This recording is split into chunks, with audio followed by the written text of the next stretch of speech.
Hello and welcome back. We are very sorry about that. Just some technical difficulties. It would not be a Championships Leagues tournament without it. But we will just head over to rosters right real quick while I make sure the teams are ready, just so you can have another look at that. For anyone who missed it or anyone who has just joined, but we are just going to double check if both teams are ready. I'm really interested to see this dive versus triple support. How about you, Flannels? Yeah, it's going to be an interesting situation. I mean, we'll see if they run triple strat the entire way or if it's just something that they default to at certain moments. But it's this is the last chance on this patch before things get shaken up again tomorrow. Hmm. Honestly, I am very excited for our American tournament tomorrow, as I really want to see some Cyclops gameplay. He looks scary, to say the least. I'm sure some DPS players are going to have fun abusing that new character. We are heading into Celestial Husk, one of my least favorite domination maps, actually. As a support player, I just really struggle to find the positioning apart from the one where you can just play bunker, but I still feel like it's really hard to just get jumped. But we'll see what bans are. It is going to be Ignite bans as well, which is very exciting. Probably expect a instant double um, Gambit ban from both teams. Yep, there it is. Are we surprised, Funnels? No, not in the least. And unfortunately, I don't think it's really going to change too much tomorrow either. It seems No. to be he is still definitely the exo facto primary ban for a lot of people. Even with his minor nerf, it's just not enough for him to be taken out of that first ban slot, especially with some of the new team ups that are being brought into the mix as well. Yeah, that is going to be a Devil Dino save from 0-3. I do know that Plubing has been practicing that Devil Dino. A little bit of insider information because I was casting with him the other day for a friendly university match. He was telling me all about their Devil Dino comp, and obviously you've got to save it in return, right? You can't have a one-sided broken character like this. It's basically the Gambit of tanks, right? It's the must-play, must-have character. Interesting to see the Phoenix ban, though. The Phoenix is definitely still going to be a key ban, especially if they're planning to go for a rocket. Since they don't have the opportunity to get a save in on that rocket, the other side. So this would actually be a very big pickup for them if they're able to get a one-sided rocket while taking out that Phoenix. But even then, it doesn't look like O3 are currently too worried about prioritizing the Phoenix ban as well, and not really worried about losing Rocket. Yeah, I feel like what you kind of want to do here, if I was 0-3, I would be banning the rocket and then instantly saving it. So we have that one-sided rocket and they don't get the rocket combo with the Phoenix. And obviously, people say that Phoenix ult is super counters the CYA, but it just kind of doesn't, because the damage boost allows you to break that thing extremely fast. And in coordinated teams like these ones, we're definitely going to be seeing that Enthog Inferno getting melted. Yeah, and just like we were talking about, there it is, O3 going in for that one-sided rocket, while No Signal is going for the one-sided Phoenix. But it's going to be a mere Devil Dino. It's definitely going to be a matter of whether or not No Signal is going to be able to get off effective, Phoenix ults to fully nullify that amplifier. But even then, I'm very curious to see how these teams actually get value out of the Black Cat. This is our last chance to really see Black Cat in her oppressive state before she gets Before the taken nerf. out back Yeah. tomorrow. I mean, okay, that's what people said about Daredevil when he first got nerfed, and he is still hard meta. So I'm a little bit skeptical when it comes to Ji Young's balancing. Okay, but just fingers crossed. I'll hope for the best. Looking at these team comps though, I am so upset that Luna ended up getting banned because I just really wanted to see Cute Key play it because it's such just she has mastered the art of murdering the people diving you, right? So it's just such a nice thing to watch. But I do really, really like this low-key invis coming out from No Signal. I'm a little bit surprised that we aren't playing Strange for the invis team up, as that team up is definitely very powerful. But on paper, I feel like 0-3 have the slightly better comp. I think overall 0-3 definitely has the priority of the better composition, but that's just because we're seeing No Signal walking out on the Iron Fist, a not so common champion choice that you will see even in high elo play, but he can be very punishing if left unchecked. Yep, we are going to be seeing Guardian on the Star-Lord, putting a lot of poke damage in. Extremely early pick from Pavor. Guardian joins in, taking out Pepsi Trigger. That is 2 down for No Signal. It's currently a 4 versus 6, and Guardian and Pavor know that this is their chance to start pushing, get aggressive onto them, get these staggers as they're trying to walk out. But John Porks manages to take out Plubing, so suddenly No Signal with the Iron Fist already on the way back now has the advantage, as Plubing is going to be taking quite a while to come back from spawn. We are seeing Jashi put in a lot of damage. The dive is going to be coming through from No Signal. Kid trying to put so much damage in there, as well as Pepsi Trigger. All things have been burnt, but they managed to kite 0-3 off the point, which means that they just got a free flip. Now the point is in the favor of No Signal, which means that they are just stacking up and up. An amazing grab from John Pork, putting Plubing extremely low. This Devil Dino is so good at the peel. It's really hard to play dive into him. It's very obvious, as you can see, as we're both playing the Cap Dino comp here.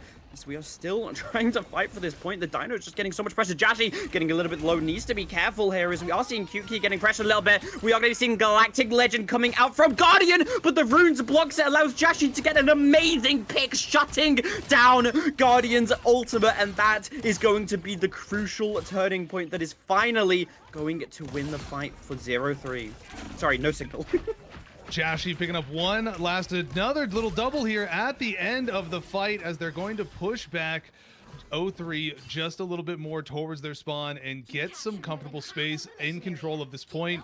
As a very nice start out for them. You know, 0-3 came out with an initial capture, but very quickly got pushed back off the point and pretty much gave up the control just freely without really contesting it, and then they tried to fight on top of it, but were never able to get into a good position. And we're going to see the trampoline stampede come through by Signal right now, going aggressive early, and they are going to unfortunately not find any eliminations through it just yet. Finally finding one right there on Rolo to take them out, but they're going to be right back. Pepsi Chugger finding one on Q-Key, and now it is going to be No Signal in the advantage, but here comes the Black Cat looking to tear things up. Guardian finding DP on the backside of it, and there is the invisible boundary up on point. It is just pure chaos inside that boundary right now. The Assemble coming out, trying to keep things alive for No Signal as they go all in on it. Plubing managing to take out Nuki though, so No Signal is down a strategist, but they are still all in on it as Pepsi is going in with the cheaper Town Hall, cleaning up one. Guardian though,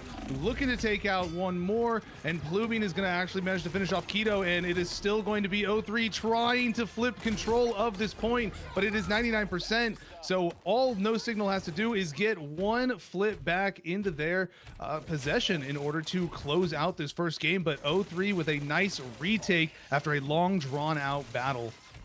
Yep, 0-3 in the nick of time managed to take the point back, but they had to use so many ultimates to do it. Guardian does have this Galactic Legend coming up though, but BP Hate Club has the perfect counter with the invisible boundary, but I'm not even sure if they'll need it if they just time the runes right. Actually, runes have been forced. Guardian now knows that this is his time. Plubing takes down Jashi as well, the one person that was able to shut down a Guardian's ultimate. I don't think it's even worth doing it here with the Jashi being taken out, as the Galactic Legend is going to be coming out. Invisible boundary a little bit far onto the point, although the rest of the team might just jump in time, but Plubing meanwhile has already taken 2 out. Both Loki and Pepsi Chugger are out of the fight, and now it's just up to John Pork and Kiddo to try and do anything, any damage possible to try and take a frag on the way out, but it is going to be 0-3 in control still as we tick ever closer to this 99%. John Pork having this Rampage Stampede. Pepsi Chugger, on the other hand, though, managed to instantly take down Wooden Bucket. That is the Black Cat out of the fight. Your main die of DPS as the Rampage is going to be coming out. Cute Kai's It's Jeff is going to be dived onto the backline. I don't think it was able to find too much. I think actually they maybe managed to get the Loki who has been thrown out, but Jashi takes down Guardian. Pepsi Chugga going to be able to do the Engsong Inferno coming out from Jashi, just wiping out Blooming, and Pepsi Chugga and Jashi are just dominating. They are cutting through 0-3 like a knife through butter. Now we are just seeing the desperate attempts from Wooden Bucket to stall enough for a TP to be coming up, but unfortunately it was not enough, and no signal take point one. That was an exciting exchange there at the very end, and it definitely leaned into the favor of Signal as we got to see the Devil Dino ultimate coming online at the back end there, which allowed for John Porks to be able to be the initiator into that exchange and kind of draw so much attention, just immediately stampeding into that back line and being able to stay alive through all of it themselves, just from all the overhealth that they were generating, and that allowed for the other members to come into play, and throughout that fight have Jashi be able to come in with that Insong Inferno to help clean things up along with Pepsi. You know, both of them having very nice performances in that first round of this domination. Yep, definitely gonna be difficult in this second round though, but it was extremely close, so all hope is not gone, and especially on 0-3 side we have some very important ultimates ready to be used, and obviously Cute Kai going to be switching back on to that unfair rocket. But I mean, I'm just really scared of this freedom charge from No Signal. If they manage to use that before Rolo is able to get his Kamiho Unleashed, it could be extremely problematic for 0-3. John Parkey instantly wiping out Pluving. Like I said, this is the perfect anti-dive tank. Kyukai going to be rezzing Plubing though, but with no BRB, this is looking really scary. Kidu going to be taken out though, so it's now a 6v5. We're going to be seeing God of Mischief coming out, copying the invisible boundary, whereas Rolo, oh my god, the living chi just melting that giant of Fox. That health bar is not going to save you from the percent damage from Pepsi Chugga, who just absolutely carries that fight for No Signal. Yeah, we got to see Pepsi just absolutely pummel his way through the back line of 0-3, getting a nice triple elimination in that exchange. So, you know, this is a nice opportunity for people to see something like Iron Fist in the limelight a little bit, since it's such an uncommon pick for so many things. You know, it is originally designed to be that assassin, but it is able to fill that brawling role a little bit as well, and lanterns are already being burned here as we are looking for Black Cat trying to find an elimination, but is going to fall back into the invisible boundary. Bihei keeping things stable for No Signal now on the point, but they are getting some nice percentage out at this time, and here comes the Stampede once more. John just trying to bully their way through, finding one on Rolo, then Song Inferno coming in with Pepsi Chugger putting in the pressure on Kyuki. Rolo is going to get revived by the BRB, but they are going to be the only strategist alive for their team, and it is just going to be No Signal cleaning up 0-3 one by one. Jashi with a couple eliminations there as well to finish it off, and it is now 0-3 looking to regroup as they have to figure something out, because the percentage is climbing more and more for No Signal, and it is going to be a difficult situation for them to claw their way back into this.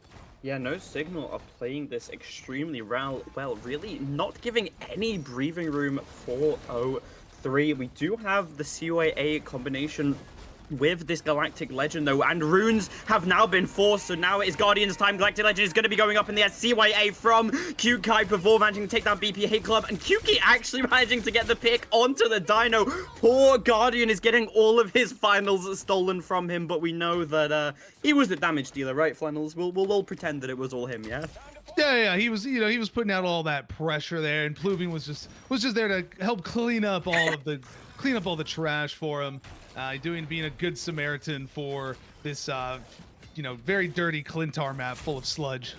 Yeah, we are are getting extremely close to having Pepsi Chugga's living chi back again, which, I mean, we saw how good he is at utilizing this ultimate to just rip through 0-3, especially as we can see Kumiho Unleashed is up and available for Rolo, which means that you can just easily counter that entire ultimate, really just rendering the support ultimate useless. Nuki Puki with the God of Mischief extremely soon as well. We are going to be seeing them taking the high ground. We're seeing Kiddo put a lot of bit of pressure on, but Perform manages to find Pepsi Chugga before he's able to use the ult. They are going to be using the God of Mischief here to copy the invisible boundary. Is going to be placed straight onto the point, straight onto poor Perform's head, but with no Iron Fist alive, Rolo is easily just able to use this Kumiho Unleashed. There is the second invisible boundary from BP Hate Club. We're going to be seeing the Rampage from Perfor as well. Not able to really put down too much damage through this invisible boundary, but Fortune's favor from Wooded Bucket will definitely be doing damage as runes have already been forced and they are just slicing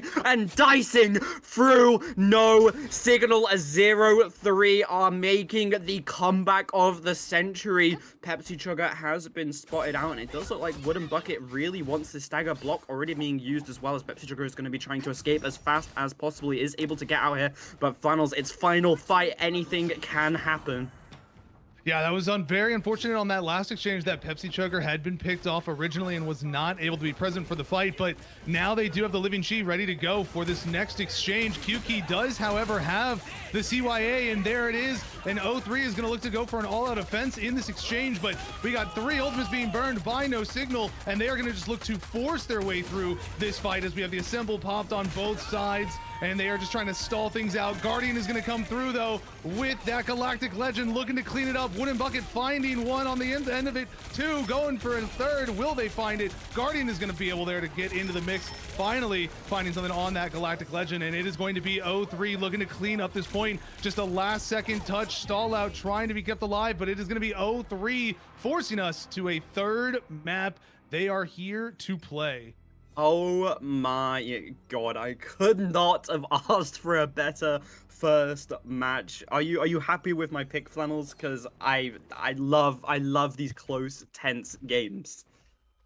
Yeah, it's always really exciting to see how close these matches can play out, because even if this had ended up in a 2-0 for the domination, they've still been close competitive matches regardless. So it's an exciting one overall, and we are getting to see Wooden Bucket get those moments of opportunity on the Black Cat, but also Guardian is being able to just apply so much pressure. But you know, we look at the scoreboard, and it's a very well-rounded performance by 0-3. Everybody getting into the mix, having big contributions in terms of eliminations and finals. So you know, it's definitely a very big team effort on 0-3's part. I think No Signal are in a really good position though for this exchange. They just have to, you know, make sure that they don't get picked off so easily and get stuck in a 5v6 as much as they did on that second map. I couldn't have said it better myself. I mean, if it comes down to anything, it's going to be this pocket Iron Fist pick kind of out of nowhere, but I'm seeing how well it counters the White Fox. Instant pick, cast a curse right there. Wooden Bucket wipes out Pepsi Chugga. No more Iron Fist to counter that White Fox Kiddo, having to dash away extremely low, using the health back to get sustained. With John Pork, though, getting on the offensive. They really want to get revenge for Pepsi Chugga. They want to take out, but it's going to be the revenge as Rolo finds John Pork, and now it is a 4v6. Although Pepsi Chugga is now back, instantly takes down Kyuki. That is no BRB, forcing out the Kumiho Unleashed from Rolo. They do not want to lose this fight here. Blueberry going to be able to take down BP Hate Club as well. They're seeing a little bit of a 1v1 here between Jashi and Rolo. Rolo having to use that melee form to get away, but it is going to be 0-3 with the first cap this time.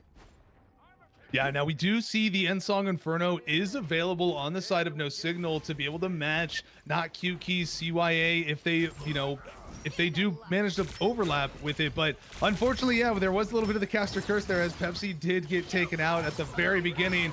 And immediately we're going to look to see some Black Cat action, but we're going to get the Invisible Boundary copy put out first in preemptiveness for No Signal to keep things alive. But Q-Key has that CYA ready to go but they know that Jashi is waiting for it, and there it comes. Ensong Inferno coming out, or is it going to be able to get through? It does connect, so it takes out that CYA, and it is now up to these invisible boundaries to keep things alive, but they are all burned out, so Guardian is going to look to clean up shop, paired up with Wooden Bucket, and they are going to go in for a triple on Guardian, looking for 4, as they're going to just push things off before managing to take out one more, and it is going to be a quad for Guardian on that Star-Lord, being very patient and waiting out those invisible Oh my boundaries. god, you keep taking the words from my mouth. That's exactly what I was gonna say. The patience from Guardian is perfection, waiting for the invisible boundaries, waiting for those runes to run out, and just annihilating with that Galactic Legend. Now, both teams have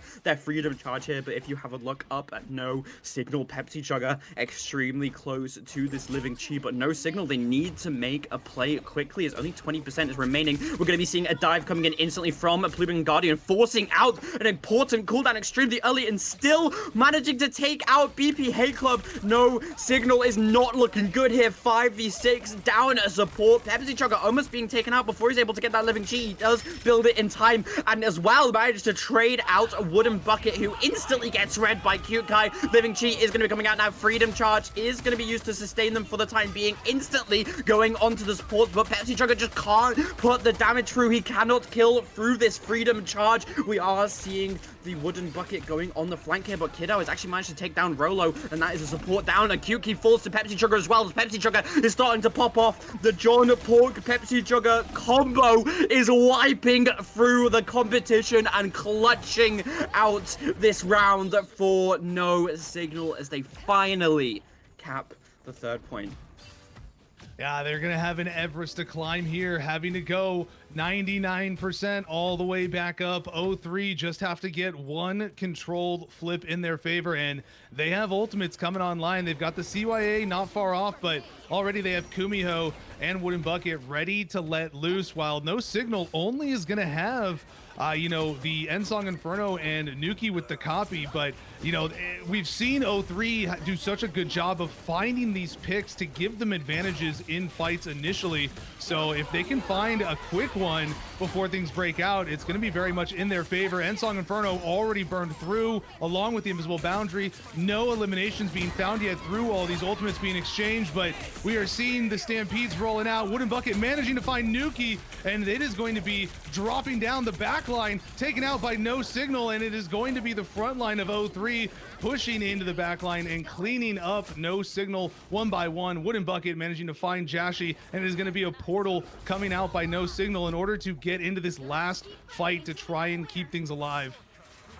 Yep, this is their final chance to keep themselves in this domination. We do have a rampage coming out from John Porgy, going to be kidnapping them back into the portal. Guardian, though, already managing to take someone out with this Galactic Legend. 2 falls to Guardian. Blue being able to get that Captain America diff on to Kid Out. Invisible boundary built just in time from BP Hate Club, but I think that portal is about to run out, so I don't think it's actually going to matter that much. And ultimately, this has just come down to the overuse of ultimates from No Signal. They are not out just yet, though, as they are still stalling the point, and I cast a curse it once again. I am so sorry, No Signal.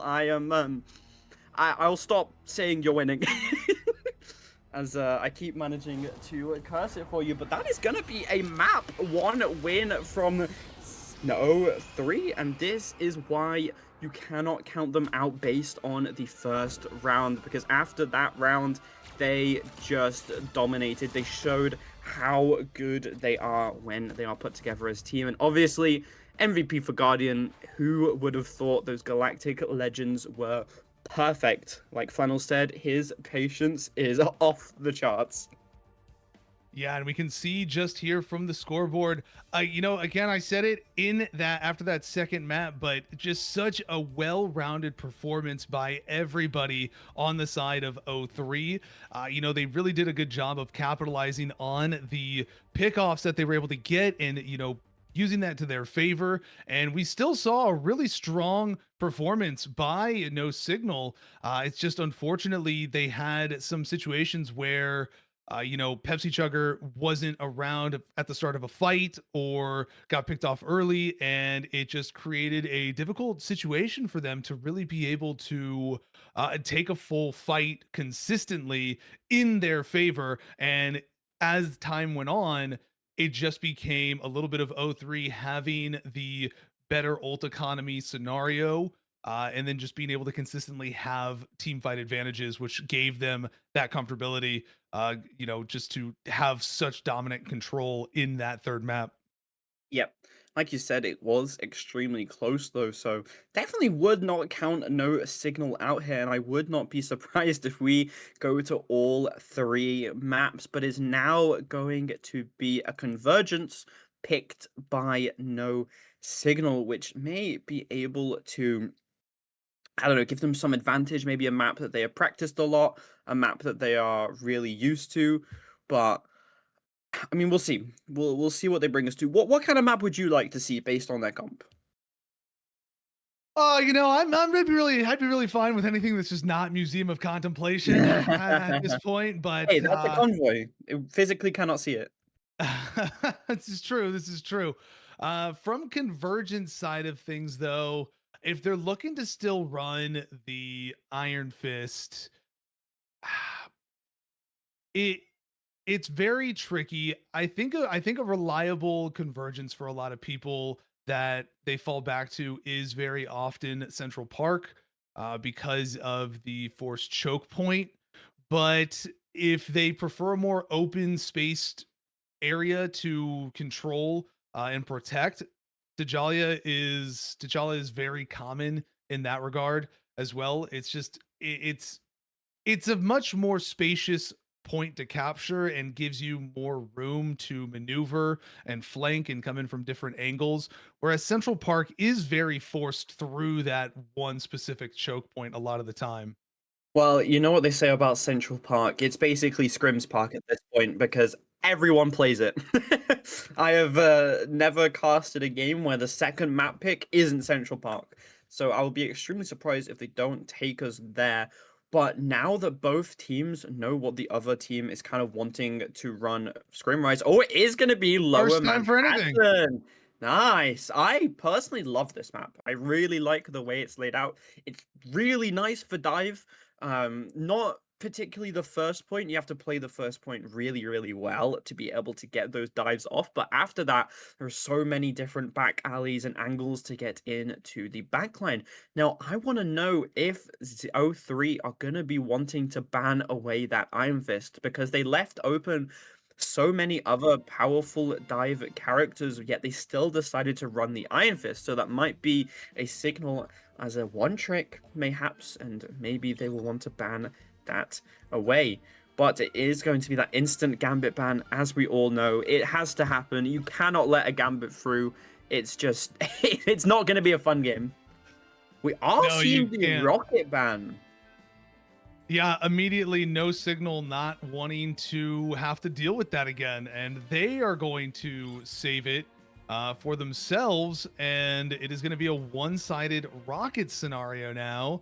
And that's going to be a little bit of a shakeup this time around. And I think more so than the CYA, the benefiting factor that I think most commonly came through for O3 last time was when No Signal was able to get a pick off to give them an advantage for a 5v6 type scenario, that person would just be brought back to life and it was still a 6v6. And that's without the ult situation being brought into play. And we're actually going to get a one-sided Phoenix Yeah. and Rocket, but it's a one-sided Devil Dino for O3. So No Signal is definitely going to have their work cut out for them to, in the front line at the very least, to have to deal with this dinosaur on their own, clearly valuing other things over it in this situation. Yeah, I'm really interested to see what 03 is going to save here. They could save the Luna. As I said before, I really want to see Cute Kai playing this Luna. She is so powerful when put on this pick and allowed to just do whatever she wants. She will just annihilate any dives, anything that is happening to her. And like you said, it is an unfair Devil Dino, which I actually haven't been able to see yet. So we're going to see which meta character is more broken. Is it going to be Devil Dino Luna? Or is it going to be Phoenix Rocket? Well, and with that, we've actually got 3 one-sided picks for them in the situation of the Star-Lord as well, because they banded out away from O3. So 3 very offensive options at I their don't know if you disposal. just saw what Guardian hovered. I don't know which I'm more scared of. The Star-Lord or the Elsa. There's just so many, they just have so many options. Yeah. I mean, there's just so many things that are taken away from them that they've got only a couple things available to go to in this situation.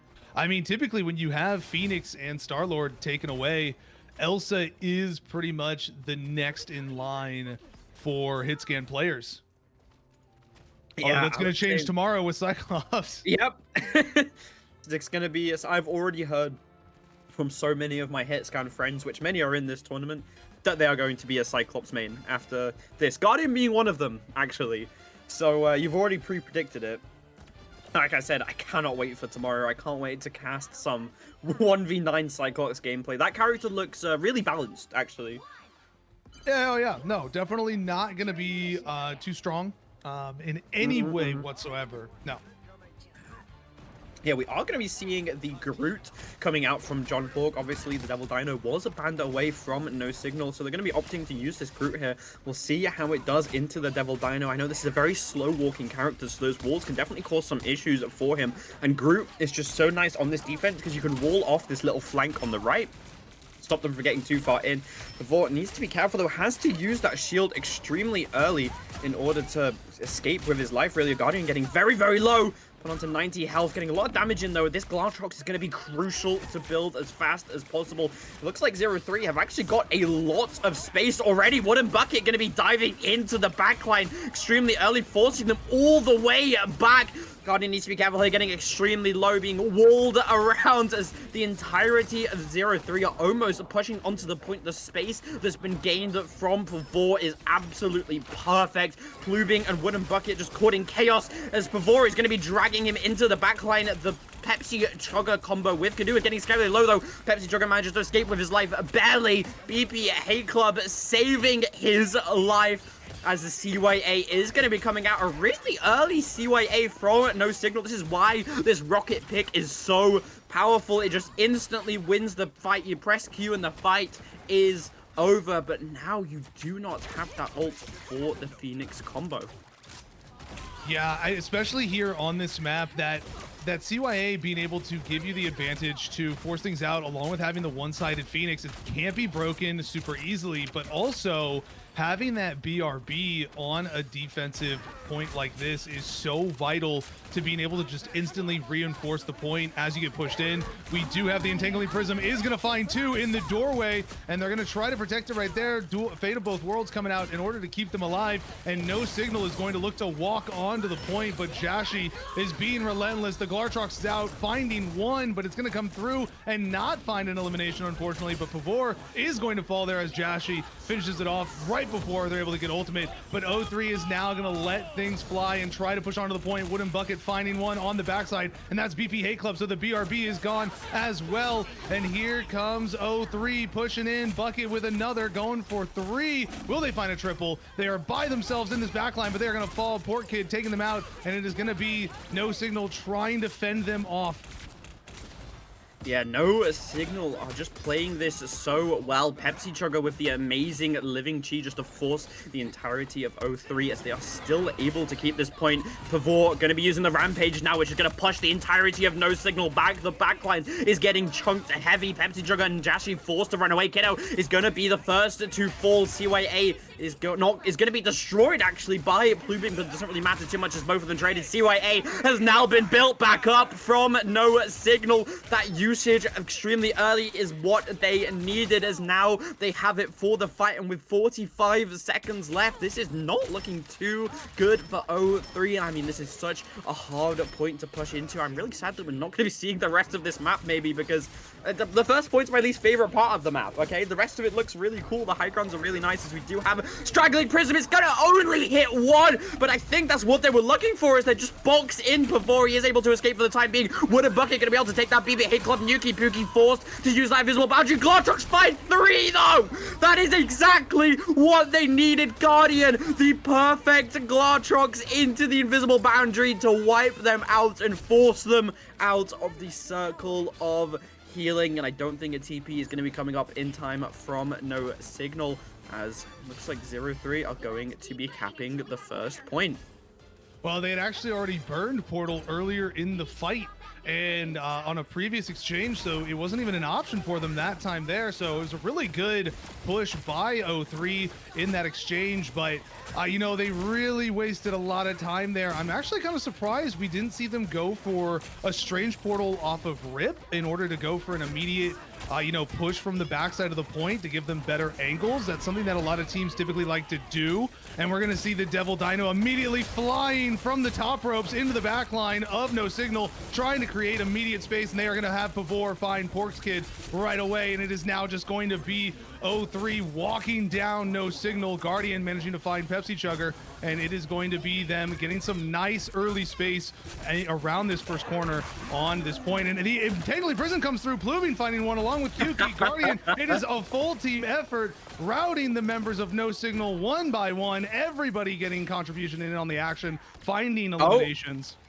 BP Hate Club just used CYA in spawn, I think. So they have reset their ultimate charge back to 0. 0-3 using 3 ults for 1 because it was used in spawn, as they are going to be pushing in now. Strangling Prism extremely close. John Pork needs to hit this in order to set it up. We're going to be seeing the Psionic Seduction coming out from Kimmo with the lucky break from Wooden Bucket. Not able to find anything, just kind of stalled away from the Psionic Seduction. Pepsi Chugger, though, able to find a really early pick onto Guardian. That is going to be no Glortrox for this fight, as O3 is forced to back away. They don't really want to contest this too hard without Guardian. Is on his way back now, though, so it means that they can start pushing in. I really like this switch onto Groot from Plubing. I need to stop talking, as he instantly gets wiped out by Jashi. John Pork is just putting so much space, so much pressure on his Wooden Bucket. Just cannot find any picks with the Emma constantly peeling for the backline. Strangling Prism is going to be going out. It forces out Cute Kai's. Oh my god! Instantly ends Song Inferno, stopping that fate of both worlds, and this is not looking good for O3. 20 seconds left on the clock, and they have to Strange TP. Both DPS ultimates are up and available. It looks like No Signal are going to be looking for the cancel here. They do back away, not able to get it. They are going to have the portal come through on the backside of the point. Last fight situation for them, but there are some nice ultimates ready for No Signal with that with the Chi ready to go, but Keto is going to be able to find Guardian here early on, so no Glortrox coming through in this exchange, and that's a very big ult to be taken away from O3 in this last fight scenario. The invisible boundary is up along with the living Chi, but you know, they're not going to be able to find any eliminations through that, as people are going to be stabilized. But finally, Pepsi Chugger finds one, but not before they also fall to Pavor. But Pepsi is going to be right back into the action. Jashi finding one, Nuki another, and it is going to be the Psionic Seduction managing to find the last one, Guardian, who once again was not able to get into position for a Glortrox, and that is going to be the furthest that O3 is going to be able to get. That is a nice stop by No Signal in this exchange.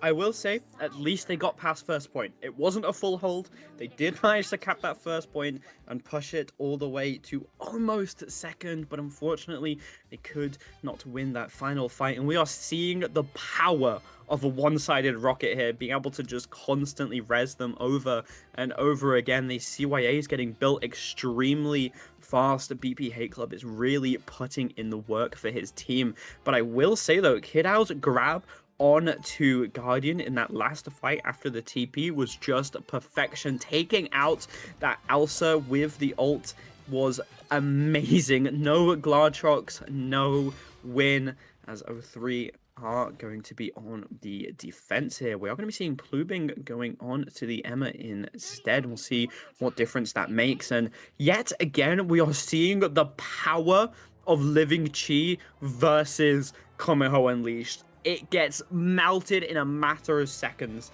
And we are going to be seeing Rolo switching on to Invis, probably for that reason, not knowing that Pepsi Chugger is actually on Punisher right now. Yeah, I'm wondering what kind of Punisher we're going to see out of Pepsi here. If they're a, more traditional Punisher type player, or if they like to roll out into the backline and just start Please be backline pumping shotgun. shotgun shells. Please be backline shotgun. Please be backline shotgun. That's what I need to see. And on this defense here, what are we feeling about the Wolverine here from Wooden Bucket instead of the Black Cat? Well, it's definitely advantageous for them in this defensive side of it, being able to kidnap members of No Signal and just bring them into that room and isolate them very heavily. And even from afar, we're seeing the shotgun being let fly by Pepsi here. So they're just going to be looking to pump those shotgun rounds into O3, Pavor, and just put a lot of pressure on that Dino. But gotta watch out for him sneaking around into that backside, because he gets too close. It's gonna be a one pump finish for him. On Keto gonna find that elimination on Guardian, as his No Signal is starting to walk onto point. The shotgun shells are flying into the Dino, and it is going to be No Signal routing O3 very quickly here. O3 not really going to be able to stop him at this point. Guardian is going to go for a portal play, but it's not going to be able to get there in time, and this is going to be No Signal getting it. So that's going to be an immediate portal cancel, and now O3 is going to have to readjust how they're going to approach this. See, I can definitely see why No Signal picked this map. They seem to have put a lot of practice into it, as they are playing it to perfection. This Punisher actually doing a lot of work here, and I must say I really like this Loki pick, as with two CYAs you can combo with both your Phoenix and your Punisher for just tons and tons of damage swiping them through. We are going to be seeing him building his ultimate with the turret here, which is taking a while to get taken out, as both supports do have their ults. We are going to be seeing the Sonic Seduction coming out from Plubing, instantly walled off from Jar and Porky. The copy is going to be coming out from Yuki Puki using that CYA. It's going to get destroyed by Wooden Bucket's hands of Conchu. Actually going to be able to take down John Pork's kid as well. Unfortunately, though, BRB is going to be bringing him back, and it's amazing! Oh my god! Strangling Prism onto 4. Jashi slams down with the End Song Inferno to clean up those kills. And it looks like this is going to be the fastest map of the day.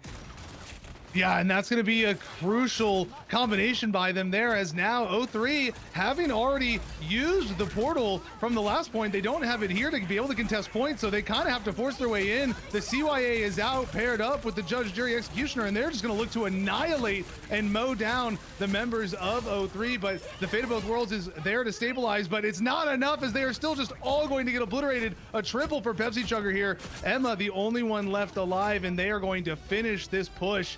So it is going to be tying us up here. One apiece. We are going to a third map in this best of 3.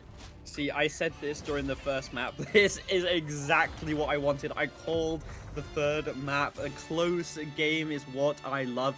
And like I said, they use those combos to perfection. Having both the Loki copy the CYA and the Rocket using the CYA is just so nice. And that strangling prism from John Pork's kid from the top ropes to hit 4 was amazing. What an amazing switch on to the Groot. I will say, though, definitely not O3's map there, but it is now their map pick as we go over to a convoy.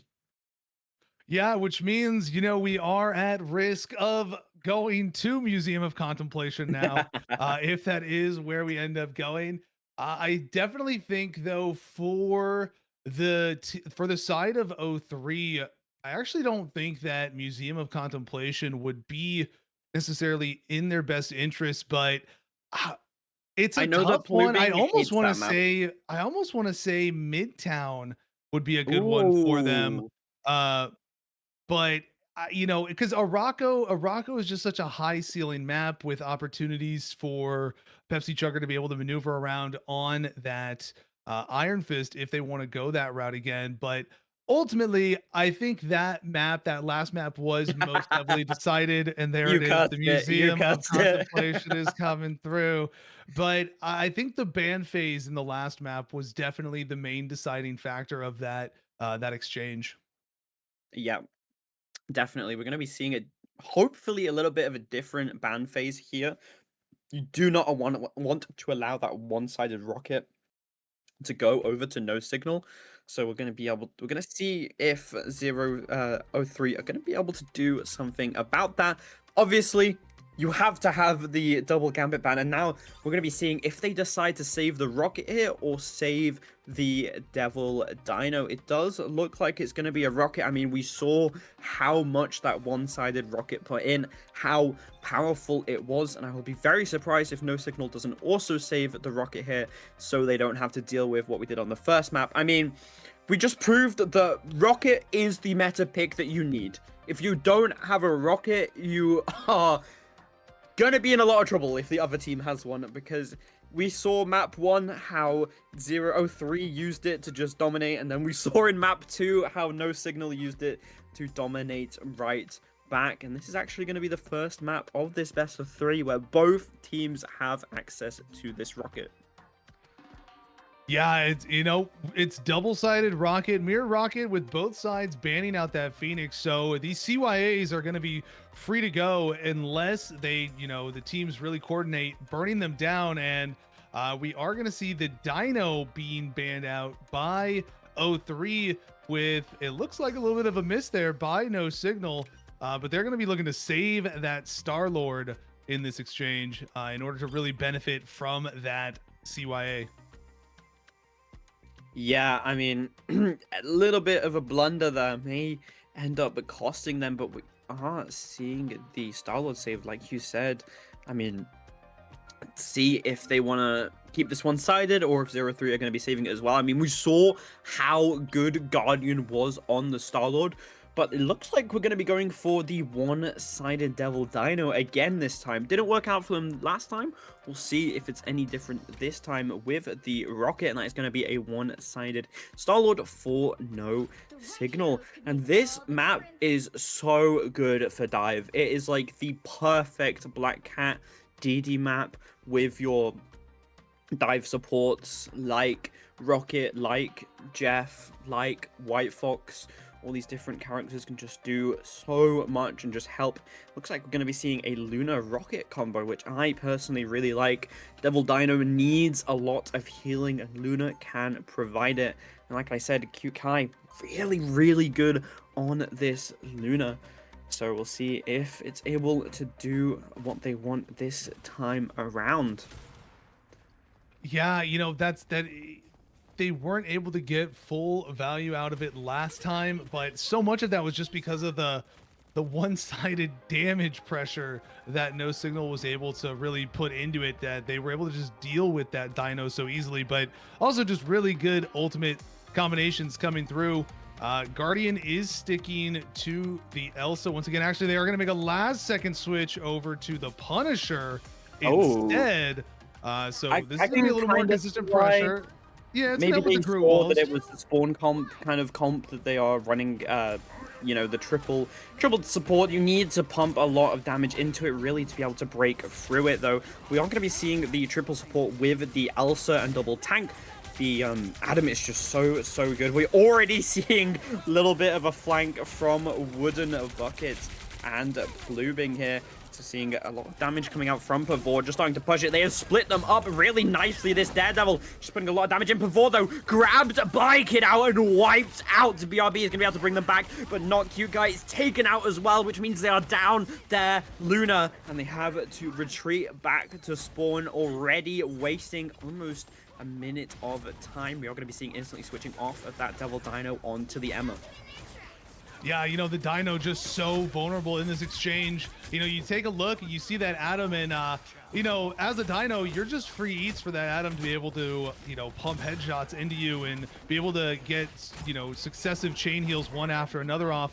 But you're also having your backline get pressured pretty consistently through just just so much poke damage. And now we're seeing O3 try to go into a spawn break formation here. Wooden Bucket onto that Moon Knight just to try and get their team around this first corner. They're not even out of the first corner yet. Wooden Bucket is able to find two, though, with the help of Khonshu and the rest of their team. Guardian, Pavor, and Kyuki managing to find eliminations each. And that is going to be O3 managing to do exactly what they needed, and that was break spawn and get around that first corner. And this is actually going to be able to give them time to get around to that second corner into the final stretch of the first point. But it is still a good 2 minutes down into this first push. Yeah, I'm sure Khonshu is extremely proud of Wooden Bucket there, using Hands of Khonshu perfectly, but I'd be a little bit scared if I was O3 as we... It's ultimate up and available. We are going to be seeing this CYA with the final judgment instantly wiping out the enemy CYA as the damage comes through. Guardian wiping through the enemy. That is a 5k for him. We are going to make that 7 kills for Guardian, just melting through no signal. This is exactly what we wanted to see from them. The CYA perfection with the final judgment. Too much damage, and John Pork Strangling Prison used for naught. Yeah, and I have to say, I think the I think the Punisher was working out pretty well for Guardian there. Finding themselves a nice little Hex elimination with a one extra little piece to a little cherry on top for 7 overall. But that is a tough situation for them, and O3 still has so many ultimates available in this exchange. The Entangling Prism managing to find 2 on the backside of the room through the opening, but they're not going to be able to find too many eliminations through it. But Wooden Bucket does find 2 off of it, as they're going to manage to route O3, or route No Signal back further. Glartrox, though, coming out. Jashi managing to find one finally to stop the pressure of O3. Ooh. And Jashi now looking to get into the action, getting a nice little 2-piece, and they're pushing back O3 finally from their initial onslaught. See, I thought that O3 had that fight in the bag, but Jashi, the saving grace for No Signal, comes out with the crucial Glartrox to wipe out 0-3's offensive push here. We are going to be seeing Pepsi Chugger switching on to his classic Iron Fist pick. Living Cheaters up and available. Amazing grab onto Kiddo, slammed into the wall. Is going to be able to take him out. Sound Introduction is going to be coming out as the Strangling Prism does found 5. Fate of Both Worlds from Q-Kai is going to be able to keep them alive for the time being and start the push. Wooden Bucket takes down John Pork's Kid, and with no BRB available, that means that they are going to be in a 5v6 here. Jashi in a bit of a precautious situation, going to be taken out by Wooden Bucket as well. Wooden Bucket just taking names. CYA comes out with Pepsi Chugger's Living G. This is so much damage instantly taken out, proving CYA in return from the team of 0-3 here, as the Living Chi is going to be running out before they're able to take down that CYA, which means the 0-3 just have a perfect way to push in. Pluving so close to this Strangling Prism, as the final judgment is going to be coming out. Freedom Charge in response, just to try and keep them alive. They are just kiting the ultimate currently, as they are finally going to be jumping onto a point, and Guardian gets taken out by Nuki Pookie, and without that final judgment, the entirety of 0-3 is forced back to spawn once again. But there is still 1 minute 30 on the clock. Plenty of time to cap this second point. Yeah, but on this map, a minute and a half feels like an eternity, especially because this is such, or I guess for the offensive side, it goes by really fast because it's such a long run back to the point, but it's such a quick return for the defenders. This is why so many people like Museum of Contemplation. This second point is just a death knell for so many, and it is so difficult to capture it. Ooh, gonna be seeing Jashi going up in the air with this Galactic Legend, not able to find anything as the entirety of 0-3 just kite into this room here. We do have the Khonshu combo ready. Pluving, this is your moment to shine. If you manage to... Oh my god, Strangling Prism from John Pork catches 4. Unfortunately, they're not actually able to take anyone out as Bluebing walls them off for the time being. Q-Key forced to use that CYA. We're going to be seeing the Strangling Prism going straight in. Finds 3. Hands of Khonshu rain down onto No Signal as both of the tanks are taken out. It is going to be Pepsi Chugger that's going to be rezzed by PP Hate Club, but without any tanks, it's really hard to push into this. We are seeing Bluebing already blocking off the spawn, but it's not really going to matter as John Pork's Kid is setting up that TP. It does manage to get it onto the point in time, so they are going to be stalling it for a little bit. Seeing Plubing going onto the supports, trying to get a lot of the damage out. Living Chi is going to be ready to come out with the CYA, and like we said before, this is too much damage. Fate of both worlds is not going to be able to sustain you through this. Pepsi Chugger just melting through the health bars of No Signal as they stop their push before third point. What an amazing defense from No Signal. And well timed, you know, with that, you know, not really giving an opportunity for overtime to be able to kick into play there or allow for a TP to come in either for them. So that was a really good stop by No Signal. You know, that CYA, I think the really important thing there was that CYA being able to get out before getting walled off, which allowed for the people who were on the other side in order to benefit from that damage amplifier. And, you know, they were just able to clean up shop. Fortunately, Pepsi Chugger able to find value on that Iron Fist once again for them, making that last second stop. Yep, absolute perfection from Pepsi Chugger and BP Hate Club. I mean, Pepsi Chugger is showing that Iron Fist maybe should be in the meta and not enough people are playing him. I mean, he is so good at shredding through tanks, especially in a meta where no one really seems to die. It's definitely the character to do it. And I mean, that Pepsi Chugger might just be Iron Fist. He might just be him. He has it in real life. He won the tournament. He is Iron Fist, and that's why he is so good on it. We aren't going to be seeing a spawn comp from 0-3, kind of sticking to exactly what they were playing. So we'll see if this is enough to defend them and stop No Signal from pushing to that second point. Yeah, where No Signal is going to go here with that. They're just going to start off with a spawn break, having Pepsi Chugger on that Moon Knight. They don't want to waste any time. Guardian still back on this Punisher. You know, definitely a lethal threat. We saw that final judgment being able to find so many for them, but Jashi is going to find an early elimination, but Pavor is going to get revived by that BRB. So 0-3 still holding on. Plubing, though, really low. Pavor is going to go down again. Keto finding that elimination. Keto with 2, looking for a third as Pepsi Chugger continues to put on the pressure, pushing back the members of 0-3.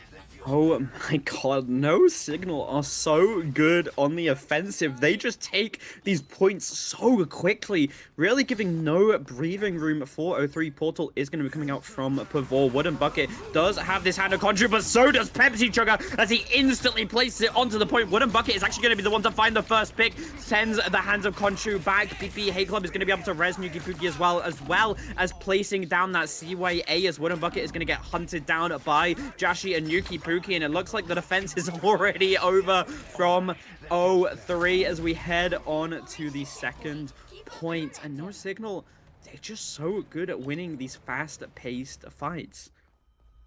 You know, it just they roll with momentum so well. As soon as they can get a little bit of it, they're able to just keep it rolling all the way through. So 0-3 has to get a nice stop here. They do have a one-sided CYA available. No other defensive ults up at this time. Nuki Puki isn't far off though, but there is an opportunity for 0-3 if they want to go for an early fight. We do see the Van Pool coming out by Pavor here. It looks like they're wanting a little bit more mobility in order to deal with this Emma. You know, don't let the Emma get any value from the front line. No immobile tanks. We are going to see the CYA come out with that final judgment. We do have Nuki Puki with lanterns available to or with the copy available, but they're just going to kite it out instead, and the only person who's going to fall there is Pepsi Chugger. So they find one elimination for 2 ultimates burned, so very much advantageous now for No Signal to retaliate right back, as 0-3 has nothing to stop it except for a Fate of Both Worlds that'll be coming up soon. Yeah, I'd be really scared if you're an 0-3 fan here, as the CY is going to be coming out as well as Jassie's Galactic Legend. The entirety of 0-3 are trying to walk away. Kyuki gonna be the first victim. It looks like Rolo follows soon after, before trying to use the ban hammer, but to no avail as Pluming is set up, ready to stall this point for his team to get back and get another touch. Freedom Charge is up and available. I am just so worried as No Signal has this combo up and available. Runes being forced out extremely early from Pluming might be the way they win this, but that is a 4-man strangling prism as the hand of Khonshu rains onto them before only one to be taken out, as the fate of both worlds is going to be keeping them alive for the time being, but it has now ended. Sound Seduction not really able to find anything. Wooden Bucket going to be able to find that CYA as BB Hate Club uses the CYA of their own. Pepsi Chugger going to be able to take down Pluming, takes down Guardian, and Pepsi Chugger just wipes them out as the point is C9'd, and it is going to be No Signal that take the series win and move on to quarter finals. Oh my god, Flannels, what a first series. It's definitely an exciting one. You know, we got to see one of the few times that we actually got to see the tenacity come into effect was the was right there at the very end. It didn't really matter though, but Kidao actually on that Psionic Seduction wasn't able to seduce anybody because everybody had tenacity from the Entangling Prison previously. So that actually, you know, could have really gone against them, but Pepsi Chugger still just did such a great job of applying Pepsi pressure. Chugger did And Pepsi Chugger things. it didn't matter in the end. And, you know, it's just, I think we're very much so seeing that No Signal does a very good job of being on the offensive side of these Convergence and Convoy maps. Yep, it is now time for my favorite part of the series where we get to pick our MVP. And as it is your first time casting with me, Flannels, I would like you to do the honors. Oh, you know, I mean, it's God, it's so difficult. I want to, It you know, is I'm gonna have to give really it. hard. You know, I think for this series, I'm gonna have to give it to Pepsi Chugger, being that one for the side of No Signal, really coming into form after having some difficulties in that domination and just rallying No Signal through the following two matches and just the momentum that was able to be created with it. Gonna have to give that over to Pepsi Chugger. So there you go. Pepsi Chugger is your MVP of the first series. We will be going on a little bit of a break now, just 5 minutes while we set up the next room. And I know that I need a break after that really exciting match, just to calm down a little bit, you know, get the excitement out of the way, get the energy out. But we will be right back, so do not go anywhere as quarterfinals is up next. Bye bye.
Hello, everybody. Welcome back. This is our quarter finals matchup. Two teams facing each other for a chance at the semi-finals and go all the way to the grand finals. It is going to be Leeds Nocturnal Esports versus O2. We saw the O3 team just play and get knocked out. Let's see if O2 can do any better. Let's see if we can have a look at these rosters here. Yeah, it should be an interesting time. Like just having, we get O3 into O2. I hopefully they are able to pull out a little bit of a, further advancement to carry on the O legacy. But it was an exciting series that we still got to see. So I'm hoping that this one is just as exciting as the last one. Yep, so am I. And on the side of Eleni or Leeds Nocturnal, we are going to be having Zillis and Moki on tanks, Effort and Stuffs on DPS, with Slime and Larry Benzos on support. Some amazing players here. Some of them have actually played in Ignite, that being Slime. Effort and Stuffs have known for quite a while, as I've played in tournaments with them before. They got top 12 last MRC, and they have been together since the last MRC, with the addition of Effort and Slime being added not too long ago. They're adaptable and they like to play front to back mainly, though. Moki used to play for Gen G in Fortnite, so already an ex-pro player on this team. I know Stuffs used to play Fortnite as well. Zalis is the team captain. The org was founded in Leeds, and outside of rivals, we're looking to build the grassroots scene of esports using gaming as a vehicle to help with employment. And they would really like Thor to get the next legendary skin. I'm so excited to see this team play. I have heard so much about them, how good they are together as a team, but they are going to be up against a very scary O2. Yeah, and speaking of O2, we've got Hamza and Sly in that Vanguard position, Freedy and iGen at the Duelist, and Nines and Tony bringing up the rear at the Strat line. And some interesting things with this team, they, just like O3, have only been together 2 weeks. They are the sister team to O3, so the two teams do have relations. But an important thing to note about this team is that all of the members on the team, despite them being newly formed together, they have all been in top 16 or top 32 MRC. So they're all very experienced players with playing in that competitive environment. So this should hopefully definitely be a very exciting matchup for them. They like to run a very wide array of different types of compositions between triple strategist, bunker, anchor dive. So I think that they're going to be pretty flexible and being able to adapt to different scenarios to their benefit. So definitely looking to see how they're going to be able to perform overall. Yeah, I am so excited for this matchup. Two very good teams going against each other once again. But I am hoping for a really close match as we go to my favorite domination map, Hell's Haven, going from my least favorite to my favorite. Thank you, NetEase. I do appreciate it. And I can't wait for this series. Like we've been saying, we keep hyping this up, but both teams top 16, both teams extremely powerful players. I've played with Effort and I've played with Stuffs, both of them extremely good. I also played with Slime. It's actually going to be Bacon on support as well, with Slime. Extremely good backline duo, something that's going to be very hard to dive. And as we go in and we see the routine Gambit ban. Yeah, that initial first Gambit ban. Unfortunately, the only thing that's maybe next season is that it'll be Cyclops taking us back to the way season 7.5 was, with it alternating between Gambit Elsa, prioritizing which one you want over the other. So but I still just see Cyclops gonna always be that first ban, and we are gonna see a mirror Devil Dino with a double rocket ban. So gonna be a battle of the dinos.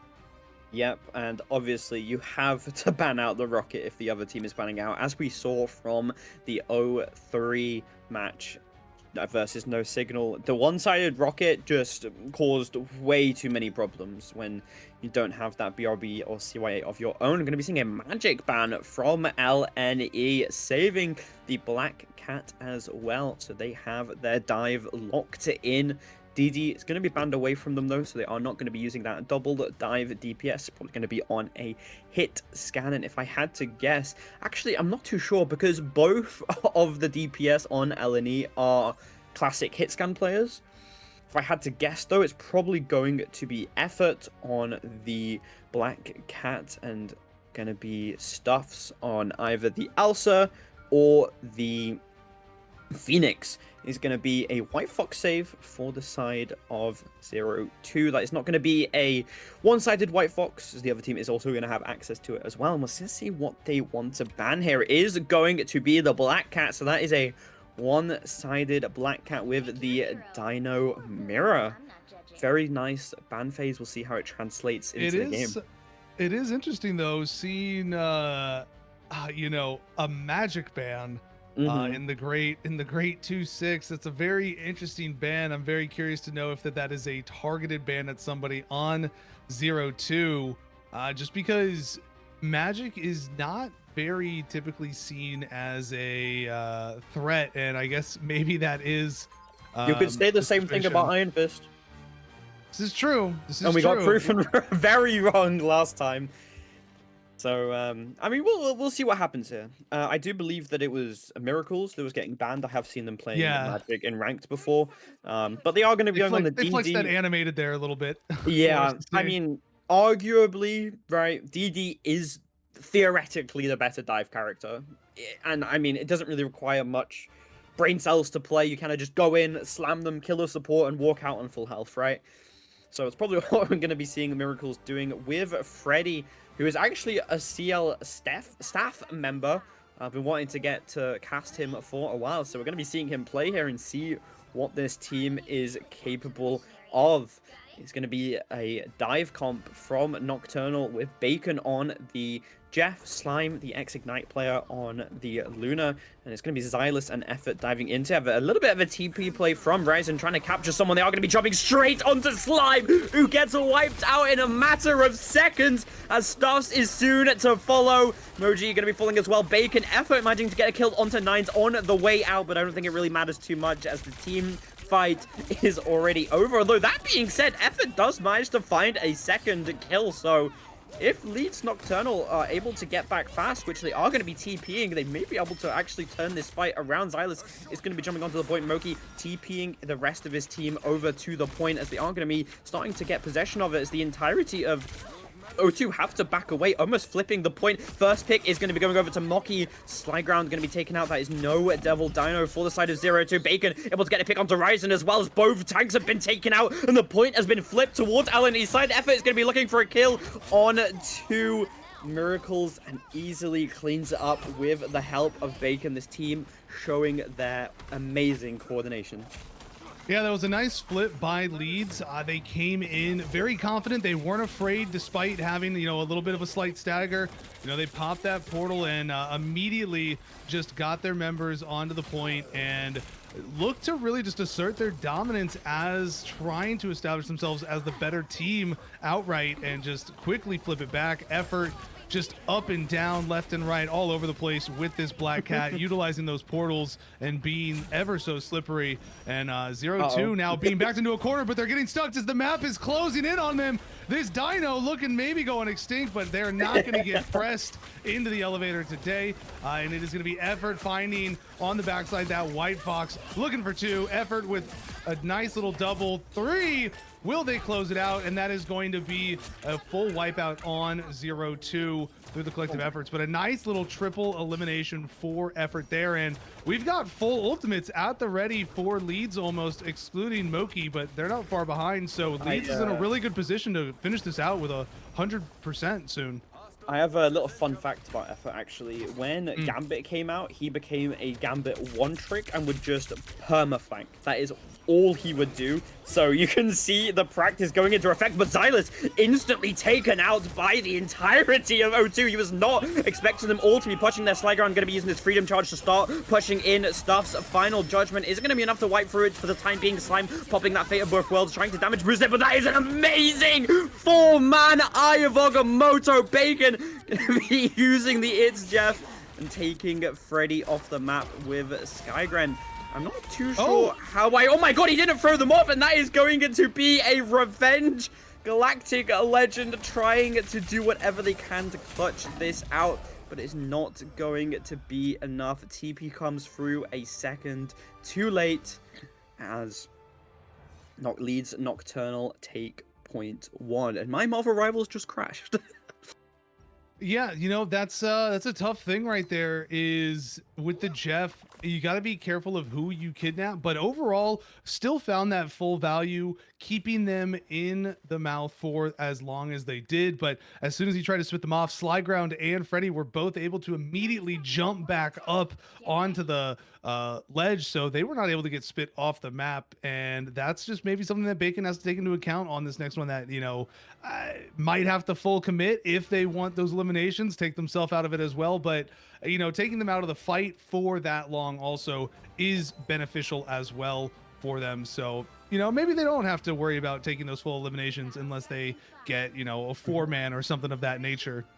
Yeah, I mean, you just have to kind of work it out based on the value. Is it worth taking 2 out for losing the life of a support? It's very situational. I think maybe he could have taken them off the map, but I mean, we'll see what happens within this. See if he goes for a similar thing. It's going to be a TP play coming out from Moki. His Effort is going to be instantly using the luck of the draw here to try and put a lot of damage in Stuffs. Instantly wiping out Ants. That is a White Fox down, and now Nines is being hunted down by Effort. Is going to be using that all onto Miracles, who manages to back away onto point. Freddy looking at to go on the flank here, try and put a lot of damage in with this style of Xylus on to Nines. Yet again, they want to get this Jeff out of the fight, as they are going to be the first ones to cap the point, as the rest of 0-2 just run away.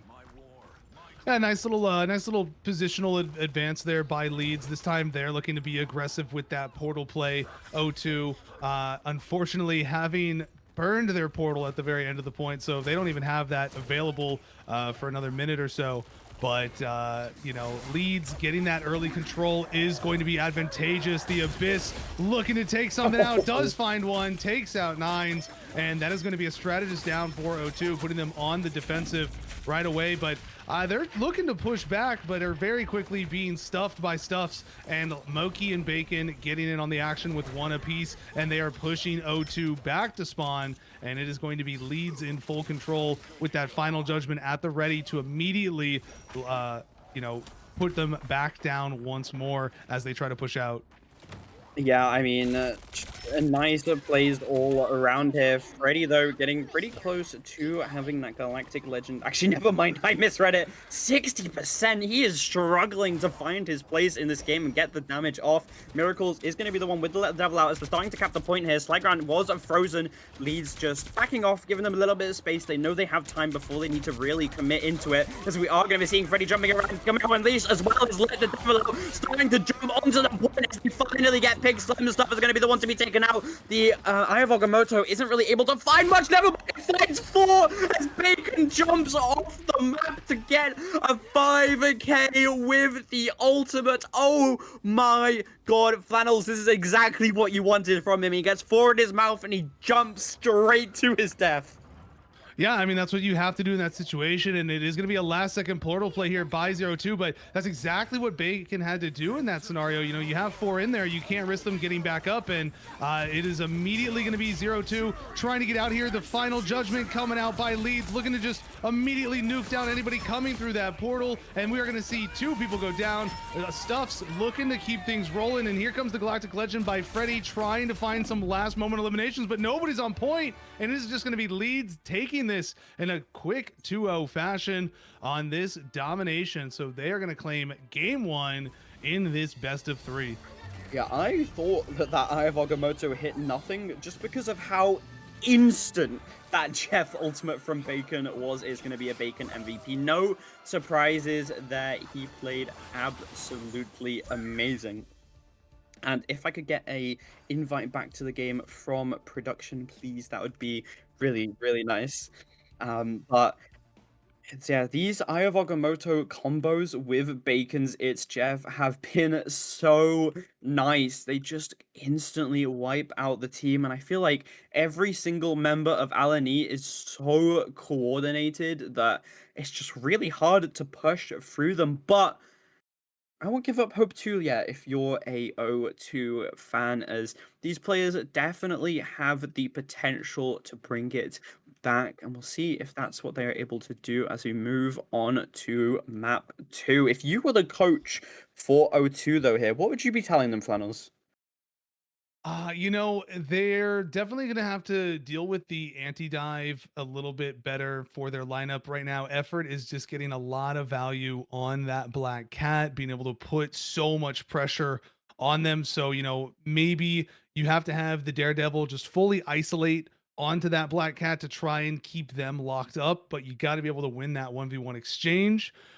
But it's a tricky situation, it's not easy. I think that right now it's just a bit of a team experience differential because O2 is so young in being a team that they're still, getting a feel for each other. They're still figuring things out.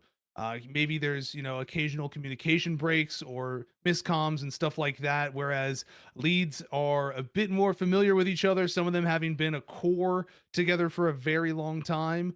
But overall, I definitely think 0-2 is a very solid team, especially, we saw them make a really good early play on leads at the very beginning of the first map. But from that point on, they had a little bit more difficult time, and leads really just kind of executed their experience of playing together so effectively.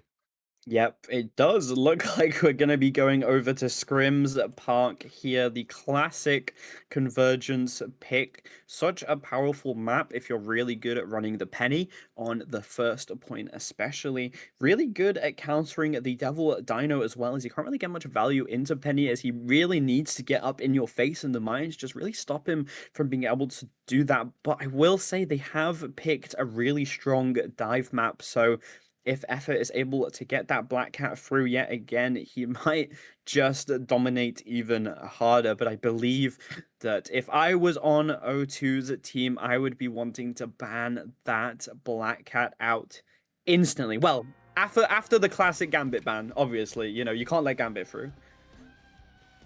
No, of course, you can never allow the great Rage and Cajun. It's just too oppressive. It more so enables so many other things, between allowing Rogue to become Thanos, makes Star-Lord a priority ban then in that situation as well, and he's already something that you want to consider banning just because of that ammo clip increase and the elimination pressure that the Galactic Legend provides. Is just such a factor that you have to take into account. But so far, it's looking like a little bit of the same from last time. The double Gambit into the double Dino save, and potentially here the one-sided or the double rocket as well. But first, we're going to see the Black Cat being taken away.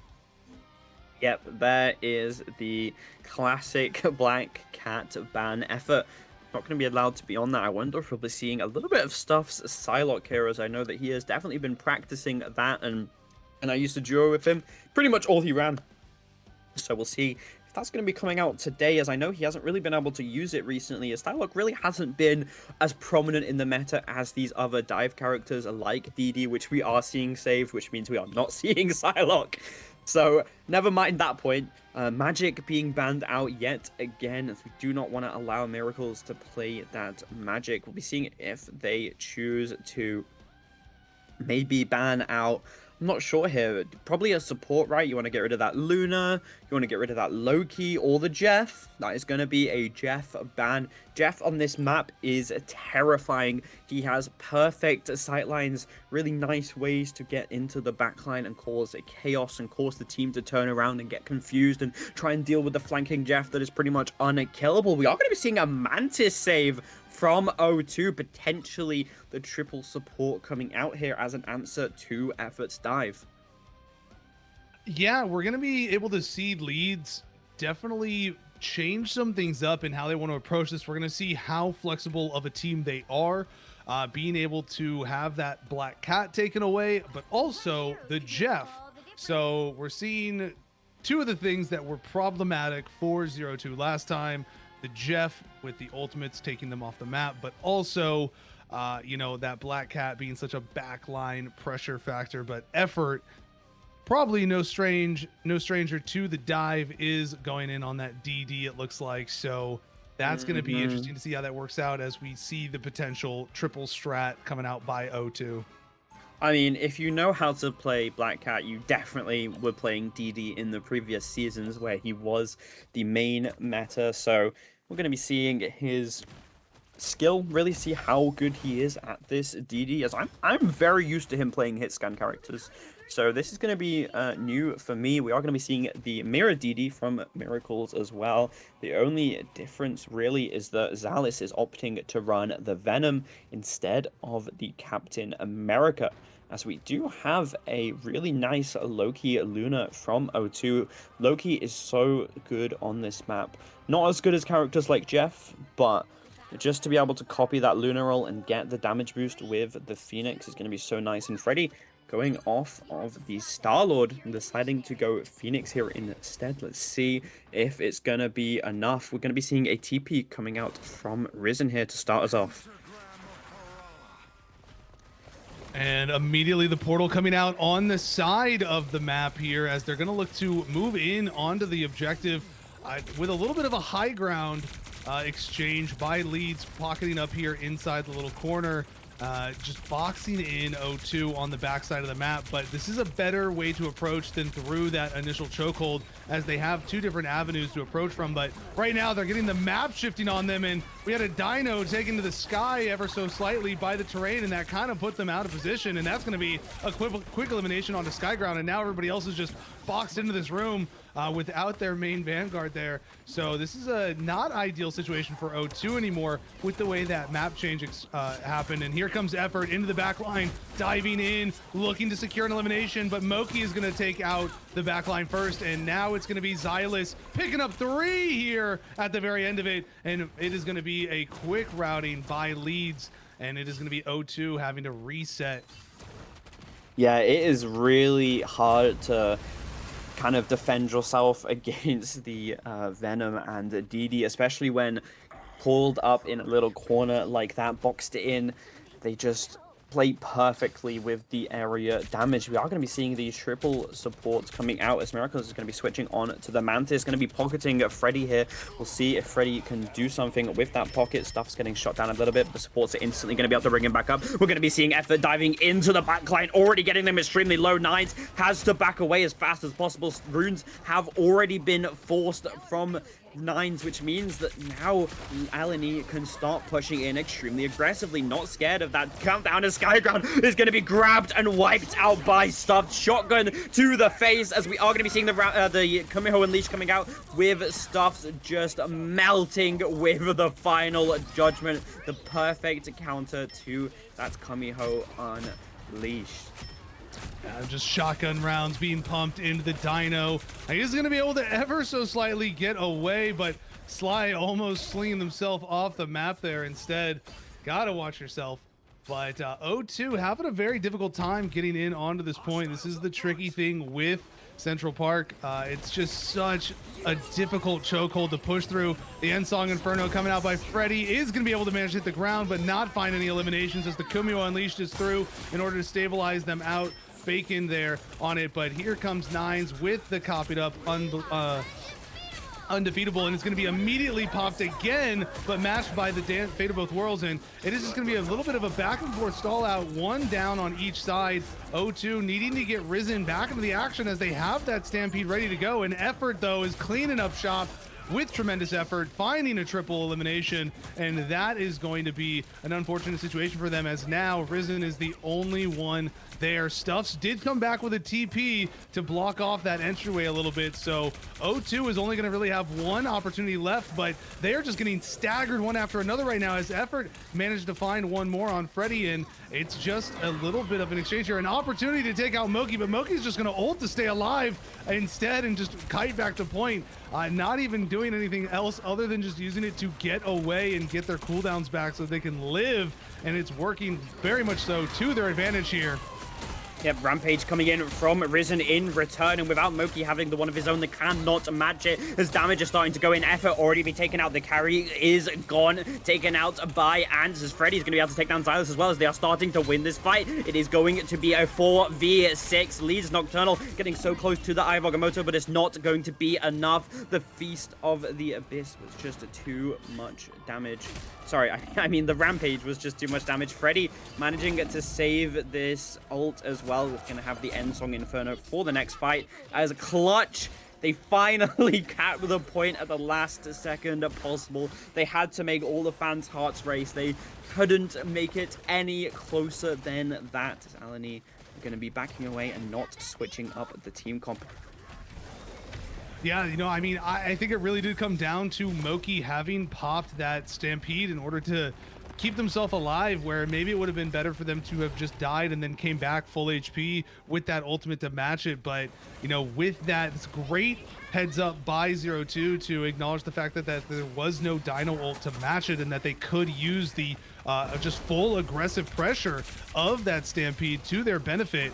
Unfortunately, Moki not able to find a kidnap there at the very end, and here comes the fate of both worlds by 0-2. We got 3 ults being let loose. The Abyss coming out by Sligron, but not able to find anything. Moki manages to take him out, and the end song Inferno not able to finish anybody off once more, and it is going to be 0-2 just trying to get something rolling, but they are going to be sent back to spawn and forced to regroup once more. Yep, Alani instantly back into the driving seat. They do not want to allow any breathing room for 0-2, and that was 2 ults to 1, whereas Alani only had to use their Fate of Both Worlds to survive there.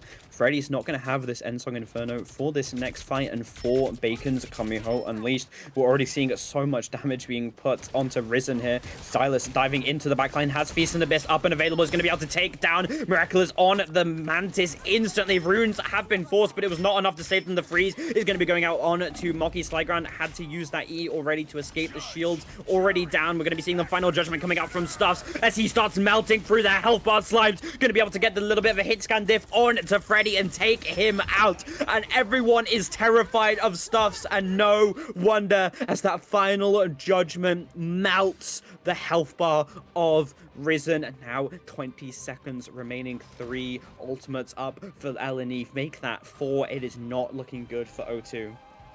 So much information right there that we're able to see from Effort, and that's going to be one of those nerfs that we see coming through tomorrow, where the range in which he's able to detect how where everybody is going to be nerfed a little bit. So would have to be in a little bit more of a riskier position to get that information starting tomorrow. But for right now, the Abyss looking to come through. We do see an elimination on Stuffs. That's an important elimination here early on. The Undefeatable is out, but not before we see them fall. One falling on 0-2. Stampede rolling through, and it's going to be a back and forth trample as these two teams are just in a full battle for this point, looking to get positional advantage. And Moki under half, got to be careful here, does get kidnapped a little bit, but they're going to be able to stabilize out around this corner, and is going to be Sligron now at the very low side of it, but Xylus falls to Freddy. Quick elimination by Phoenix. It's going to be slight advantage for 0-2 right now if they can hold on and get any little bit of extra distance that they can. They're around this last corner. They just got to get up the ramp. Miracles manages to take out Moki, but here comes the Fate of Both Worlds, but it's a little too late to keep him alive, and it still leads in a position to be able to take this exchange. The Endsong Inferno is dropped, and there it is. Stuffs is down once again. They are going to drop out from trying to go for a portal instead. We saw Leeds quickly swap off of that Strange, and now it is 0-2 working their way up the ramp. They have a chance to close this out on the second point to go to third. Xylus set up and ready for the stall. Freddy is going to be able to spot him out, though. Already forcing out the shield. Going to be slamming on to point to bring us into overtime. You're going to be seeing the Feast of the Abyss coming out from Slyground. Going to be taking all of the supports extremely low. Allows Miracles to instantly take down a Bacon. And this is going to be looking like an easy cap for O2. Call them the kings of clutches, as yet again, at the very last moment possible, they are able to cap point. 2 minutes left on possibly the hardest point of the entire map to push. The spawn is just so close. It's really hard to get all the way to the end here. So we'll see if they're able to do it. They do have the ult advantage here. Both Fate of Both Worlds and the copy being up and available. Soul Resurgence not far behind, as well as Risen. He's going to be using this Rampage to start running them down. Stuffs, on the other hand, is the only one who is up and available with that ultimate. And with the both Fate of Both Worlds, I don't think it's really going to be able to do much. Final Judgment going to be stopped by the support ults. Yeah, but even then, you gotta watch out for the opportunities for it to just be able to be burned through. You know, you had a little bit of chance to damage him through. Moki managing to take out Risen here early on. They had that ult available, so now it is a little bit more advantageous for Leeds here. We are going to see the copy come out by 9s, though, and they're still going to be actually in the Endsong Inferno, not able to connect, taken out before it can, and we still have Stuffs holding on to this Final Judgment effort now onto the Moon Knight, and they're just going to go for a full hold here on this last ramp, which, you know, it's very advantageous for a Moon Knight being able to just fire these onks down main and really just ricochet them off of the Loki even. As well as the Dino. So 5 seconds. They are going to have to go for a last second touch, but that's what worked out for them last time. And very quickly, Stuffs is low, though. He's going to get taken out. Great elimination there. And it is going to be, you know, no judgment coming through. And it is going to be O2 once again looking to make a last moment push.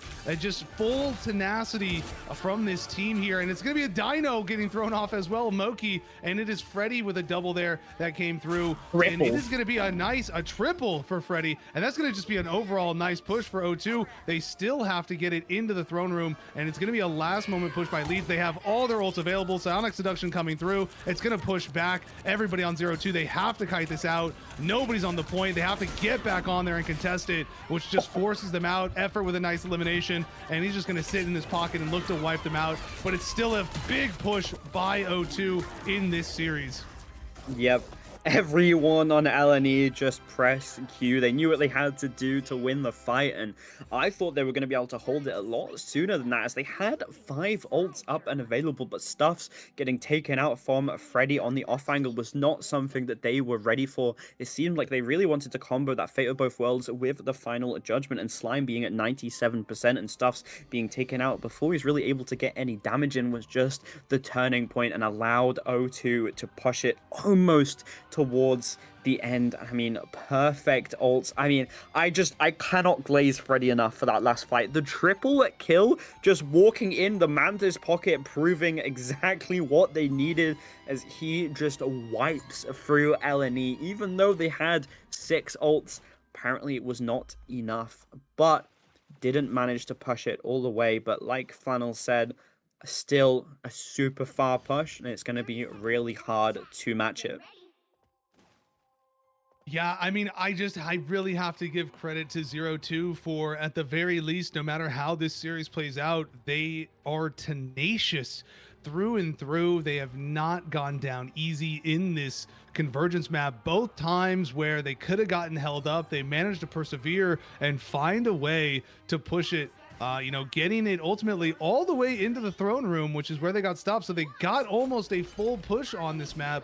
So, you know, we're going to need to see how Leeds does on offense now on a bit of a push scenario.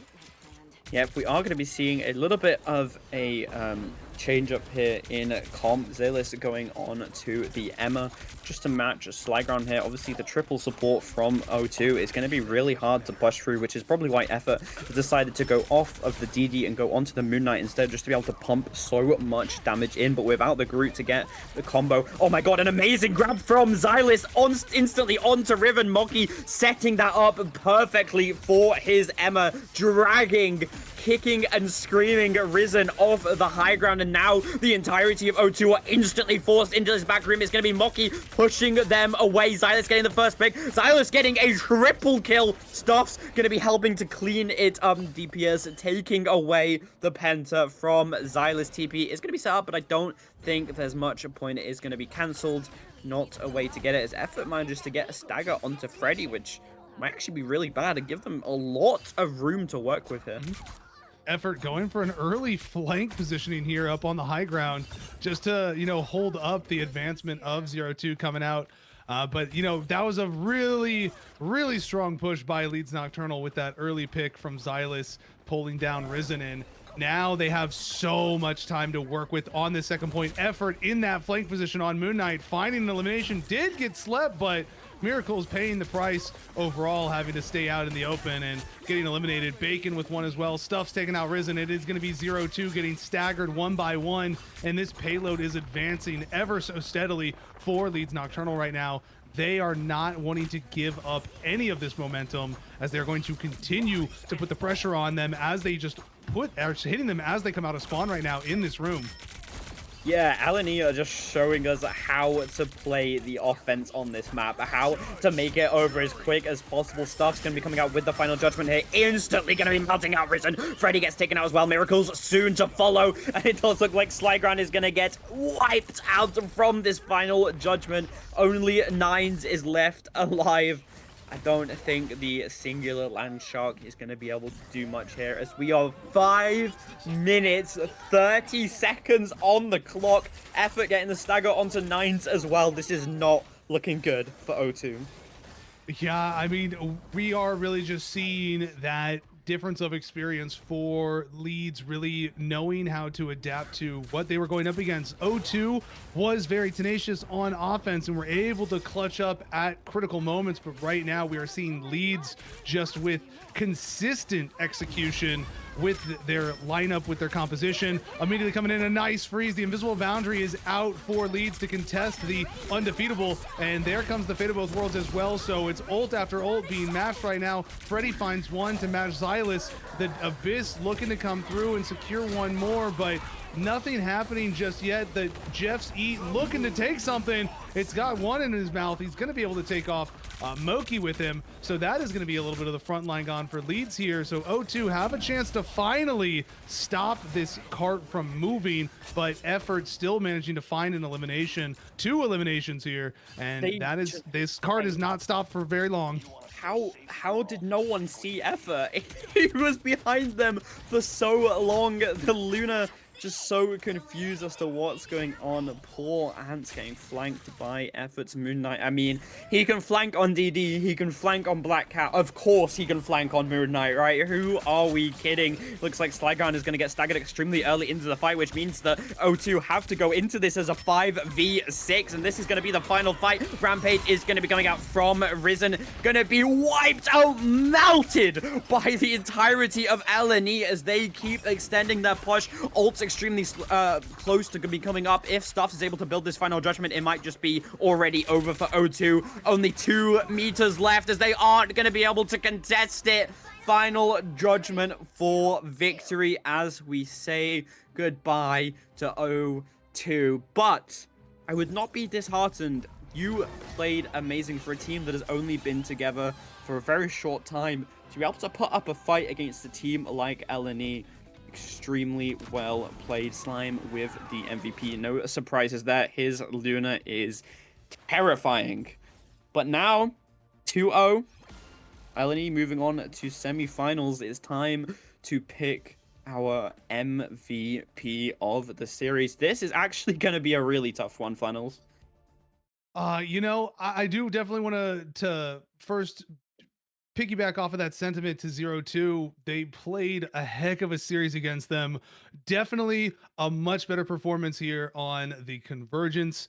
They had a difficult time on the Domination, but they really did play this quite well. They played it very competitively, but on the defensive side of it, it was clear that Leeds, they just knew what they wanted to run and how to execute through and through on that offensive side. So well done to 0-2 for putting up a strong fight there. Leeds, though, Oh man, I think this all starts.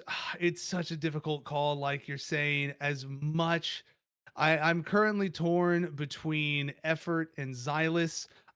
Mainly just because Xylus put on such a performance on this convergence map with that Emma getting the ball rolling, yanking down Risen from the high ground, and just that's what started this avalanche of momentum for LNE going into it. But effort We really can put it did to two do people if so you need to. much.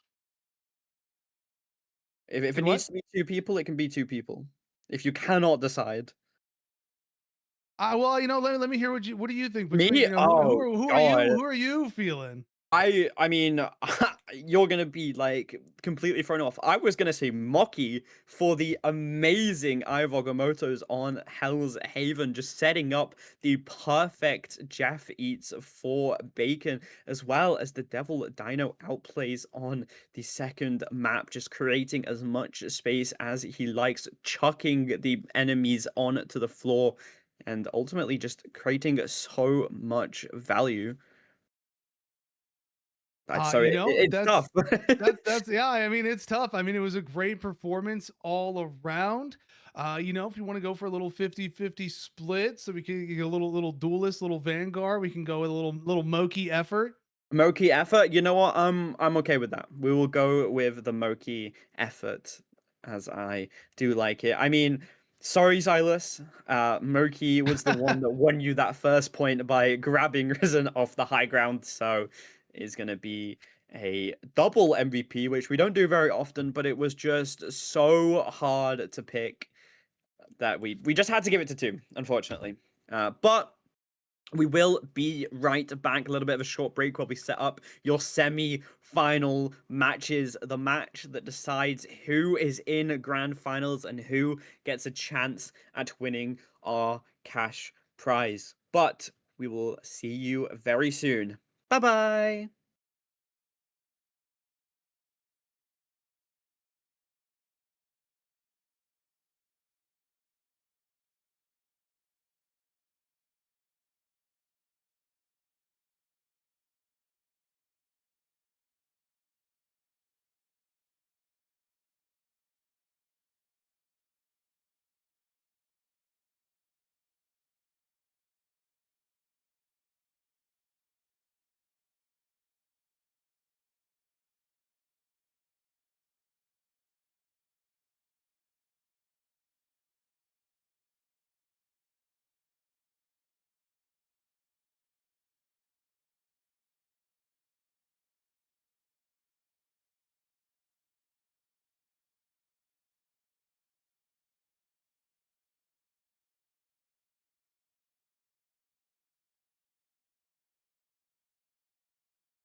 Hello and welcome back. We are here at the Heat Wave semi-finals. These two teams are going to be battling it out to make it to grand finals. And who are these teams, I hear you ask? It is going to be Final Shape versus No Signal. Our previous Heat Wave winners versus the team that we saw beat 0-3 in a very close series. So we'll see what they're able to do. But let's have a look at these rosters, shall we? And over on the side of Final Shape, it is going to be Lapsilotilus, Abuhu, SO Legend XXV2, Simba, Teddy Tedster, and Maverick. Yeah, and then on No Signal, we got to see them a little bit earlier today. Thyman and Keto, Jashi, Stixie, Rockin, and Nuka. But we do have one current sub in, Opso for Pepsi Chugger. So a little bit of a exchange there. There's a some of these names are not necessarily direct matchups for them, but you know, it's gonna be the same team that we saw from earlier overall. So Yep. definitely going to be interesting to see how it plays out with this situation. You know, a very tough matchup for No Signal here going up against a Final Shape.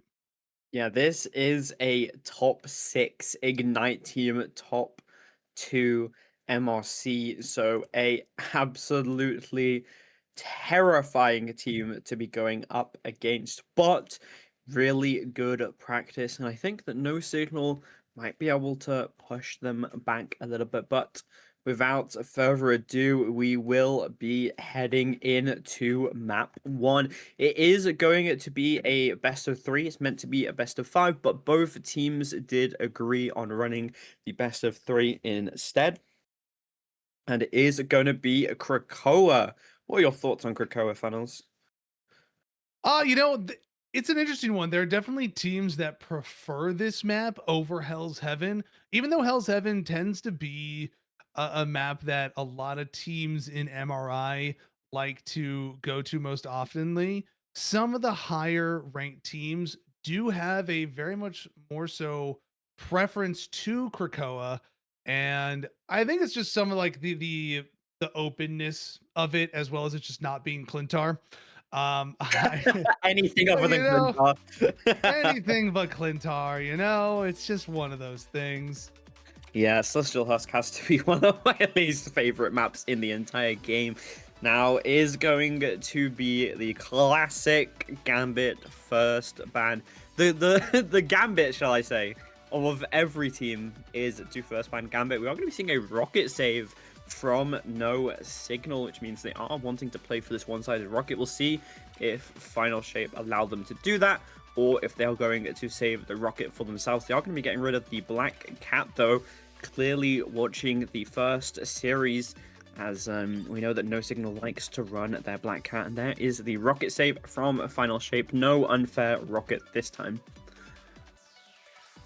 Yeah, you know, as Phoenix was something that we didn't really see worried about too much last time, but that rocket is being a pivotal factor for these teams in each series that we've seen, whether or not he's being fully banned out or he's being double saved. But you know, no Phoenix either, so gonna be different. And all the way down the line is when we're seeing the first sign of the Devil Dino. So it's looking like there is a possibility of a seeing a DD matchup in that regard, but taking away that Star-Lord force instead, we're actually going to see No Signal go for the one-sided Star-Lord, which you know, is going to give Final Shape the opportunity to have the one-sided Devil Dino. Yep, and that one-sided Devil Dino is something to be scared of. I do like No Signal's way of getting rid of these hit scans from Final Shape. Simba, obviously, the usual hit scan player, but on their sheet, there isn't much listed. Pretty much nothing, other than their best team comp is Psylocke. So we may be seeing a Psylocke here from Simba. I mean, we'll have to see. They have been a team for an entire year, which is definitely something to be scared of. It is a little pause here as Opso has DC'd. And you're back to our lovely faces. Hello. Hello, everybody. It's sometimes these DCs do happen, uh, but overall, it's not too bad. But it's going to be an interesting situation for these two teams. It's definitely going to be an uphill battle, I think, for No Signal, mainly just because, Final Shape does have a lot of very high level players on their team. A few players that are a part of Ignite, you might recognize some of their names. But overall, I agree with what you're talking about for Simba. One of the things that we did see with Simba in Ignite specifically recently was when he was on Phoenix, he was Thanos for their Yep. team. But when off of Phoenix, not as threatening, still very good, still a very influential player, but definitely is more so Thanos when on Phoenix. Yeah, I have definitely seen him put in the work on the um my brain's just gone. The pause has just recombobulated my entire brain. It's all mush right now. The Elsa. I've seen Simba perform on the Elsa when watching Ignite, so I wouldn't be too surprised if he decides to pull it out, but we may be seeing a little bit of a DD from Simba, which I'm not too used to seeing him playing these dive characters. It's usually more of a hit scan for him. Obviously, the Phoenix being banned out. Clearly, No Signal have been watching Ignite. They've been doing their research. They know that they need to get rid of this Phoenix. Otherwise, he's just going to be doing whatever he wants. And looking at these team comps, though, I am really liking what Final Shape is putting out. We do have the Jeffrey coming in here with the Captain America and Simba dive. Obviously, they have the unfair Devil Dino, so they are definitely going to be utilizing that as much as they can. Whereas No Signal going to be going for a kind of similar comp, but instead of the Dino, obviously they are going to be going on to the Emma, and I do feel like Emma is a fairly good counter against Dino. The Diamond form just allows you to really hard CC him, and he doesn't really have much movement after he has used his shift. So we'll see how it works out. We'll see if So Legend is going to be too aggressive or if he is going to play it well. I do think that primarily we're the key thing to keep an eye on this time around is going to be Jashi on that Elsa that's playing into that Devil Dino legend on it. That percent damage that comes through with that elephant gun round, as well as just the really high uptime pressure of what Elsa's able to do is going to be one of those key matching factors with that Emma in this exchange. So it's going to be difficult. We still, unfortunately, we do have that DC, so we don't really know what Opso is looking to play into this front right now, from what we can tell from these players. But Final Shape has a very interesting lineup for sure. It is definitely rare to not see Simba on that hit scan character. But this could be them preparing for different lineups or different things, maybe, expectations for him in Ignite, since there is going to be a meta shift once again for playoffs, with the way patches are. These teams, the best teams in MRI are always the teams that are um, the ones able to adapt the most I will to say we things. are seeing a little bit of I think they're just I think they're just trolling. I can't lie. I'm gonna be so for real with you. I mean this comp is interesting. It can work. I mean Rocket super powerful character, definitely something that you want to be using, and I feel like we're going to be seeing Abuhu use this Luna more offensively and aggressively Yeah, in the DPS triple Luna. Yeah, Simba going to be able to get the first pick on to BP Hate Club. That is a rocket out of the fight. BRB not going to be able to be used as a 5v6 legend, just melting the health bar of John Pork's kid. Also able to take down Teddy Tedster, a Spider-Man, not a pick that we see very often actually. Freeze is going to be coming out on to Jashi. He's able to escape with his life just barely, though. But yeah, how do we feel about this Spider-Man pick? You know, I feel like the Spider-Man pick is maybe a little bit of a niche option on this map, specifically looking for like those pull-offs. So we see a Boohoo there picking up that elimination on Kido. But you know, each time right now, they have to be able to consistently get eliminations, because twice now we've seen No Signal gets a pick, or we see somebody get a pick and immediately they're brought back by the BRB. So, Final Shape is going to have to, they're not really going to have an issue being able to, fully execute their eliminations. Very experienced team. Signal is going to have to be really on their game to capitalize on these eliminations in order to make the most of them and not let those BRBs be such an influential factor.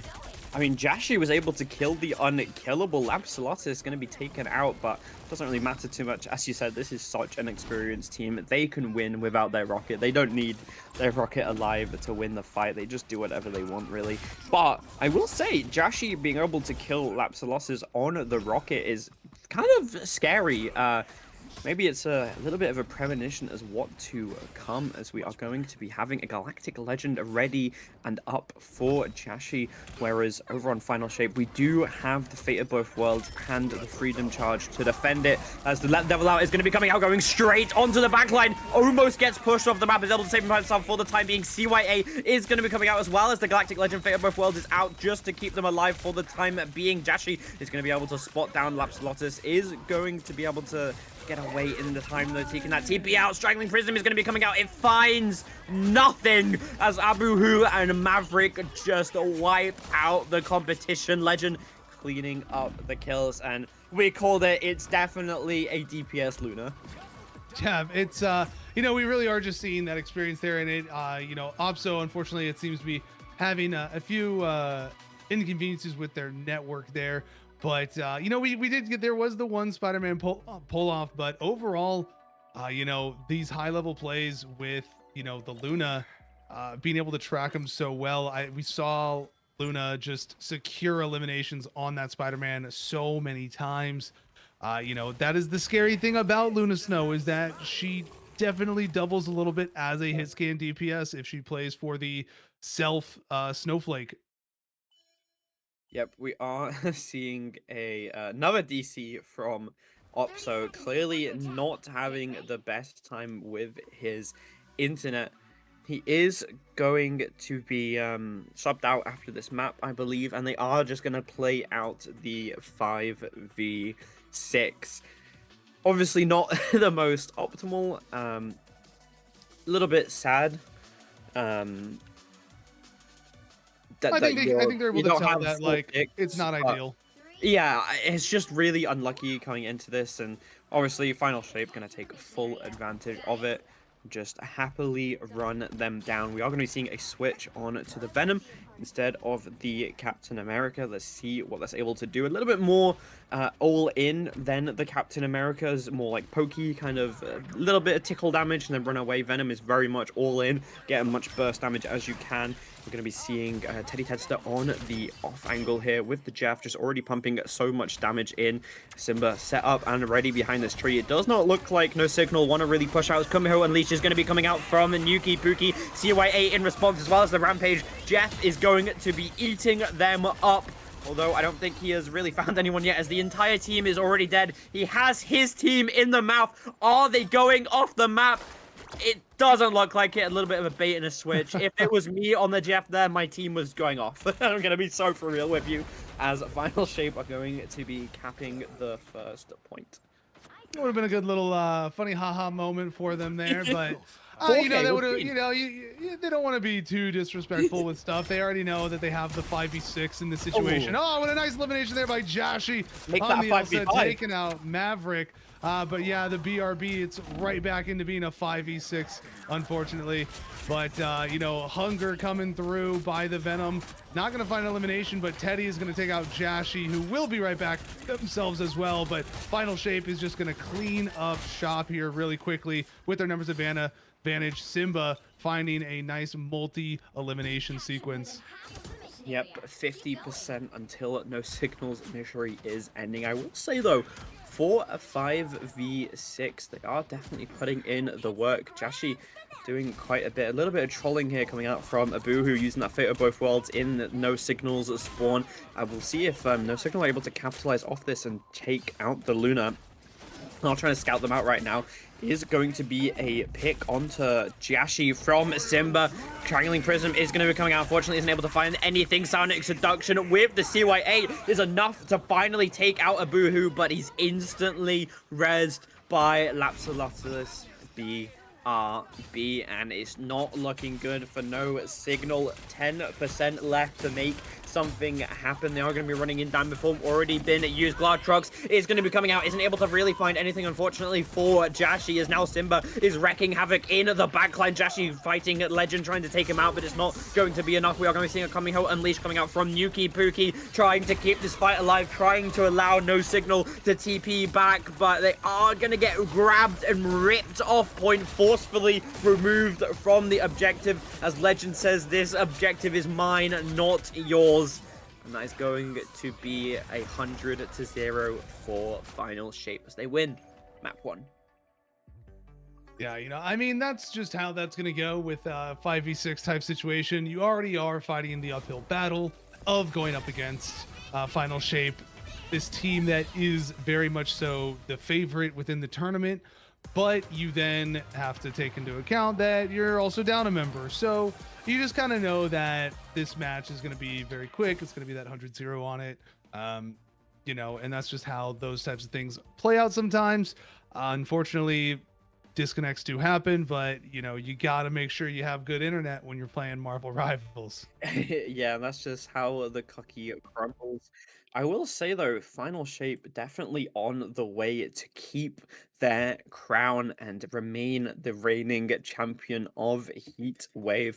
They do have a little bit of competition on the other side of the bracket, it seems, as LNE have been performing so well as we saw from the previous match, and I'm really excited to see who is going to win that semi-finals match on the opposite side of the bracket and face the winner of this match. And Final Shape, they do not want to give up their crown. They do not want to give up their reigning lead. They want to remain the champions of EU within championship leagues. And we'll see if they're able to do that. So we are going to be going on to map 2 here. What kind of map would you like to see? I know we've had Scrims Park, we've had Manhattan.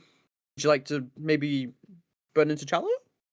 Sorry, Uh, more you into Challo? know, Djalia, that would be an interesting one. I think if we saw like a little full map rotation, but I get the feeling that it's gonna be.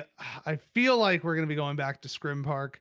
That's just the vibe I get, but I don't know what No Signal is gonna like in this exchange. Maybe they send us to back to Lower Manhattan, but since they just they saw success there recently. um but yeah, I feel like Central Park is such a it's just such a common one. Yeah, unfortunately, it is the one that everyone opts to go to. You know what? I would really like to see a penny come out on Central Park for the side of No Shape, Ah, as I feel like that would be a really nice way to counter this Devil Dino. well, you got to be comfortable on the penny. If you're That's true. not comfortable on the penny, then it really is a throw pick at that point. It was one of those things that we saw with MRI that you know, uh, some of these teams saw Penny come out in the defense in week 1, and then it became a situation where some of the teams were told, their Vanguard players were told that they had to practice Penny the entire next week until week 2 happened.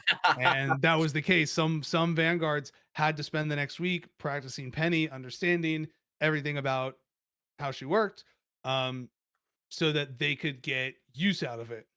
Yeah, I And mean, Scrim she's Park not it is. Scream Park it is, of course. Yeah, she's not exactly the most played champ, so most high level players really don't understand her kit. But as soon as Devil Dino got introduced, Penny shot up within the meta, as she is the harder counter. You kind of need to know how to play this character in order to face against this Devil Dino. And I can't really remember the name of the Penny one trick, but they were celestial and they are now one above all within this season. So definitely a good time to be learning and playing Penny. So we are going to go into Scrims Park once again, and of course the Gambit ban. Yeah, through and through, we'll see that Gambit. I have a feeling, though, we're still going to see. As much as they're probably like dreading a boohoo on Luna Snow or anything of that nature, we are seeing the Dino be banned out a little bit earlier here this time, and they're going to lock that in to make sure that it's not taken away. They clearly feel very comfortable on it, but see, this is why I would love to see the Penny funnels, right? Make them feel uncomfortable on it. Force them to play against the counter. We'll see how the pros do against that hard counter. I mean, they've definitely practiced it, right? You want to practice against your counters so you know how to outplay them, how to play around it, but it's just something that I personally would really like to see, because I haven't really seen Penny being played into Devil Dino yet. well, it was definitely less common in the EU side of things, the EMEA part for MRI, and it was something that we more so commonly saw brought in the America region specifically. And sure enough, though, I think No Signal still, they just don't want to take any chances, and they're just hard targeting those hit scans to be taken away from Simba. But you know, once again, they're going to go for that one-sided Star Lord. That Luna Snow is through though. Once more though for a boohoo, so it's gonna be the DPS Luna likely once again rearing its ugly head. Hey, as a support player, I love it. I Yeah, yeah, personally I love bet you do. it. I will say though, the amount of games that I've won because the enemy had a flank Luna is too many to count. free It's free a rank very, up. it's a very selfish play style for many. Yeah. With how they play it specifically. So Yeah, and if the supports on the enemy team have any amount of brain cells and aren't just AFK, then it's kind of easy to counter. I mean, you can 1v1 her on Luna, you can 1v1 her on White Fox. You know, all these like supports that just really don't get dominated by the Luna. We are going to be seeing the classic Lampsalotus Loki here. Usually it's the Teddy Tedster that we see on Loki, but he has definitely been opting the Jeff more recently. We are going to be seeing a little bit of a switch up here. No DPS Luna this time, as we are going to be seeing a Boohoo on the Devil Dino. Penny that we talked about that is so good on this map is going to be used by Legend, and it's going to be so hard to push through this choke. You have to deal with mines, you have to deal with a Devil Dinosaur, you have to deal with Bucky hucking you into the mines. I mean, going to be a real rough time for No Signal, but let's see how they're going to try and deal with it. yeah, and I mean, one of the characters that we have seen see a lot more play in Ignite recently is that Winter Soldier. Bucky Barnes just firing those Magnum rounds down main on people. It's such an important thing. It is a character that is definitely back in form as a competitive option for teams, for players to be able to play. But immediately we're going to see Pepsi trying to get value here on this Moon Knight to force back the members of Final Shape in this choke, just to spread them out a little bit, especially knowing that there's a Loki there as well. Yeah, I mean, just really nice players all around, but I do want to say that was a really nice Emma shield block there from Kid Owl, being able to stop Maverick from getting the hook that he wanted, but it's going to be Final Shape that win the first fight. BP Hate Club, though, getting extremely close to having the CYA. Looks like Jashi is going to be able to spot out Simba, who is flanking on the Black Cat, forcing him away. Maverick taking out Pepsi Chugga out of nowhere. Legend going to have to pick up John Porky as well. The runes that have been forced, that is such a long cooldown to use as well, especially if you're already losing the fight. And I mean, you're playing a Kraken Impact into Loki clones, which means that you can just get reset after reset after reset, and that is exactly what I want to see from Maverick. Amazing hug, dragging him into the mines, and oh my god, John Pork's kid wiped out. Jashi, though, able to take down Sempo, winning that little 1v1 against a pro player. He's very happy with himself there. Maverick going to be using the Kraken Impact on to the backline. Going to be able to force out the runes to keep themselves alive. For the time being, the Emma grab from Kidal to stop him from getting any resets, but not before he took out Pepsi Chugga.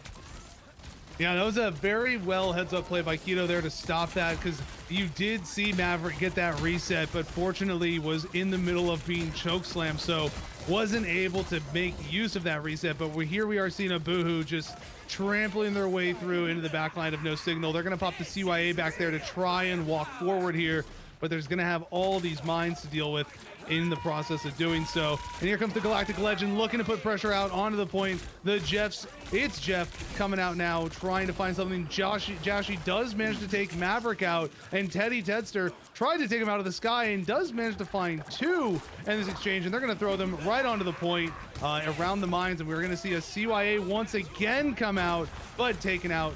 Nuki Pookie goes down, and it is just going to be a quick push back out by Final Shape here, routing the members of No Signal and making them have to move back out to the outside.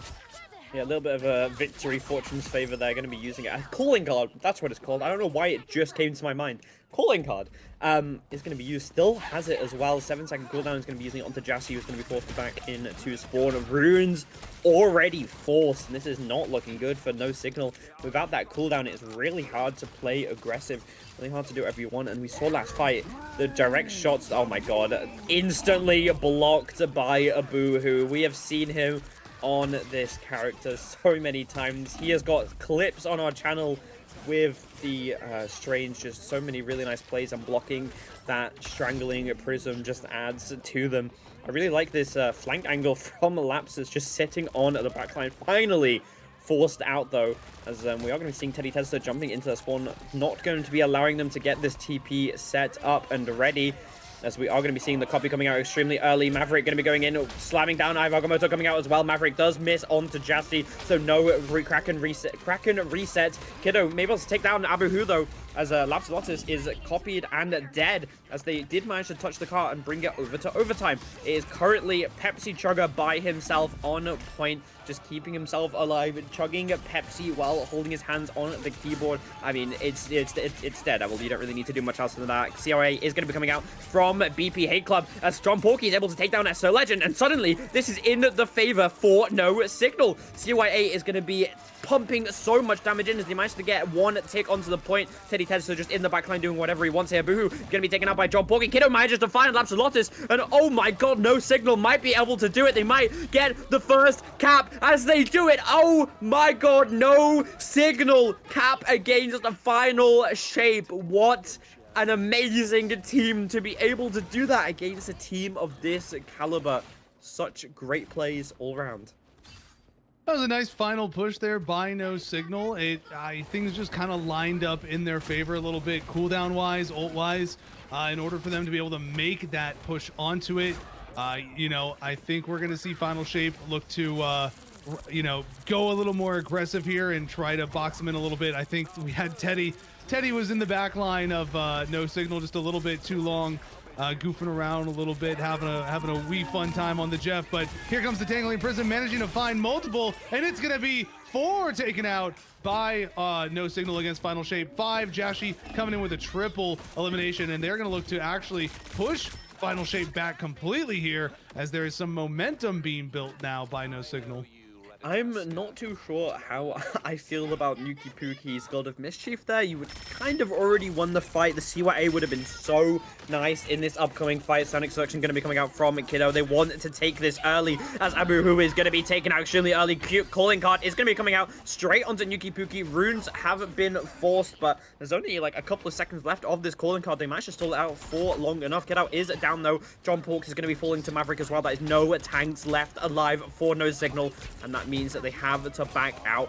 Really far push though, as they're going to be using the Kraken Impact to try and get these staggers here. He's not. He's actually going to die instead. Jashi managed to take him out. Simba has fallen to John Porky as well, and now the entirety of No Signal is starting to push in. Diamond Fork already being used from So Legend. This is not looking good. Rampage coming out from Abuhu. CYA in response as well as those runes. Runes have been forced from Lapsalotus as well. Going to be looking for an It's Jeff. Going to be using it to reposition instead. Not really looking to get any kills with it. Don't want to risk their life here, especially in a fight that is currently losing. Kid out. Getting Scary Lodo needs to be careful. Sonic Selection going to be coming out from So Legend. Isn't really going to be able to find anyone as he is getting Scary Lodo. Has to back out from it. Yuki Puki going to be taken out as well as John Pork's Kid, and now No Signal. This is not looking good. Final shape, or in the driving seat, finally back where they belong, back at the top of their game. Teddy Sesta finds a Pepsi Trigger. TP is going to be set up, but he is going to get not CC'd. Yep, there we go. Abuhu is going to grab him and unfortunately cancel that TP. And that's going to be the end of that offensive push for No Signal here. Final Shape wrapping things up with the Dino going to spawn. But, you know, it was a good push by No Signal. I think Final Shape is going to come out really aggressive here and look to push very early on. You know, we've seen this before. No Signal, they were very tenacious, managed to get that capture and push it through. But, you know, we saw No Signal do the same thing to 03, where as soon as they got to offense, they just kind of rolled through it with the momentum. And Final Shape is looking like they're going to be coming out guns blazing right away with some high pressure. I just got news in, and on the opposite side of the bracket, it is going to be Zoo Fari versus Eleni in those semi-finals match over there. So as soon as I get the result for that, I will let you guys know. But those two will be fighting it out for a spot in the grand finals to face whoever the winner is here. And I will say, if No Signal lose, they should be so proud of themselves for a team that has not been together for that long against a Ignite team that has been together for over a year. To be able to cap that first point and almost cap the second is extremely impressive. And we are going to be seeing the John Porks penny here, which is exactly what I wanted. And we're seeing Final Shape come out here with a very interesting little 3 Vanguard front. It's obviously just a, initial little TP. A couple little cheeky things, something we haven't seen for a while here. The Punisher on the turret through the portal, just firing into the entryway of where No Signal is lined up. They are on that Penny Parker, but they're going to be looking to take that out here through the portal. But Abuhu is going to have to hop out of that turret here soon before that portal closes. But it's not going to matter, as Maverick is going to come through with a nice double elimination paired with Simba, and they are going to quickly route the members of No Signal off of the point and get a nice quick capture here and move into the next stretch. Almost 6 minutes on the clock for them. Yeah, that was definitely a trip down memory lane there. I remember that used to be the default strategy for the Convergence Clintar map, where you would just TP with that Punisher turret. Trying to get a lot of damage in. Pepsi Trucker here trying to stop the offensive from the Dino riding Punisher. Does manage to take down So Legend, getting a little bit too aggressive there. The Legend that has finally fallen, and now No Signal can push in a little bit. Simba getting a little bit low, is going to get healed up by Lapsalotos, who is opting to play this. Oh my god, Abuhu taken out of nowhere. So is Maverick, and suddenly No Signal are just wiping them out, melting through the health bars of No Signal of Final Shape. They've just been split up and dissected by Jashi and Pepsi Chugga. Yeah, I would definitely want to highlight Jashi's, performance here. They've been playing very well. Abuhu coming in a little cheeky, zip line in and immediately taken out, though, But Jashi has been doing an incredible job of getting high value while playing their life. The CY8 coming out here, but the Jeff Eat is through with picking up 2, getting their teammates out. Oh, And they're throwing them, they're actually taking them straight to the back line here instead, and they're using them as a backline pressure. Jashi in the sky is going to get taken out, though, unfortunately, through that Galactic Legend. Of Boohoo here now with the final judgment, finding 1, finding 2. Legend taking Nuki out in the back line in the meantime, though, and they are just now looking to keep no signal here in their spawn as Final Shape pushes the payload towards its final stretch. yeah, I mean, they are getting, they're literally spawn camping right now. They are sitting in their spawn. Calling card is going to be coming out so they can see exactly where they're coming from. And that is going to be a series win to Final Shape. Absolutely amazing performance from No Signal, though. Really putting in the work, especially after having to play the first map as a 5v6. They should be extremely proud of themselves, and I really hope to see them back next week as a little type of revenge, maybe. Yeah, I mean it's definitely going to be an interesting time for these teams going forward. You know, we do have to keep in mind, you know, next week might be a little bit of a different look because some of these teams might be being active in MRC itself. So, Or you Ignite know, qualifiers, I believe, is uh happening around the same time as well. Could be incorrect, though. Uh, I don't know. I think the Ignite qualifiers are a little bit later, but maybe. Mhm. Some of these teams, though, you know, they're the for speaking of the Ignite qualifiers, there are going to be some of these MRC teams, some of these teams that you are seeing in these tournaments and actively in MRC. They are going to be in these Ignite qualifiers. So definitely teams to keep your eyes on. The Ignite qualifiers are going to have, I believe it's going to be about 30 MRC teams with only 2 teams that were relegated from Ignite itself.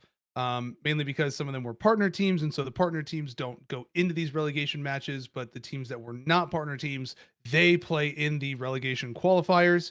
So there are going to be some of these MRC teams looking to assert themselves and, you know, show that they can compete at the level of some of these other teams that have been in Ignite so far. So definitely some interesting things happening in that regard. But Final Shape, No Signal, very nice series between these two teams. Final Shape, a very good competitive team full of MRI members, and you know, very strong performance though for No Signal still.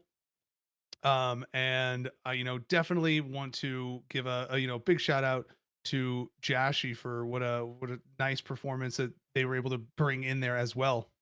Yep. Well, it is the hardest time, and I mean, I really want to give the MVP to Jashi just because I love the underdogs. That's just me. Um, but if we're thinking really who deserves the MVP here, it's such a tough decision, really. I mean, all of the players on Final Shape made so many individual great plays that it's really hard to choose this MVP. I'm kind of leaning towards Lapslotus, probably. What do you have to say, Flannels? What do you think? I was thinking more along the lines of a Boohoo. Um, I Hmm. feel like we saw a Boohoo do a lot of really good things. Uh, you know, very nice performance, showing very nice flexibility. You know, obviously in the first series, they were on that DPS Luna and they were an absolute menace on that DPS Luna. But then also in the next round, you know, they a little bit of a role swap, and you know, they you know, they just I felt like they were a very solid performance and were worthy of it. That is fair.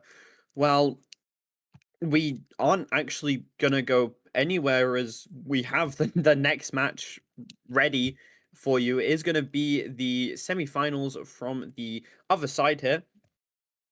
Um, and we probably don't have the rosters ready because I don't think the production was ready to be doing the other semifinals. But the other quarterfinals match took long enough that we were able to catch this one, thankfully, which I'm very happy about. The more teams we get to cast, the happier I am, and it is going to be LNE versus I believe it is Zufari.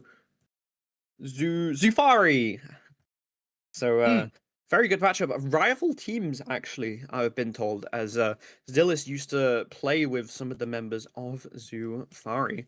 Um, I do believe we have Zufari in our information sheet. Let me just double check real quick. But overall, I think this will be an exciting series. We're seeing some nice, equal rank distribution across both teams. So I think this is definitely an opportunity for these to be a very competitive matchup overall. And LNE is a team that we did get to see earlier. They were highly competitive and were able to really show their coordination and experience of playing together, and how they were able to execute their performance against the other teams was really one of their bigger deciding factors in how they were able to get those wins. Yeah, definitely. And we haven't actually been able to cast Zufari yet, but they do have Shio, Fezzi, Elikar, Calm, Skard, and Calzone. So very, very stacked roster. We have seen quite a few of them play before in our tournaments, especially Piscard and Shio. So I'm really excited to see what they can do here. This should be an extremely close match. It should be something that something to get excited for, really.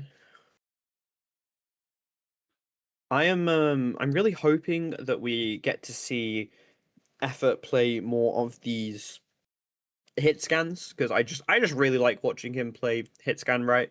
It's Mm. just his aim is terrifying. Well, I think that might be something that we'll have to wait maybe until next week. I feel like some of these players are really wanting to get the most out of their dive characters before some of them get taken out back tomorrow. Mainly the ones who are playing Black Cat. DD still very much so going to be a factor for these teams following the nerfs. The nerf is a little more on the utility side. None of it is like output nerfs. I think that if there was going to be anything that was nerfed by DD, they targeted the correct things. Nothing that it has like direct influence on his TTK for taking out backline or anything like that, because you don't want to touch the damage any more than they already have, because then it's just not very threatening per se in the way that it is. But it's more so on the utility side of, you know, information acquisition, how far and how close he can be, as well as being able to mark targets and close the gap on them. So I think it was the appropriate things to nerf if they were going to nerf something. But I think DD is still very much so going to be just fine as the dive character, but is going to be moving very much so back into that primary seat of being the dive over Black Cat or anything else in that dive selection. Yeah, I mean, I I like that Black Cat is being nerfed. She is way too strong at the moment, but I really don't know how I feel about DD being back up at the top dive spot. I miss the days back in season 2 and 3 that it was a Psylocke BP that you had to deal with, two very skill expressive characters, I feel. And I mean, a lot of people are probably going to hate me for saying this, but I just don't believe that DD really allows you to express how skilled you are compared to these other dive characters. I think even Black Cat has more skill expression than DD, so him being the number one dive pick to me is just a little bit boring, but we'll see where it goes. I think for a lot of people, it's just he's been the default dive for so long. Pretty much since his introduction, he has been the dive character in that spot without really any room for others in the same vein. He's always been a cut above the other dive. Psylocke did get some buffs that brought her back into form, especially in the Ignite scene, but she's a bit different of a dive character, definitely a different type of dive. Yeah, it's more Is of a hit kind of scan that dive. ranged hit scan that Mhm. has dive components to it. So it's a little bit of a different type of dive than the full melee involvement of a Daredevil. Yeah, definitely. I mean, it's, yeah. I mean, you've got these like Daredevil, Black Cat kind of melee. I don't know if you can really call Black Cat melee when she can hit you from miles away. It feels with her special. We are going to be seeing that Black Cat banned at the time that I am saying it. Effort has his DD saved right afterwards as well. Obviously, going to be mirroring the Devil Dinosaur save, especially on this map. It's just really powerful. Going to be seeing a cap ban. Clearly, Zufari have been doing their research. They don't want Zillus to be going onto the cap, but we saw from the earlier matches of LNE, they really prefer putting Zillus onto that Venom instead of the Captain America anyway, so maybe a little bit of a wasted ban. It does mean that he can't switch off the Venom if it's not particularly working. We are going to be seeing a Luna save for the side of Zufari, and probably going to be seeing a... It's either going to be a Black Cat or a DD ban here. I think they realize they don't really need to save something because, you know, the enemy team has to pick which one they allow through. It is going to be the DD loud through, so we're going to be seeing that mixed together, as well as we're going to be seeing which dive character is better, the Captain America or the Venom. If you had to guess, what would you think, Funnels? I mean, I think it just depends on what type of dive backline proponent you want to see. If you want something that is more bothersome and distracting, or something that is more high TTK potential. Obviously Venom is much more aggressive in that regard, but you typically are able to have a Captain America stick around a bit longer in the backlines, whereas Venom is kind of he's committed, and then he just fully swings out a lot of the time, depending on how much pressure there is initially. But right now we're not seeing either one.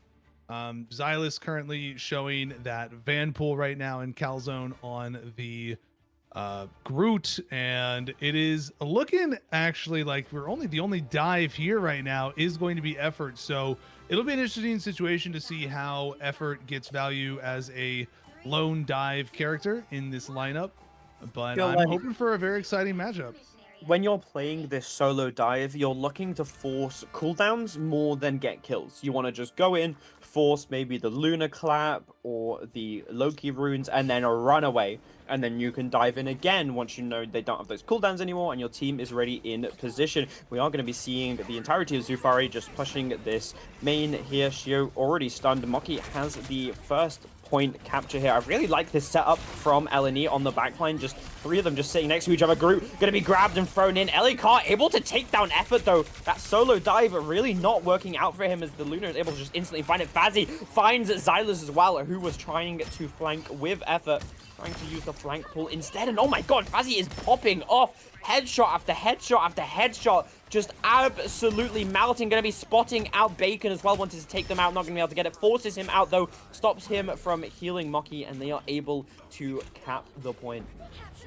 Yeah, Zufari doing a really good job of just being able to apply that front line pressure, while Fazzy slowly worked their way up the side angles and were just able to secure a few repeated critical eliminations that allowed for them to let the rest of Zufari just walk forward essentially and now take control of this point. Moon Knight already having the hands of Khonshu rain down upon them and forcing leads back once more.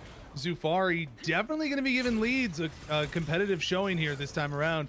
So it's going to be a really good series that we're seeing right now. Leads on the backside of Zufari now. These teams having traded places a little bit, having rotated around the backside of the map, and already we're seeing Fazzy play so aggressively. The Unsung Inferno coming through at point blank, not able to find the elimination, but it's still in here in the backside. It still manages to take Effort out. You are insane, Fazzy, with a quick double on the backside by their lonesome, and that is going to be Zufari locking up this point and continuing that percent advancement right now. Someone needs to stop Fazzy, man. He is popping off, showing Effort how the solo flank is meant to be done. We did see Effort switch off of this DD and on to the mirror match, and we are going to be seeing Bacon switching on to the Invisible Woman instead of the Jeffrey. Fazzy going to be pushed out a little bit. Effort going to be able to find the first kill. Stuffs running in with the final judgment. Hand and Conchu is going to be able to take him out, though. That is a double fate of both worlds as well. Loki Copy going to be used to keep them up and alive in this fight, but Effort using the Hand of Conchu of his own, though, is able to take down Shio, and with no tank, it's going to be a little bit difficult as Mochi is just allowed the free reign to really do whatever he wants here, start pushing it as fast as he can, but Fazzy, once again, in the backline, taking out Bacon, is going to be traded, though, as Slime is able to get a kill. Elikar going to be using this Fate of Both Worlds for the time being, just to keep the team alive, going to be bringing it up to 99%.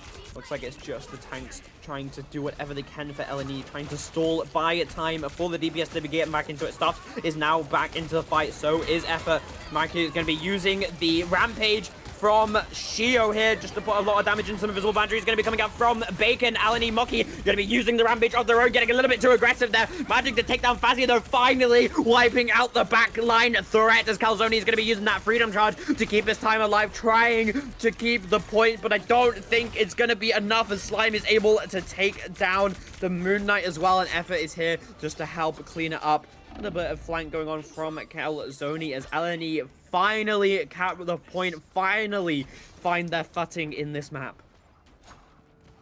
That was a nice bout there for Leeds. Nocturnal finally definitely getting that control. It was a very drawn-out contestation by Zufari. They were able to get back a little bit, but it was just such an intense exchange. But I think Zufari have the ultimates that they value most right here coming back, that are going to allow them to try to take control. But we are going to see Conchu's hands rain from the sky just to zone out Zufari a little bit more, let them get a little more percentage, but it's being returned right in turn, and it is going to be PC taking out an elimination on one of those backlines. Bacon out of this equation, so as soon as that Fate of Both Worlds falls, the remaining members of Leeds are going to be vulnerable here. Moki, though, managing to take out Fazzy, however. Effort picking up one as well, and Leeds are managing to maintain control on this point so far, and they are just doing a great job now of finishing off the stragglers of Zufari in this exchange. Well done to them for being able to hang on with only one strategist for so long after that Fate of Both Worlds fell. It was a really well played from Scard to enter the fight with the Hand of Conchu, being able to not only force Slime's Fate of Both Worlds, but also kill Bacon in the response. But like Flannels said, LNE picked up the pace and were able to keep in the fight, keep themselves alive with only Slime to support them. Now we're getting really close to this Mocky, but no support ults available because Bacon died so early. He doesn't have that invisible boundary yet, as we are going to be seeing the Endsong Inferno coming down, slamming down. It's going to get broken just before, as we are now seeing Elikar using the Fate of Both Worlds, trying to push in as far as possible. Mocky going to be getting scarily low, though, has a Rampage up, and Available is going to die before he's able to use it, though, as Pascard is going to be able to take him out, and now we're tank down, means that they can push in. Effort, though, able to take down Fazzy, which is what you want to see. A tunnel bond, visible boundary is going to be coming out. Stuffs manages to find Pascal, switching on to this Phoenix as well, just to match the other one. Devil Dino Shio going to be taken out. Rampage not able to get as much value as they want. TP has come through from Mocky, and LNE clutch it out. What a performance, what a reverse from LNE. Yeah, really incredible showing there by LNE to hang on there and bring it back after the way Zufari had such a dominant control over the point for so long. This shift of it began when Stuffs got off of the Punisher and went over to the Phoenix, and that was able to begin to apply very high pressure onto the back line. And we started to see Fazzy get, focused up a little bit more, a little more attention being brought onto them, and, not being able to have the Endsong Infernos connect.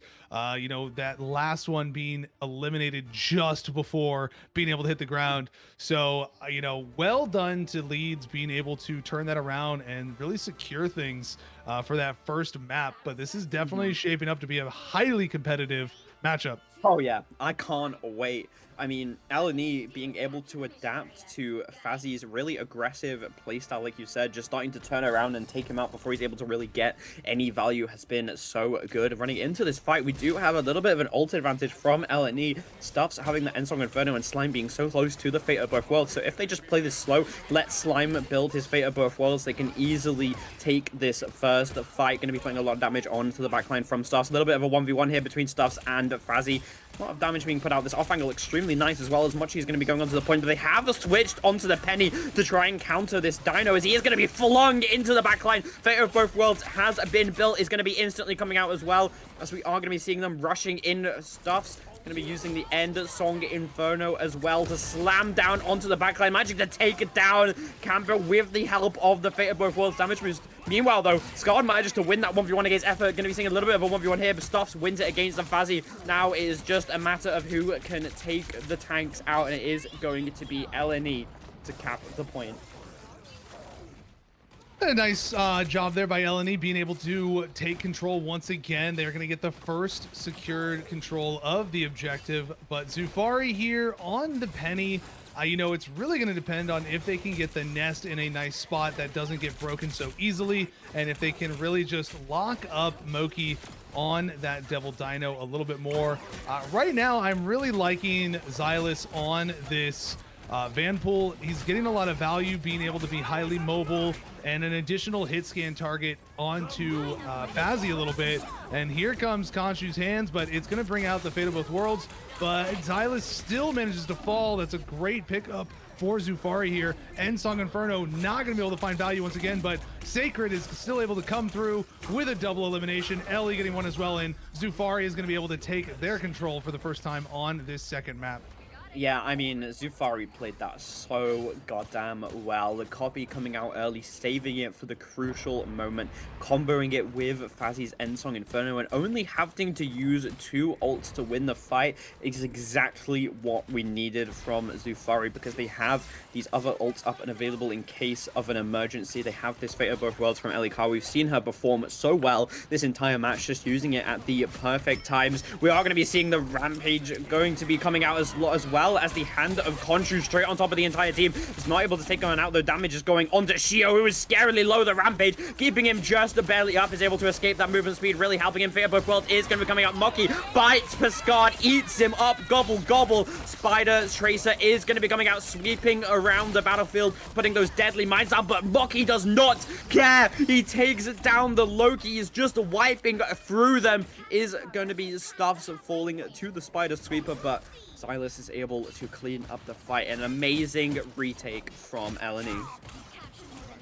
Yeah, just really nice aggressive showings by LNE consistently here every time. They're able to find the key eliminations that start the ball rolling for them to be able to take back control, you know, and it's so interesting to see Vanpool still being able to have such an influential placement in a match like this. You know, people have talked about Vanpool being, you know, gutted, but, you know, if you've been watching MRI, you know that Vanpool is still very much so in the meta for these teams as one of the alternate Vanguard options that we see consistently. Effort finding a quick one there onto Karm, and that's going to stagger out Zufari a little bit here now. That's a big elimination, taking out one of the strategist. Stuffs taking out Sacred here as well, and they're actually going to just have Shio off the map, dropped off the map most likely, and they're going to quickly look to try to portal back, but are being peppered from afar by the Moon Knight. We got the DD getting in the way to contest it a little bit, and now Zufari through the portal for this last attempted of contention, but Ellie is staggered out immediately, so that is a strat line down for Zufari. They got to try to get back quickly in order to keep things going, but Stuff's taking out Shio really quickly as well, and it is just going to be one after another eliminated for Zufari here, being taken out by Leeds, and this is looking like it's going to be the second map going to Leeds as well, in a little more dominating performance this time around for them, but it's going to be a nice little 2-0 for them in this best of 3 on map 1. Can we talk about how good these two hit scan players are together? They just play perfectly. They know which off angles to take. They know who to be shooting at. I mean, Stuffs just puts in so much damage with this burst damage from Phoenix, and just allows effort to just get so much value with the Moon Knight, as we're now going to be going into a map 2. And I mean, I would be terrified if I was Zufari right now, as this team is looking scary. A little bit of a slow start for LNE, but you know, all trains have to start slow. Once they go, they are chugging along, and we saw such a dominant performance from LNE in the second round of that domination. Yeah, I mean, a lot of this really started for them when they got off of that Punisher, and we saw, uh, stuff's just really starting to get hot on that Phoenix, and was being such an influential hit scan member paired up with Xylus on that Vanpool. They were able to just consistently apply pressure and secure eliminations where they needed to, and that was such an important part for them. And it was Zufari had a difficult time getting control on that second map. They were able to get it that one time. They held it for a little bit, but they were not able to consistently contest it or stall out the point in their favor in that exchange. So, I'm very curious to see how these two teams are going to function going forward between the Convergence and Convoy if we get to that third map. We've seen some of these teams do better on domination, and then they struggle a lot more on the convoy or convergence, and it gives opportunities for these other teams to do a lot better. Yeah, that is true. I mean, I'm hoping for a little bit of a comp switch up over on Zufari's side. Maybe adding a Groot into combo with that Moon Knight would be really nice. I'm wondering which convergence are they going to take us to. I just really want to see a Shinshibuya. Only recently got back into the map pool. It is going to be a different convergence, one that we have not seen yet today, as they are going to be taking us to the Hall of Tajalia, a map that is really well known for how bad Daredevil is on it. Really hard to get value on Daredevil on a map that is so long range, so hit scan heavy. But as I've been saying, Effort does not care if he has to play hit scan. He will happily lock in the Moon Knight, happily lock in the Phoenix, and I will be extremely surprised if we don't see a Slime Loki on this map. And immediately, sure enough, the double gambit as always. Loki, this is definitely a Loki favored map, especially on the defensive side for it. There's so many different high angles to be able to place clones and different ways to position and maneuver around and escape. But early on, we actually are being faked out a little bit. They were hovering the Black Cat save, but they're just going to go for the Devil Dino. Sure enough, and probably see that Devil Dino mirror once more. Rocket being locked out though from the side of Leeds, taking it away from Zufari. So Rocket's still very much so an influential factor for these teams. It's really interesting how quickly he returned to the meta after being such a non-factor for so long. I For a can't lot of lie, he people. never left. He has always been the meta. I think it's just the other supports getting nerfed is what brought him back up, really. Because, I mean, his CYA is probably one of the best support ultimates in the game. 40% damage boost is so goddamn much when you partner it with a high damage DPS like the Galactic Legend himself, like the Punisher. It's just terrifying, and no other support can provide that much damage boost. Even Luna is only around 20%, so really Rocket never needs to be buffed, but Netty somehow still buff him every season. And so here we are in the hard Rocket meta once again. We are going to be seeing a Black Cat save for Leeds Nocturnal, so we are going to be seeing Effort Black on the Black Cat. I am actually very surprised that Zuvari didn't decide to ban it out. They are going to be banning out the Phoenix, and Luna instead going to be having a one-sided Luna. Do not want Slime to be on his Luna, but like I said, he is probably going to be on Loki if I had to guess, as this map is just so good for Loki. Yeah, and we are going to see the Phoenix taken away as well. So we're going to see some different looks from players this time around. Right now, though, effort on that Black Cat, we've seen them on that Black Cat before, and we know how dangerous it can be. We haven't had a chance to see Fezzy on anything else just yet, other than the one time we saw the Phoenix in that first round of domination. But they're looking at a little Psylocke action right now, which I Ooh, like to see because we don't that's see what that I've as much been anymore. wanting. Yeah, definitely. It's one of those really high skill picks. You have to know what you're doing in order to get those kills with the Psylocke, but her burst damage is just so nice. We got baited, Flannels. He has switched over to the Punisher, unfortunately. Ah. I hope he's gonna walk out on the Psylocke, but it is not looking like it. Maybe at some point. Maybe at some point. We Maybe you are. know after first point taken. Yeah, after the point that's really hard to flank on, but not the point that has the high ground. Anyway, we are going to be sealing stuffs on the Star-Lord, which we actually haven't seen him play yet. Effort back on the classic Black Cat pick of his. Going to be having Xylus on the tank pool once again. It clearly feels very comfortable on it after last map. Effort going to be spotting out the enemies, seeing who is going to be playing on the enemy team. And it looks like really nice at team comp here. I do like the Loki and the Punisher here, but they really need to clear this high ground. They need to get Xylus and Slime off of the high ground as quick as possible. You cannot allow them to dominate it. Emma Crystal on it to Mocky, going to be putting him scarily low though already as Stuffs.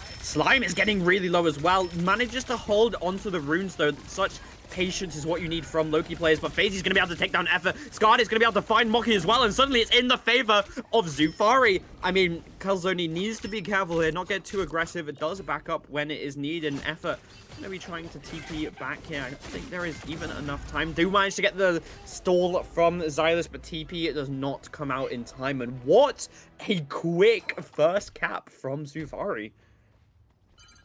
Yeah, I mean, that was kind of what you wanted to see from them, is being able to have this momentum, have that aggression like we were talking about. Is, we see them into something like Convergence and suddenly they look a lot better. They're, able to maybe play a little bit more to their tempo. We see Effort though getting a quick elimination here on Calzone, which is going to slow up some of that momentum, but that's a very good start to be able to have 5 minutes to work with on this second point to push to. But already we are seeing leads getting stabilized and being able to hold them up a little bit more and slow up some of that momentum. But Fezzy immediately taking out Xylus here, creating that 5v6 situation, and it's going to be leads having to back up around the corner, but not before Sacred takes out Effort. Yeah, and because of how quick Zufari was able to cap that first point, it means that the LNE supports do not have their ults just yet. Bacon, 95% onto this little boundary though, so they are a bit closer than Zufari would probably like, but Zufari have the really scary combo here of the Final Judgment and Fate of Both Worlds, which we're going to be seeing. Invisible Boundary is going to be coming out in response, trying to keep his team alive, but there is so much damage coming through. Stuffs is going to be taking a full Punisher shot to the face as Effort managed to get a really nice pick onto Elicardo as the Fate of Both Worlds ended. Using the Hand of Conscious Karma is going to be able to take down Xylus though, and it doesn't really matter too much as the copy is going to be coming out. The Fate of Both Worlds, little bit of a victory dance there to win second point with 5 minutes on the clock. Yeah, again, Zufari is doing a really great job of rolling with their momentum this entire way through, as they're already pushing up to take space and gain control of this last corner point. This is a nice thing that I'd like to see them doing right now, because if they can just kind of like neutral game this section of the map, they are able to get so much space off of that. But they're gonna have to kite out right away as Stuffs is coming out with the Final Judgment, looking to push them back around the corner. They did have lanterns available though to give them time to be able to kite back, so we're actually going to see nobody being eliminated during that Final Judgment. And now Zufari is going to be looking to push back in this exchange. Sacred taking out Effort, they have the advantage. Khonshu being dropped is going to find another there on Bacon. Psionic Seduction through as well, and they're going to just look to keep things moving as Sacred finds another on Moki, and Calzone manages to finish off Stuff. So right now Zufari looking to take this going, and they are going to stagger out Xylus as well. So now leads have to wait a few more seconds to be fully regrouped. So this payload is going to be moving into this last stretch of the third point. Yeah, Zufari are just playing this perfectly. Still 4 minutes on the clock just to push this tiny bit. They do have the Rampage up and available. Rampage going to be coming out from Mocky as well as Effort's Hand of Khonshu is going to be able to take down Ellie Cal extremely early. Calzone soon to fall as well by Stuff's going to be grabbing on to Shio, who used the Rampage of his own, is going to be not taken out just yet, able to back away using that shield, finally melted by Effort and the help of Moki as they do win a fight. 3 minutes 30 left on the clock. Plenty of time for Zufari to get this final push. If they just build their ultimates up here, if they just get them raring and ready, the final judgment with that Fate of Both Worlds could spell the end for LNE's defense. Silas does have this Meteor M though to counter that, so they're gonna have to be prepared, maybe save that Dino Shield for it. Runes have been coming out. God of Mischief is going to be used as they are going to be copying it. Same with Slime. Meteor M coming out extremely early, able to find Ellie Carr though. Fair both worlds from both teams is going to be coming out, whereas Effort manages to take down Fizzy as well as a 4v6. This is not in the favor of Zufari. It's really sad that they committed that ult so early into the fight. They forced to use it in the losing fight, and LNE are going to be able to win yet another fight. Yeah, there was a nice aggressive Meteor M there. They were fortunately able to find the value on Ellie Carr, but now they're going to have that Fate of Both Worlds coming back this time around. But Bacon will have the Invisible Boundary ready to match it, as well as Stuffs being able to have that final judgment. So a little bit of an ult advantage right now for Leeds, but I think Zufari has done a better job. But more importantly, Sacred being taken out in that neutral is so much more impactful now, as it's going to just force Zufari fully on the back foot, as Stuffers is going to find one more on Shio, and the remaining members of Zufari are just being routed one by one. Fezzy does manage to find one, but it's still going to be a wipe on Leeds. Leeds wiping out Zufari, so it's still, you know, a nice bit of time being burned off the clock by Leeds here on this defense. You know, they had 3 minutes that they have been able to kill off of this clock so far. Yeah, it feels like LNE just always have a really slow start into this map. They take a second to get their footing, to get warmed up, but as soon as they are, they just do whatever they want. Effort going to be using the Hand of Khonshu on top of them, going to be helping Mocky to be able to take down Shio. Calzone going to be falling as well, as much he gets a double kill into this stuff. We have to find Kim as well. A shotgun to the face is going to be able to finish off that Loki, as Scarred is scared low on the backline though. It's going to be healed up, not going to be staggered, although never mind. I cursed it once again. He does get staggered, as Stuffs is going to be able to find him, and now Zufari have a lot of ults coming into this next fight though. Yeah, Leeds definitely, I mean, we can see this cart has now been pushed all the way back out of the final room and, you know, back into that second hallway halfway through. So they've done a really good job on the defense. Less than a minute now for Zufari to push through here. They almost have their entire team's ultimates available. Now is a really good opportunity for them to take advantage of that situation. And here comes the final judgment. The Invisible Boundary is out. Slime managing to take out Calzone though, so that's a Vanguard down, but no eliminations to be secured yet for Zufari here. And fortunately, they only burned 2 ultimates, but one of them they never even saw value from to begin with. But right now, Leeds is doing such a great job of contesting this Effort, taking out Sacred once more. That's a double for Effort, wiping them out. Bacon's going to take out Shio, and they are just fully pushing back Zufari to spawn, and they are going to have to try to go for a portal play here, but Moki is right here at the doorway waiting, and they're going to have to actually go for just a direct touch instead. No time for them to get a portal play out as they're being covered, but here comes the final judgment. Stuff's getting protected as well. Zyla's taking out Sacred, and this is going to be an overtime situation. I likely would see Sacred swap over to Strange for a TP play here, but they're going to stick to that Daredevil and just try to get back to point while Elikar hangs on, but they're going to get blasted by the shotgun through their ultimate. One tapped out of the Fate of Both Worlds, and this is going to be Leeds Nocturnal wiping things out on the point, holding the defense for 5 minutes. And that is going to be what a incredible stop for them. And Zufari now have their work cut out for them. Yeah, like you said, I'm really surprised that Zufari didn't switch onto the Strange there after the initial touch. especially scarred, as it may have been able to make a different story happen, as LNE had to use so many ults there to stop Zufari's initial push, but extremely well played by Effort, Stuffs, and Moki there, just to keep them all away as much as possible. The final judgment really just used to make them scared to get onto the point. Did manage to get a really nice early pick onto Shio, and I mean, Effort's Hando Khonshu as well, just getting them away from the point for as long as possible to buy as much time as possible, and then swoop in, pick up the kills, and take us to round 2, where it's now their turn to attack. Quite far to push though, as Zufari did play extremely well, and we're going to see how they decide to use this defense here. We are finally going to be seeing that Psylocke coming out.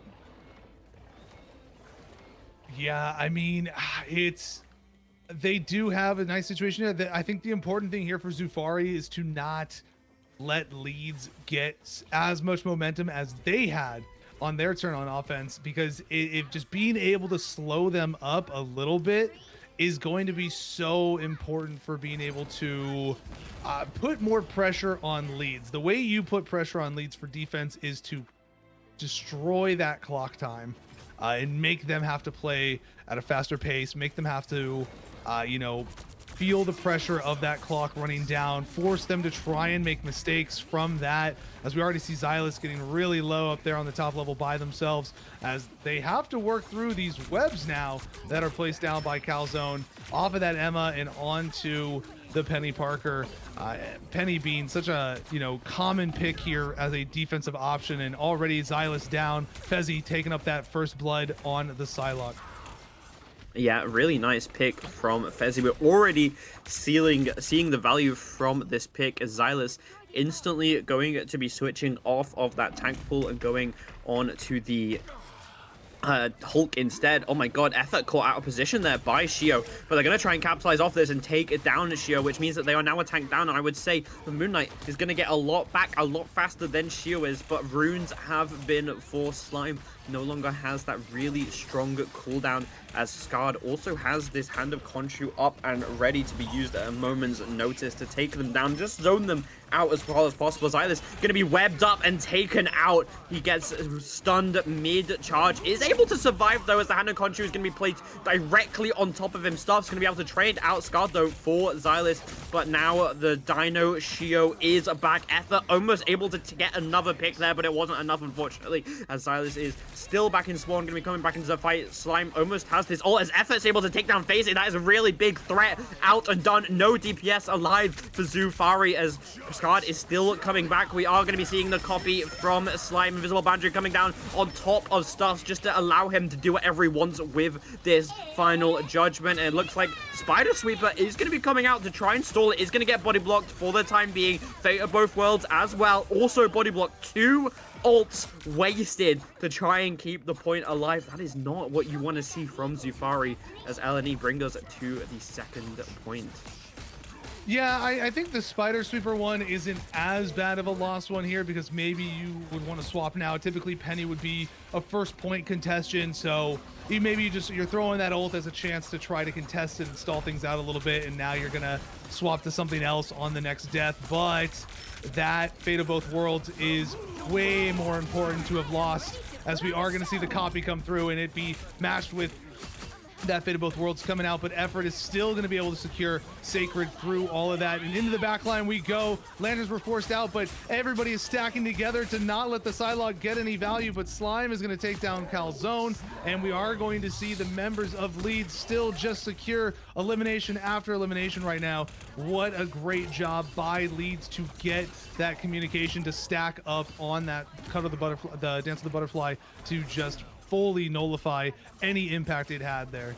Yeah, LNE are showing that Zufari aren't the only ones that can dominate the attack on this map. Xyla's going to be able to take down Fezzy as well. Had to use Worldbreaker Hulk last fight to keep himself alive, but clearly worth it as he is instantly able to get a pick. Stuff's going to be taken down. Dino Rampage coming out from Shio. He does get exiled, which almost makes him C9. Invisible Boundary is going to be coming out from Bacon as Scarred gets taken out before he's able to use that. And Contra Xylus really putting in the work on this Hulk, doing whatever must be done. Slime gets a double kill as well, taking out both of Zufari's tanks and pushing them over the line, as now it's all or nothing. This is the point that Zufari couldn't get to the end of. Fazzy winning a little bit of a nice 1v1 against Effort there, but this is going to be the difference maker if LNE are able to push this final point. I mean, we saw how hard it is. We saw Zufari really struggle. Are LNE gonna have the same problems? Yeah, right now though, Xylus is being a really, influential member on this Hulk. It's been very difficult for Zufari to deal with them. And, they have 3 minutes, a little over, 3 minutes and 40 seconds to work with here to move this payload the rest of the distance. And they're getting some good distance right now overall.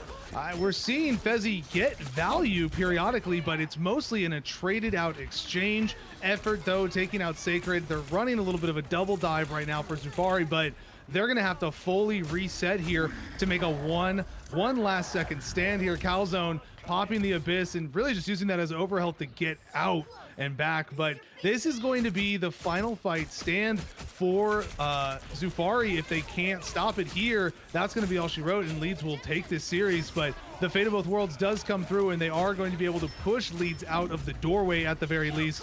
They got to find Stuffs and get him off of this shotgun. He's just pumping rounds into the entire side of Zufari right now. Calzone finally finding an elimination there on the Venom, and they are going to, at this time, at last, stop the momentous push of Leeds as we see Sacred go on a tear on this Black Cat all the way to their spawn door and immediately retreat back out.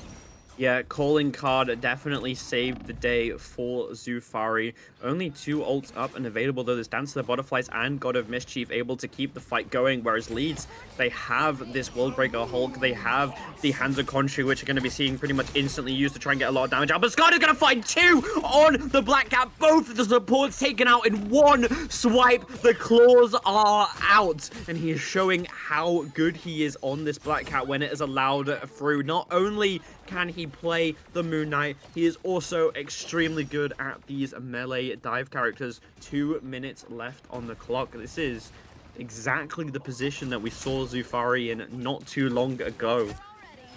Yeah, and immediately we are seeing Effort swap over to that Daredevil so that they can actually keep track of where Sacred is on that Black Cat, because it's been such an issue. And unfortunately, we see Stuff missing those shotgun blasts, and Fezzy's going to get the better of that exchange. Dance of the Butterfly comes out. Lanterns are burned down, trying to find elimination, forces the Invisible Boundary out so far back away from the team, and that's actually a great value from Fezzy there, forcing those defensives out. Worldbreaker looking to come through, and they're actually going to very quickly burn Xylus down out of it. He's going to be sent back to Little Banner as Fezzy finding a quick elimination there, and it is all momentum for Zufari right now as this Fate of Both Worlds is going to come to an end, as the final judgment going to come through, but is just going to be trampled on by Shio here, who's going to be able to get back around the corner and sustained out by their team. And it is just a totally different look for Zufari right now into the full dive for defense. Yeah, LNE just seem to be throwing ults, trying to find one that sticks, but none are able to. That absolutely amazing force of the Invisible Boundary from Bacon in such a terrible position really cost them, as they also forced Slime to be using the God of Mischief as well. Scott is going to be instantly caught out here, found out as this is why Effort switched onto the DD, but Black Cat just has so many options. Calling card is going to be coming out here. We saw how much he did with it last time, already forced out the runes as well, as the entirety of Zufari are going to be pushing in. 20 seconds left on the clock. LNE cannot afford to die here. Bacon is going to be able to get down Scar. There is no more Black Cat. Is going to be seeing a rampage coming out from Mochi, pushing in, creating the space that LNE need. This is the final fight here. 5 seconds. We are going to be going to overtime extremely soon. Ellie managed to build the fate of both worlds in time is going to be coming out as well, which allows them to start putting on the aggression onto Eleni. Effort going to be using Let the Devil Out onto point, straight onto it, as we are seeing Fezzi on the backline here. Isn't able to get a pick, is going to be forced out as well as, oh my god, Effort finds Ellie in the backside. Effort is also going to be able to take down Shu as well, and he taking Fazzy out. Scott is going to fall, come, and oh my god, Eleni are doing it. They still have a little bit left to push. They are on the offensive. This Calzone almost has Feast of the Abyss. The combo with the Dance of the Butterflies can be deadly. Bacon needs to get this invisible boundary up as soon as possible. Dance of the Butterflies is going to be going out invisible boundary in response. Feast of the Abyss comes out. It's going to be instantly taken out by Mochi. Fazzy, 0 health. Basically, Shio wiped out. Fazzy needs to get back and needs to call and get a little bit of healing. It's not going to be enough though, and Scott is going to be taken up by Slime, and they win it. Ellen, they have done it. They are your grand finalist as Eleni win the series in the clutchest fight I have seen all day. Well done to Eleni. They are going to secure that win, and that is going to be their second win, which will give them the advancement here into our grand finals, as the teams had agreed upon doing a best of 3. So that is going to be their win, and they will advance on to play final shape. Yep. And I want to say though, Zufari, so well played, almost able to clutch that out. It was so incredibly close, but LNE are just a different beast. And if any team can stand up to final shape, it is 100% going to be LNE. And now it is time to pick our MVP, but I feel like it's kind of easy here, right? I mean, mayhaps. Who are you I'm thinking of? I'm thinking a Xylus MVP here. Amazing tank pool plays on map 1, and the Hulk was just incredible. I can go with the Xylus here. I can go with the Xylus here. I think that What are for you the most thinking though? part, Xylus did have between both games, Xylus had a very influential play in the domination series, as well as some very pivotal Hulk moments in that game too. It was a little dicey at the back end of the match there, but they got it together and they were able to, really create the space that was needed for their team. Yeah, so that is going to be a Silas MVP. And I don't know about you, Flannels, but after casting 2 games in a row, I am going to need a little break here. We'll give the teams a little break as well, as we are going to be going into the grand final soon. So do not go anywhere, as this match is going to be amazing. 2 teams undefeated, 2 teams that haven't lost a map yet this entire tournament.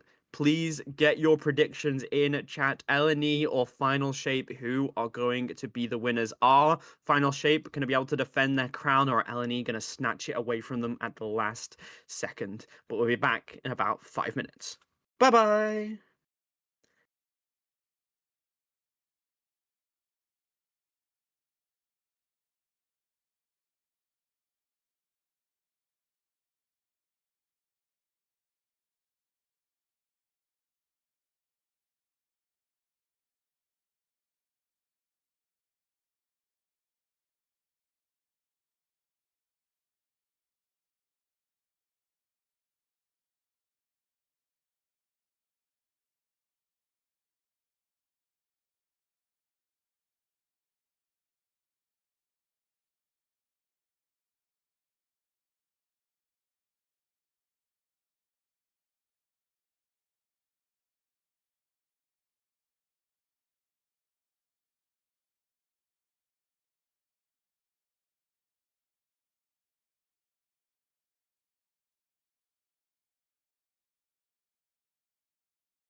Hello, everybody. Welcome to the Heat Wave Grand Finals. Final Shape versus Leeds Nocturnal. Both of these teams have had a clean sweep through the tournament. Not a single map dropped from either of them. Final Shape is here trying to defend their crown, trying to remain the sole winners of our Heat Wave tournament, and LNE out of nowhere has swept in to grand finals to contest that spot. Flannels, who do you think's gonna win? All things would point to final shape, but this is going to be our first time seeing them go up against some competition that is expected to be of the similar level to them. Both of these teams are very experienced and have seen a lot of MRC action for the players, and have played in very competitive environments overall. Final Shape though does have that tier 1 experience though on their side of having people who play in MRI. So I think some of this is going to come down a little bit to the ban phase in terms of how it's going to play out the results. Yeah, definitely. I mean, you don't know this as this is your first time casting with me, but baseline definitely does. I am an absolute sucker for the underdog, so I am voting LNE all the way. Not only because my friends are on that team, but also because I would love to see the underdog story. I did get to talk with Slime just before the match starts, and they don't sound too confident, but I think they should be. They have been a team for a much shorter amount of time than Final Shape, but from what I've seen today, they have the potential to contest them, and so we shall see what happens. We are going to be seeing the classic Rocket and Gambit ban with the Devil Dino being saved. Yeah, and we're immediately going to see, Phoenix was hovered there for just a moment. I think some of these bands are going to be very much so mirrored through the first few just because they're so staple. I'm not surprised at all to see Phoenix going next, but right now it's been a full mirror all the way through. And this is where we'll start to see the first bit of potential deviations as the Leeds is going to lock in saving that Black Cat. And this is going to be interesting to see what final looks to prioritize. It looks like they're going to be getting rid of the Star-Lord here, which, I mean, we haven't really seen the Star-Lord too much from LNE. We saw effort on it for a very short amount of time before switching over on to the Phoenix, so a little bit of an okay ban. You don't really want him to have that flex opportunity, so they are going to get rid of it. It looks like we're going to be seeing a Mantis save here, so I wonder if we're going to be seeing that Black Cat ban in response to Final Shape. We know that Simba is very practiced on the Black Cat, definitely happy to bring it out, and they are actually going to blunder the save there. It looked like they were going to want to save DD last second, so I wonder if LNE are going to catch that and ban out DD and not allow Final Shape to go onto it.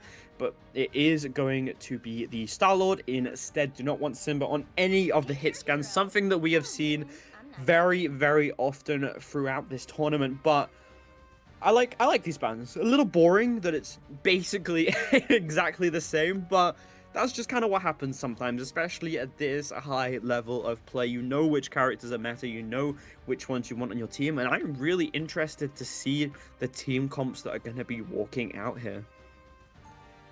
Yeah, I mean, we haven't had a chance to see Simba on really on Black Cat. It's mostly, they were on the DD earlier. Final Shape had the team in their quarterfinals.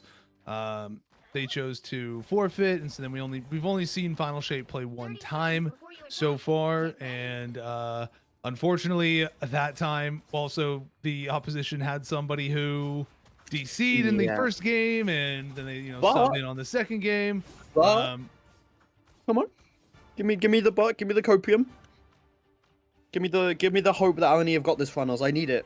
I need the copium for this match. Well, I was mostly specifically speaking on Simba on Black Cat, so that's something that we haven't seen yet. But you know, we did see signs of life from the opposition during the convergence map that, you know, Final Shape can bleed, they can give up points. But when it comes down to it, Final Shape also knows how to really execute quite well where it counts. So that's going to be the main thing for Leeds here as they try to get a portal playoff early on for a quick early elimination. Ooh, they did actually manage to get a very crucial cooldown out of Lapsus, forcing him to use that teleport away. A very long cooldown, very vulnerable now, as they are going to be seeing the opposite user. Starts managed to take down a Hibu extremely early into the fight. The support falling instantly is not what you want to see, as LNE now have the advantage, and they're going to start to press it instantly, stopping them from capping Legend, though. Going to be forced back. Lapsus is going to be able to take down Bacon in that 1v1 stuff. Finds Simba, though, on the back foot. Xylis is going to be able to take down Legend as well. And this fight is looking so good for LNE. They are a support down, but I don't think it really matters that much, as Moki is going to be able to find Lapsus out of nowhere. And that is going to be a cleanup from Xylis. Oh my god, Flannels. This is not what anyone was expecting, and that is going to be an LNE first cap. Yeah, I mean, you know, we've seen teams take first caps, but then, you know, they never get it back again. I mean, it wouldn't be the first time in MRI either, you know, so we don't want to get ahead of ourselves here a little bit. I know you're excited for LNE because you see them as the underdog, but, you know, I'll reference, yeah, we lost versus TLC. You know, yeah, we lost, got an opening fight against TLC in their matchup, and then we're quickly hounded down the rest of the way. But here we see Bufu coming in, picking up stuffs. Teddy taking out Xylis. And one by one, LNE begins to fall as Abuhu comes through. And they're actually going to force out a cooldown from Slime. So this is actually, it was, would have been a decent cooldown if they had managed to get it off before the point had flipped, but Simba's going to pick up a double there, Abuhu with one more as well. You know, the fate of both worlds coming out was wasted in this scenario because they didn't get it off before the point had flipped, so they weren't able to get any additional percentage from it stalled out.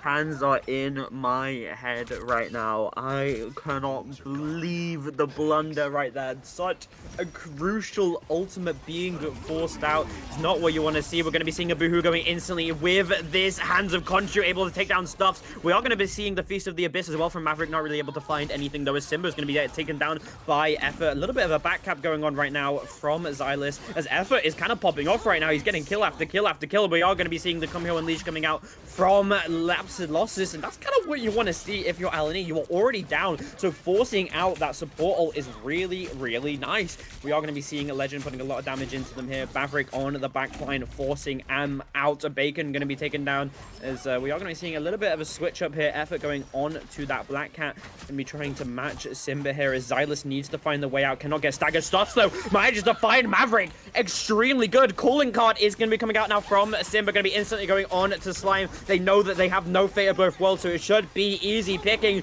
but not when Bacon is there with the Combo Unleash. Going to be taking out Lapsus Losses, so Legend is soon to fall from Stuffs, and now LNE on the offensive. 6v4. There are still so many threats still alive, though. Teddy Tesla with the God of Mischief up and available as well. Maverick going to be diving into the backline. House of be forced out extremely early. Runes as well. Abuhu has this amazing Handle Conchu. We're going to be seeing Slime using the Fate of Both Worlds. A little bit of a better position to be using it in here, as we are going to be seeing Xylis diving onto Teddy Tedster. Teddy Tedster does have a lot of cooldown still up and available. Never mind, he gets wiped out as Effort takes down both of the supports, and he is hunting down Simba. This cat is hungry, and Effort's claws are out. Yeah, and we're seeing Effort doing what we saw them do previously on the Black Cat. You know, it's definitely something that they're comfortable with. We've seen Simba come into form a little bit with it as well, but unfortunately they weren't able to secure those eliminations on the backside of it when they first dove in because of Bacon. But now Bacon is not present as they were taken out, and we are going to see the final judgment come through, but Khonshu says no, and Moki is now going to try to keep things alive being trampled, but it's just not going to be enough, as the members of Final Shape are going to one by one take out LNE, and they are going to take control back once again, and the overtime is procced and the time begins to run down. Portal is through, and they are just going to try to stack in on top of this portal and prevent them from coming through. Effort manages to get out on the backside, immediately jumping in pursuit, forcing out lanterns, and Legend is going to be able to pick up 2, but not as Abuhu finds 1 as well, and they are just going to quickly finish off the members of LNE and take this first map despite Effort's effort.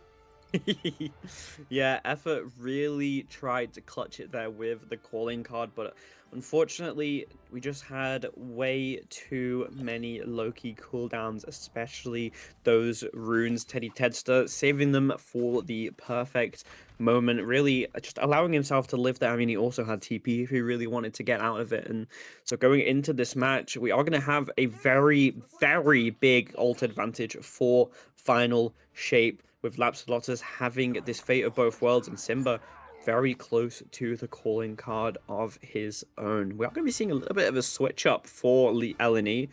Effort going off the Black Cat onto the Wolverine, Bacon onto the Jeff, and Xylus onto the Hulk that we saw last time.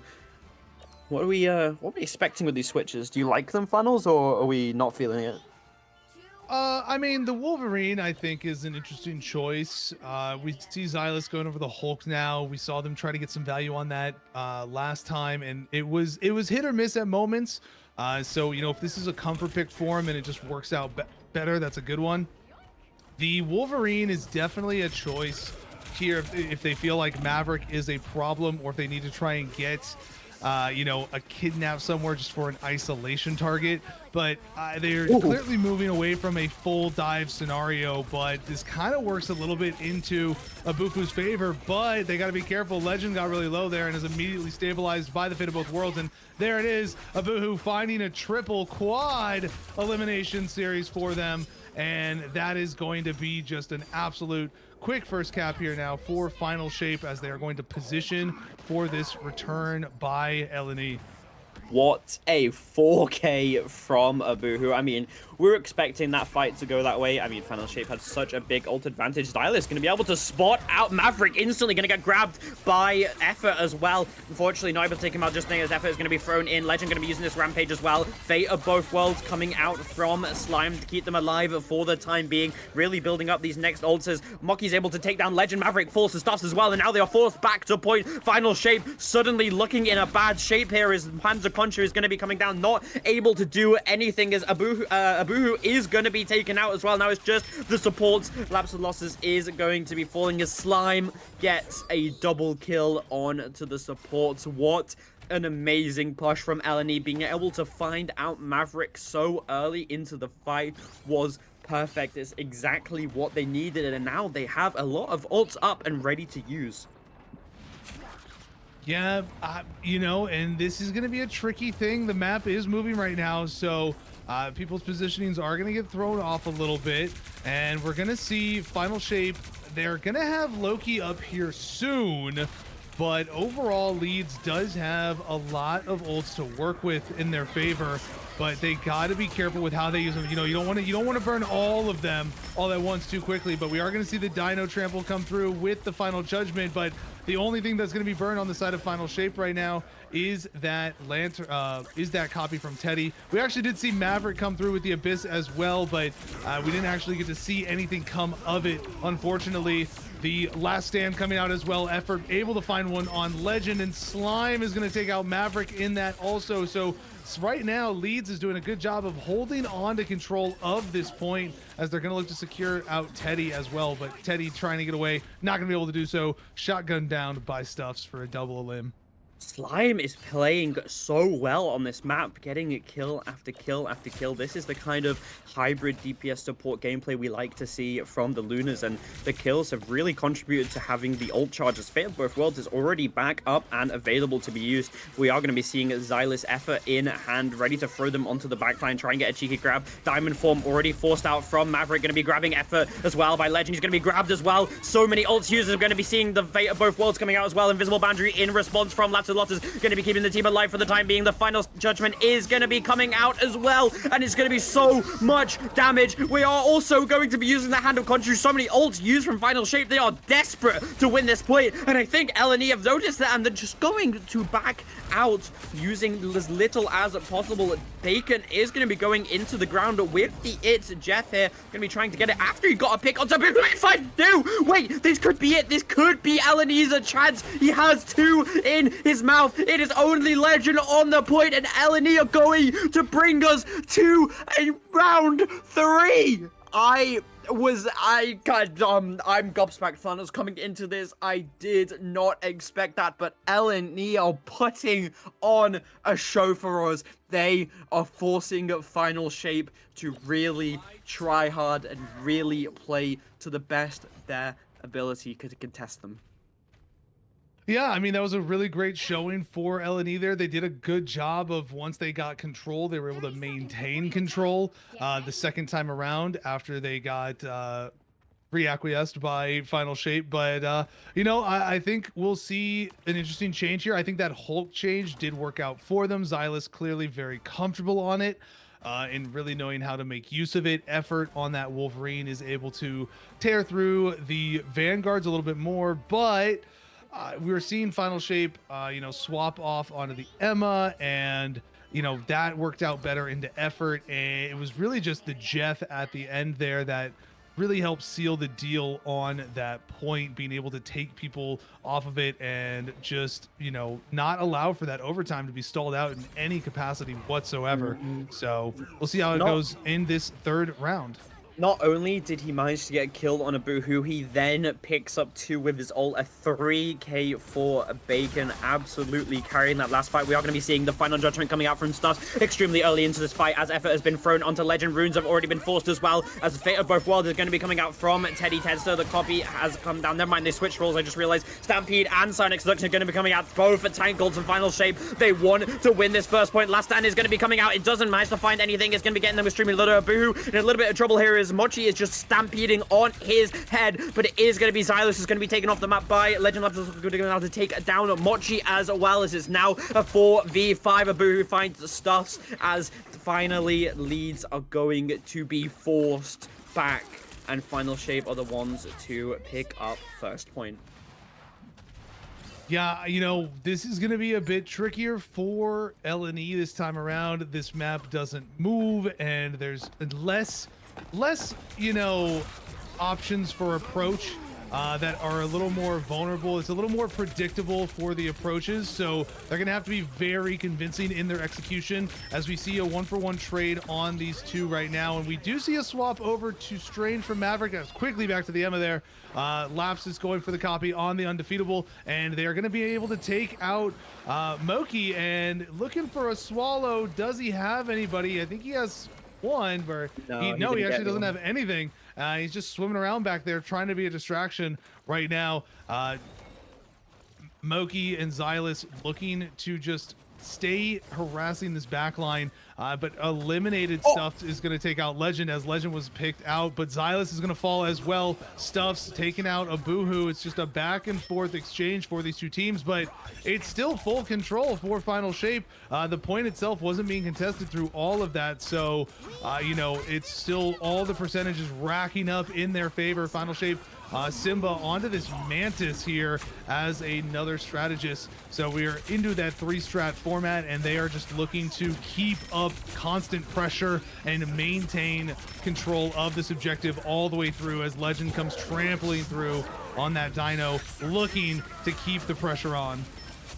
Yeah, we are going to be seeing Worldbreaker Hulk coming out, as well as the last stand from Stuffs, and it truly is the last stand, as the point was on 82%, as they finally managed to win the point, but they had to use so many ults to do so. And we are seeing the power of triple strategist here, the double soul resurgence, the movement speed to stop Bacon from getting the eats that he wants to, just really causing a lot of trouble for them. I mean, the sustain is absolutely insane. It took not only Worldbreaker Hulk, but the final judgment to actually able to win that fight, as we are now starting to see them push on the high ground. Mochi getting a really nice grab onto Legend here, as we are going to force runes extreme. The early sound extraction is going to be coming out from Maverick. It's Jeff going to be looking for it, and he finds two. Both Legend and Simba is in his mouth, and he's going to be throwing them off the map, and that is pretty much an easy fight win for LNE. They did unfortunately have to use the Fate of Both Worlds as well. We are going to be seeing the Hand of Conchu coming down, going to be able to take down Stuff's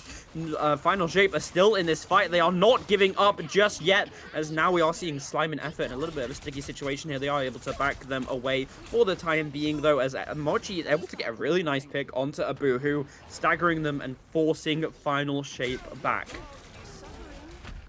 Yeah, we do have Legend available with the ult, but you know, Moki is going to be able to you know, counteract that, be able to return it into a turn, but Effort with the Moon Knight ult is the big aggression here. Looking for an elimination here on the backside, not able to find it. Did drop Khonshu, unfortunately, and it is now going to be Final Shape looking to posture onto the point as Abuhu gets that 1-for-1 trade on Effort. And here comes the Soul Resurgence copy from Lapsus, as we're going to see Final Shape go full aggression onto the point here, and they're going to quickly melt down Moki, and it is going to be one after another. Leads falling, Maverick takes out Stuffs, and it is now a world-breaking Hulk trying to stall things out, but he's going to be going down into Baby Banner form, and it's going to be a TP coming out here by LNE. So, you know, they don't need to rush it. They have a little bit of time. They're going to go for a high ground portal play so that it's a little more difficult to contest, and they're gonna need to get onto the point, though. Still, Dino up on top as the map shifts once more down to the floor level, and here comes the final judgment by Stuffs, looking to clean things up, but he's gonna fall, and here comes Khonshu once more. Teddy finding a double elimination. Abuhu won as well. Abuhu with a double to wrap things up, and it is going to be Final Shape taking this third map away from Leeds at the last moment. That was so incredibly close. The final judgment was looking amazing, but Abuhu shut that down. He threw the Hand of Khonshu straight onto Stuff's face, which makes him extremely slow and not really able to avoid it from the final judgment, slowing his movement speed so much. I will say, though, what an amazing performance from LNE against this seemingly undefeatable team. I mean, so incredibly well played from all the members, really.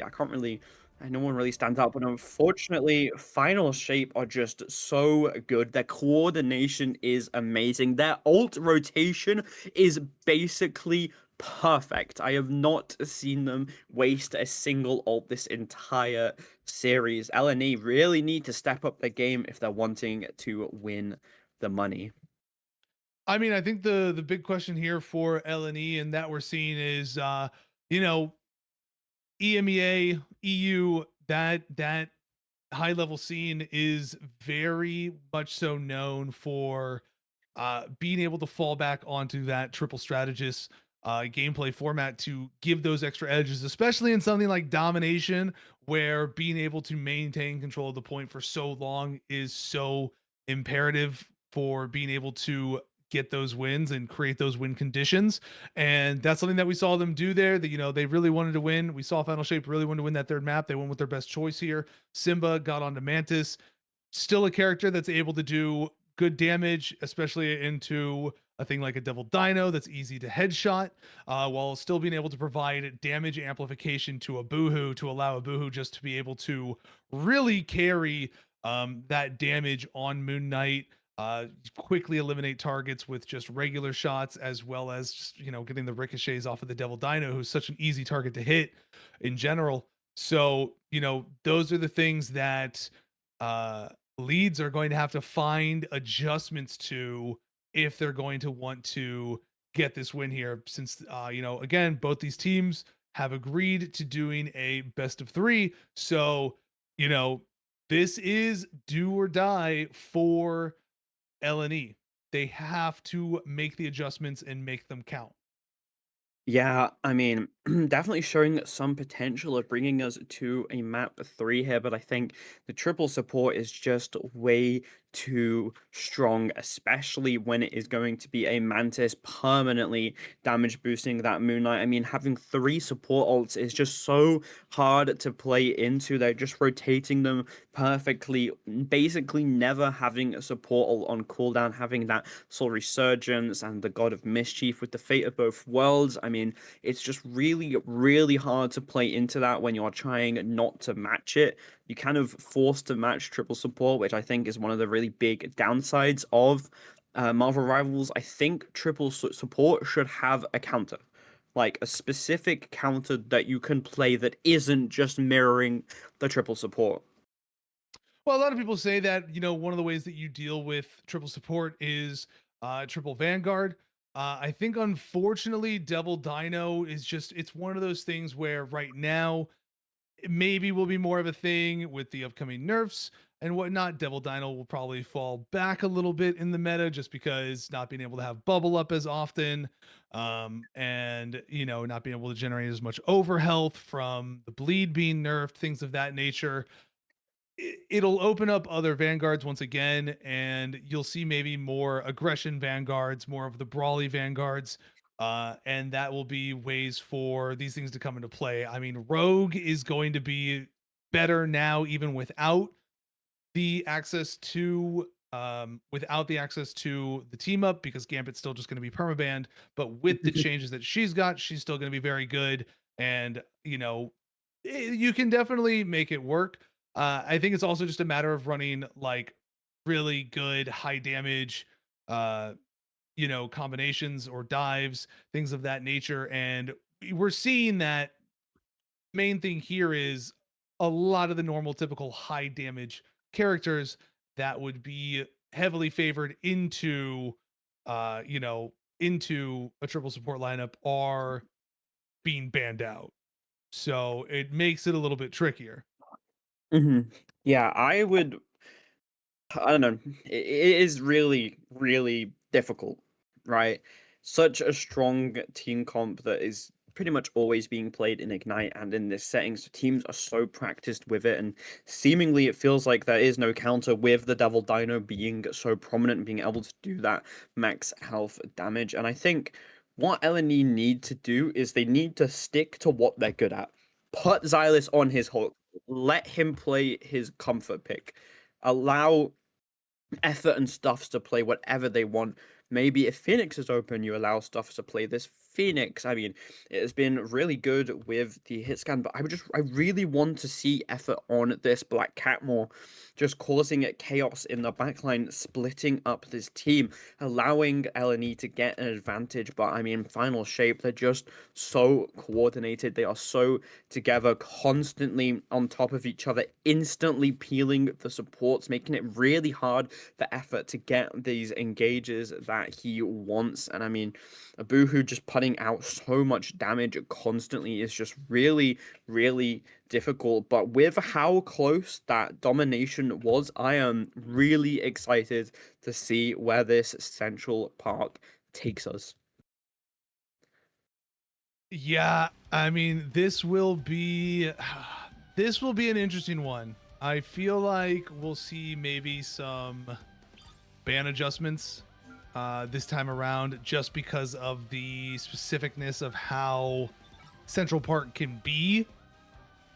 And Final Shape is going to have some experience with how people like to really play this map at the highest level, and how people like to go for bans. And so I wouldn't be terribly surprised if we saw a penny ban or something of that nature as like a last ban. But at the same time, I can also see them just not thinking anything of it and just looking to fully win off of their laurels alone of being able to perform at that level. As once again, we're seeing the same ban lines all the way through, mirror match entire way so far.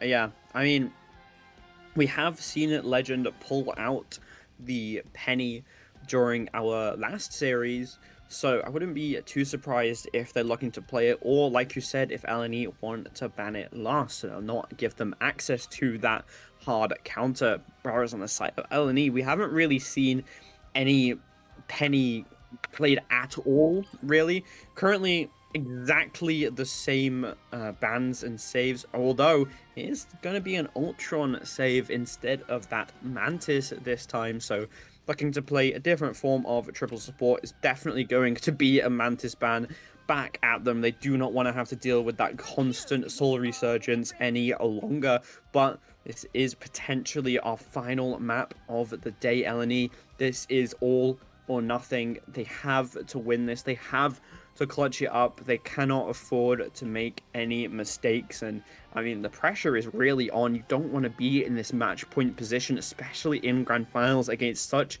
a dominant team. But with how close the last match was, I really do have hope for, and even if it doesn't take us to third match, I'm really can't wait to see how close and competitive this Central Park is going to be. Yeah, I'm not sure how I feel about. I know you really want to see Xylus on Hulk. I don't know how I feel about Hulk on defense. Yeah, I With the kind of Dino, agree. it's just he's not typically. He's much better on offense with this type of stuff. But it looks like they're going to be trying to play him very aggressively here. And on the other side of it, I really like Final Shapes lineup. I think that they have a very good lineup for this, especially because I feel like they're going to go for the portal from the underneath and go for that quick position with the Black Cat. But we'll see. Yeah, we already see Black Cat going there, looking like they're going to set that portal, and they're going to try to wait for them there, and they're all going to be able to collapse right on top of Stuffs. But fortunately, Stuffs was able to get back out and was able to get protected by the Dino, and Moki is going to be able to secure that first blood. And it is going to be 2 eliminations, 4 leads up against Final in this start of the match. So fortunately, the little surprise attack didn't warrant any advantage for Final Shape at this time. And it is going to be leads locking down the defense right away. Yeah, Simba portaled his teammates to their doom. It did look like that's kind of what LNE was wanted. They were set up and ready for that TP play. It's clearly a play that is often used. I wouldn't be too surprised. It does kind of catch off guard teams that are unaware, but this is a team that managed to make it to grand finals. Effort instantly taken down by Legend. Being 1 member down is not going to be good, as Moki is going to be grabbed and thrown onto the backline. Teddy Ted's going to be able to take down Stuffs as well, and we are going to be seeing a TP set up by Effort, and he died so early that he's definitely going to be able to get this off. It's going to be TPing them straight on to point. Don't really have time to waste here. Slime extremely close to this fate of both worlds. We're going to see Hand of Country from Abuhu straight onto point, stopping them from getting on. Slime gets the pick, but it's not enough. Hands of Country force them to C9, force them off the point as 5 minutes on the clock for Final Shape. Yeah, a lot of time for Final Shape to work with here on this second point. This is exactly what they want. You got Xylus trying to hunt down this Black Cat, but he's just going to get pulled back immediately by the Inviswoman, or pushed back immediately by the Inviswoman. And, you know, this is going to be really tough for Xylus. Teddy can make Hulk's life miserable on that Inviswoman and just really mess up his jumping, which will... A well-timed pull on his jump will get him executed, which right here we already saw. He gets pulled out of the air there and then chomped by the Dino and kidnapped immediately back, and he's now into Baby Banner form and immediately bubbled so that he can't be healed. And that is the perfect execution of what you wanted to watch out for on Hulk. And now Abu is going to take down Stuffs, and we are going to see Final Shape just push leads into their spawn room right now and just try to keep them zoned out as this payload looks to move into that second point cleanly.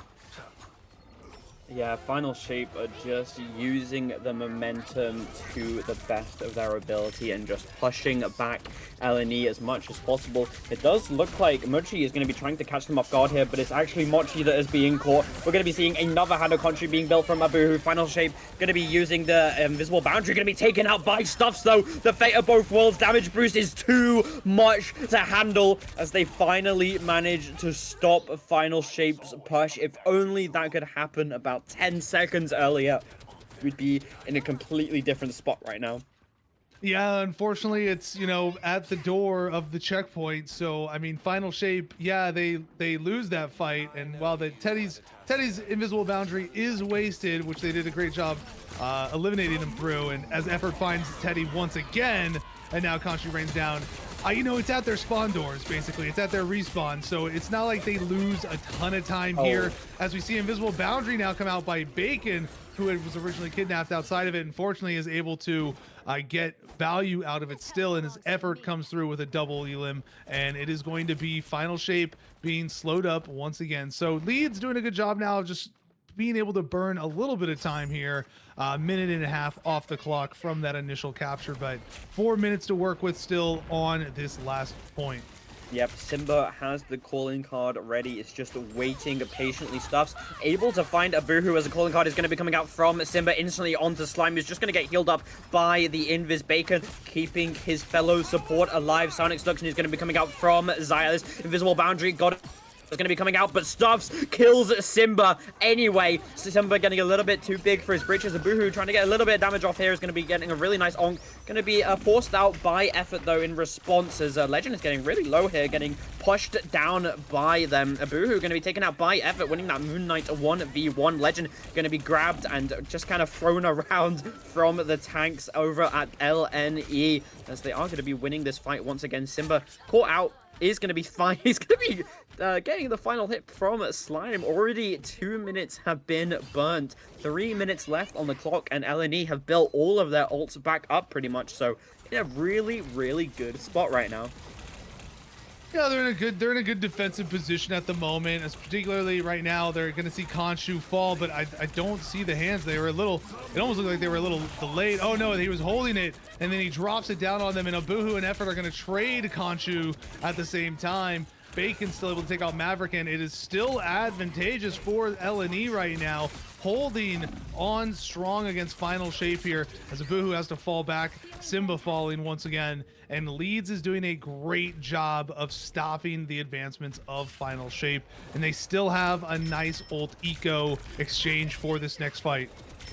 Yeah, I mean, they are just playing this so well. The fate of both worlds there, just to keep the members of LNE up from that hands of Khonshu. We are going to be seeing the Invisible Boundary coming out in response to Stuff's amazing final judgment. He's going to be able to take down Legend. Stuffs is going to be falling to a Boohoo. Both Invisible Boundaries have come out now, as Boohoo is able to find two, but it is currently a 4v4. Final Shape actually on the back foot here, as Maverick is a little bit too low to try and contest the front line, getting scarily punched out. And oh my god, Mocky, amazing grab onto Maverick, takes him out of the fight. Mocky's going to get grabbed of his own nose, able to get away for the time being though, as the supports keep him up and alive. And now we have a lot of ults on the side of Final Shape. I mean, the LNE just need to play this slow. They need to allow Slime and Bacon to build their support ultimates back up.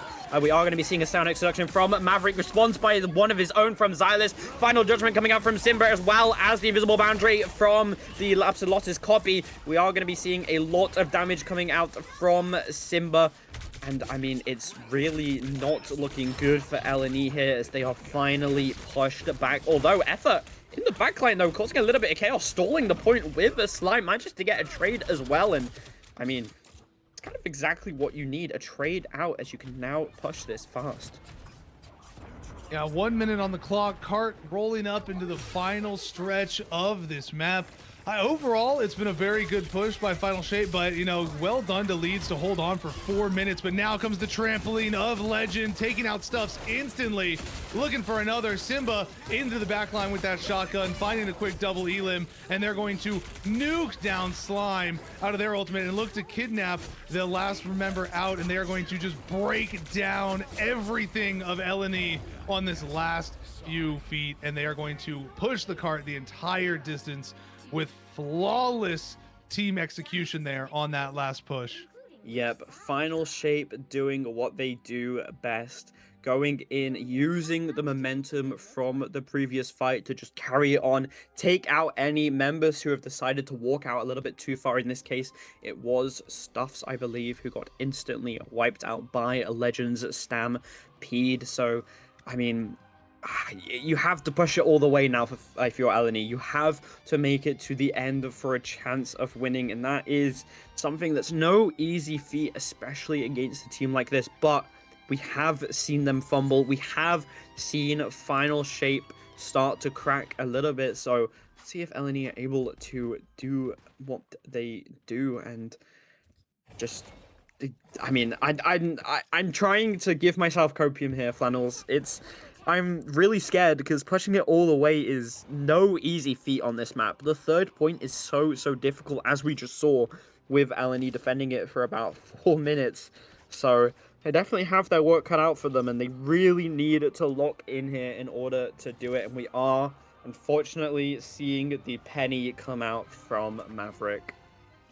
Yeah, we're seeing all these webs and clusters placed preemptively in anticipation. And leads are going to just have to walk their way in with what they're rolling out with. No cheeky portals on their end. You know, maybe they could have gone for an early strange portal so that we've been up again at the very end just to give them a positional advantage here, since they the penny is set up, right? So they have to force their way in through this main doorway. Whereas if they had portaled on the backside of the point, they would be away from all of the penny clusters and would have a bit more room to work with, as well as having a clear line of sight of that nest. But now they have to force their way through this choke of death.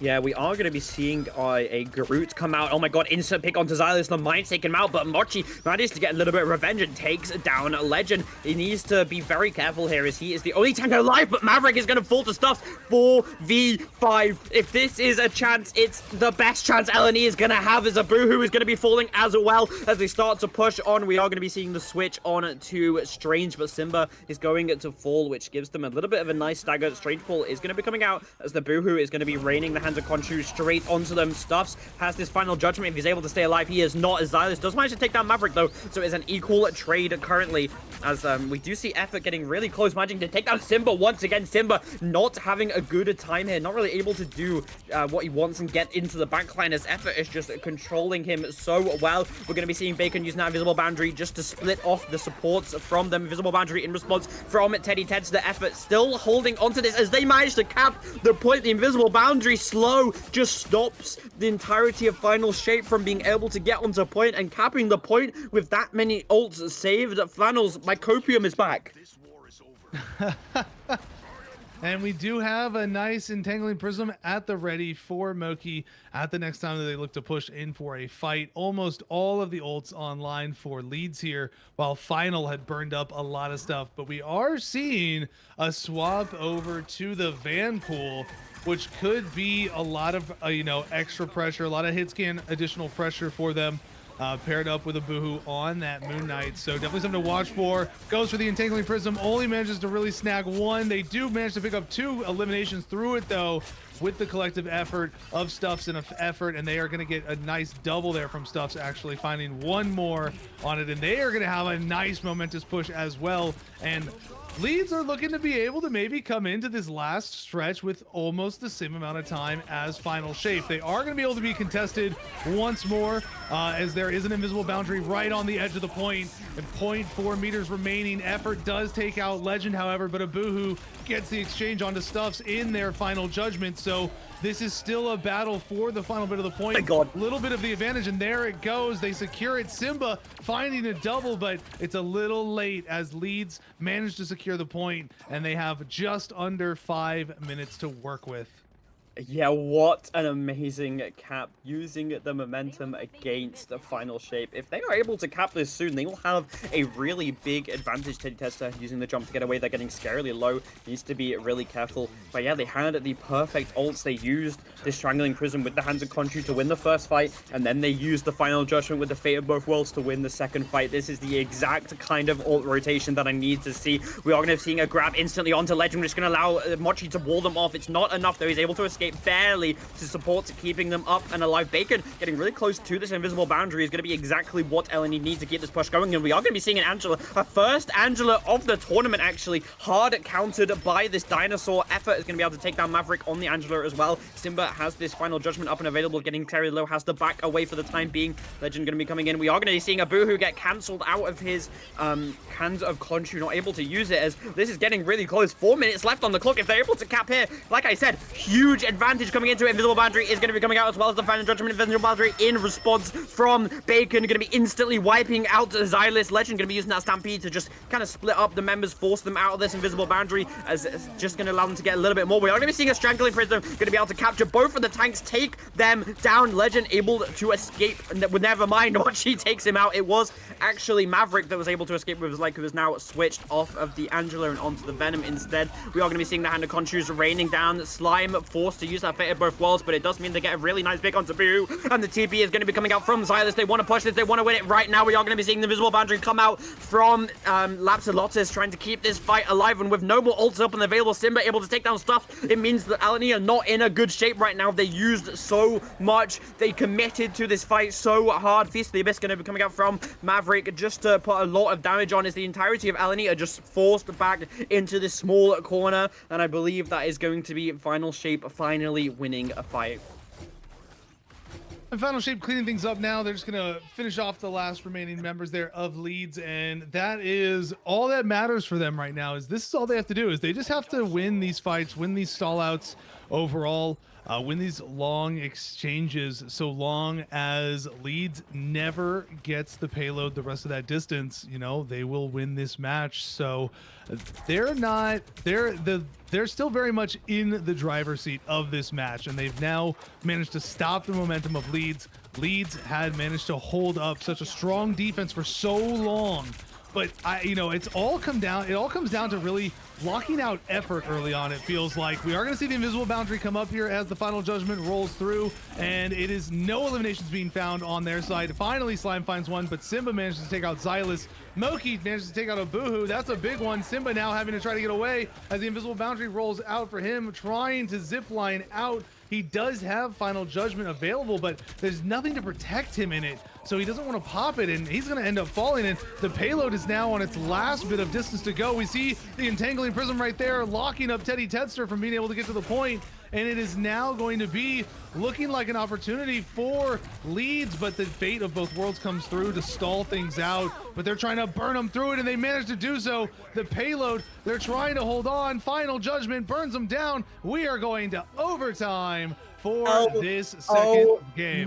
My God, Flannels, it's happening. LNE, they did it. They pushed it all the way. They have more time on the clock. It is going to be, I just need someone to take Final Shape to a map 3. I need anyone to be able to take a map off them. With both the EU tournaments that we have ran, they have not lost a single map. So maybe this is the moment. Maybe LNE is the team to do it. We will find out very shortly as we go on to the second round. 1 minute and 1 minute 47 seconds. Not a long time. It is going to be LNE defending first. And honestly, Flannels, I think it's really going to come down to who can defend at this first point the best.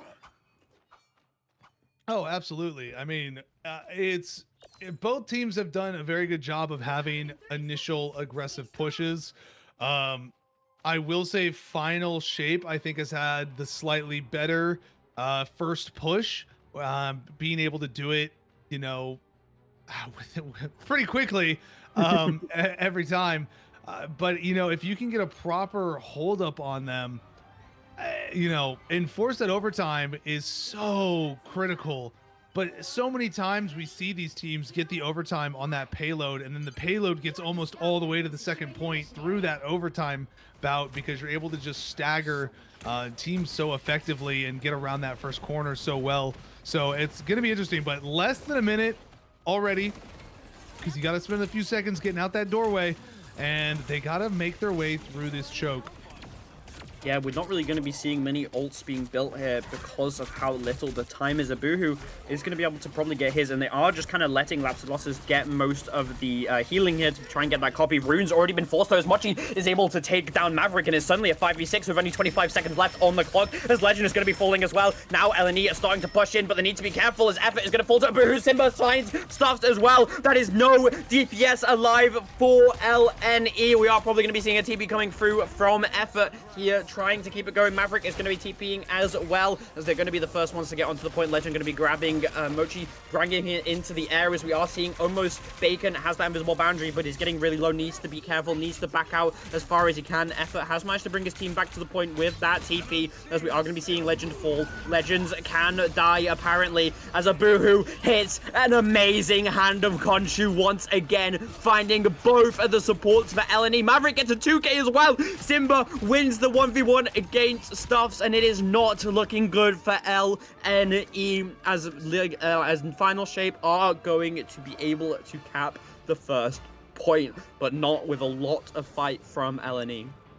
Yeah, so now this is going to be all about LNE getting into position to really hard contest the initial push out here.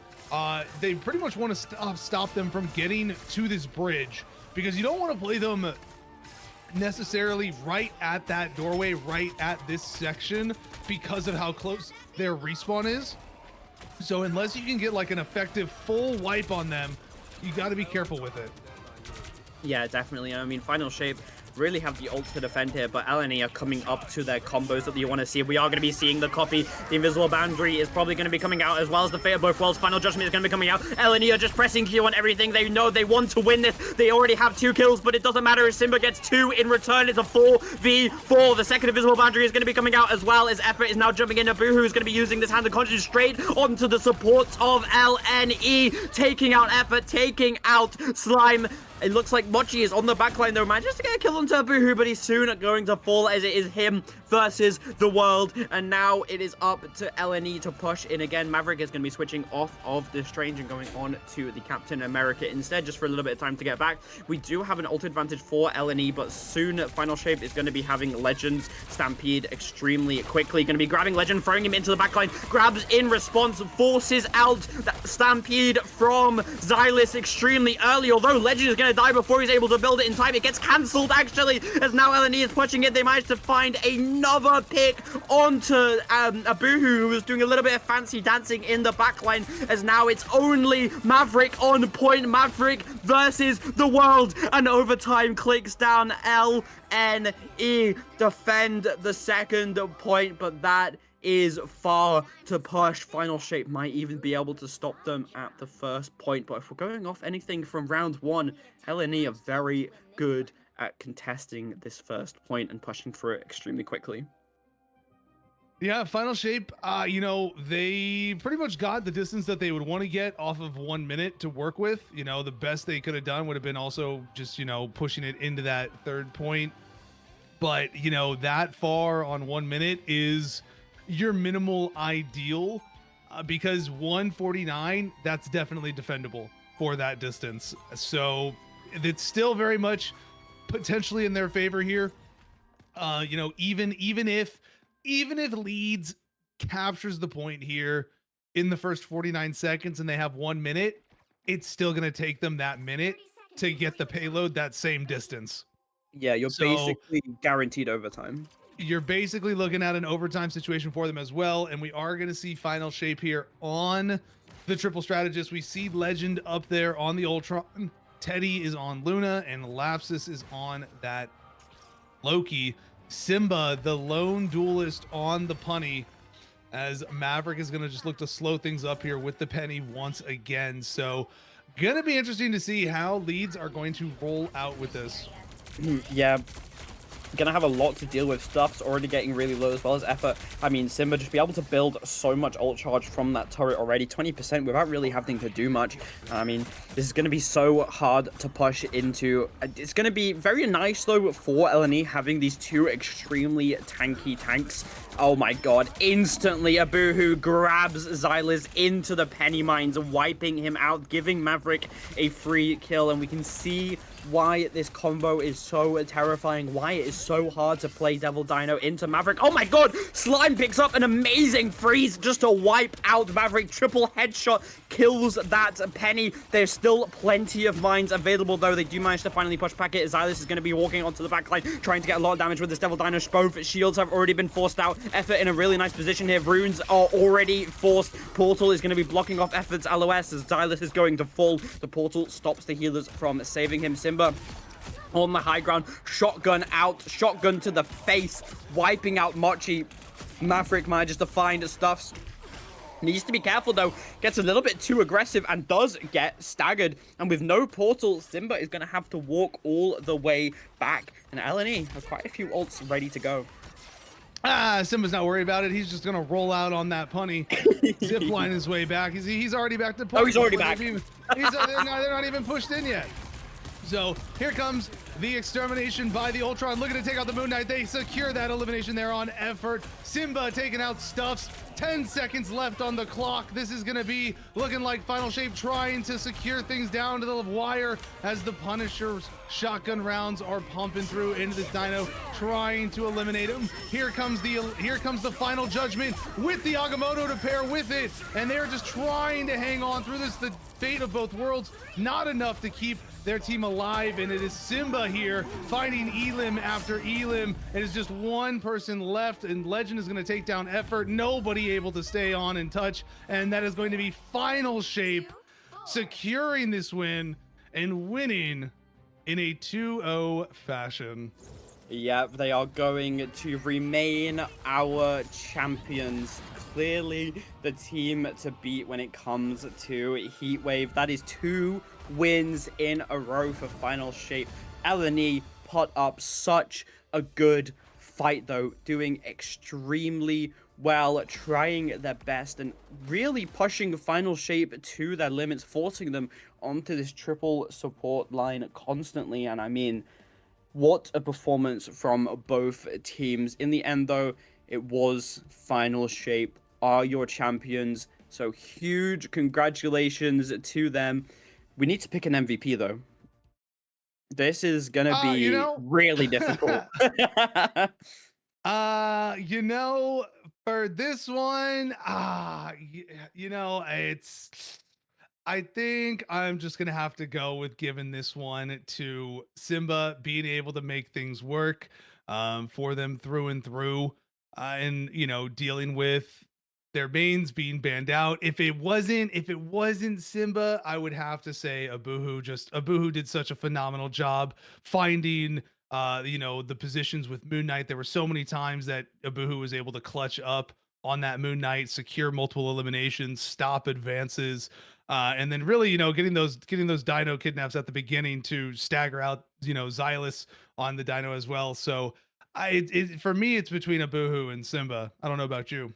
I'm actually gonna have to disagree with you, as I think Lapsus deserves the MVP here. He just showed such phenomenal play on the Loki, really showing his amazing hero pool, the Luna on the Hell's Haven, going on to the Loki on the Central Park, just controlling the point, constantly getting really nice kills, the perfect copies every single time. So my MVP is going to be Lapsus, and you said Simba, right?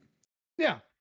Okay, so Simba and Lapsus, those are your MVPs. Do stick around as we're going to be interviewing both of your finalists.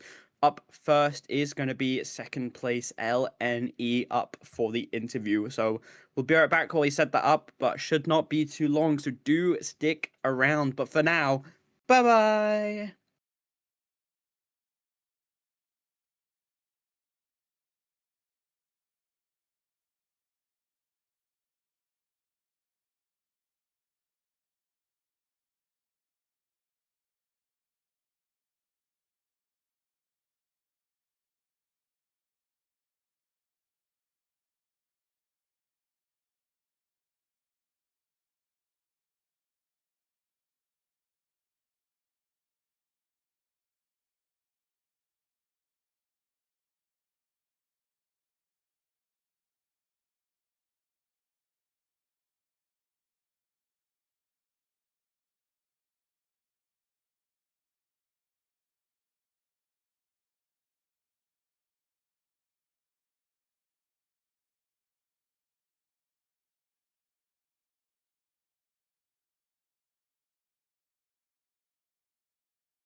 Hello and welcome back. We are joined by the wonderful LNE. We have the manager, Roshi, we have Moki, we have Xylus, and Stuffs here with us today. Say hello, everybody. Hello. Hello. First of all, I want to start this off by saying extremely well played. As the underdogs coming into this final match, as Final Shape were our previous winners, you played amazing. You put on such a good show. My heart was racing during Central Park. Extremely close map, almost bringing us to that map 3. Now, my first question for you guys is I want to know why we put effort on the Wolf on Hell's Haven. Flannels was and me were a little bit skeptical about it, but it really worked. I just want to know the thought process behind it. You should take this one. Well, I think Zilla should take it because he plays Hulk. Well, I was like, I think we can just one-shot the bunny and not bunny, Dino, and that kind of happened. And we could have like, we just wanted to mark the BB, mark the Venom and Dino, and that's why we went it. And we have played it a lot in scrims. That's So fair. It definitely did work. I mean, you caught out the Maverick on the Venom hiding above you guys, getting you a really early pick on the second round, which kind of ultimately led to you winning that round, basically.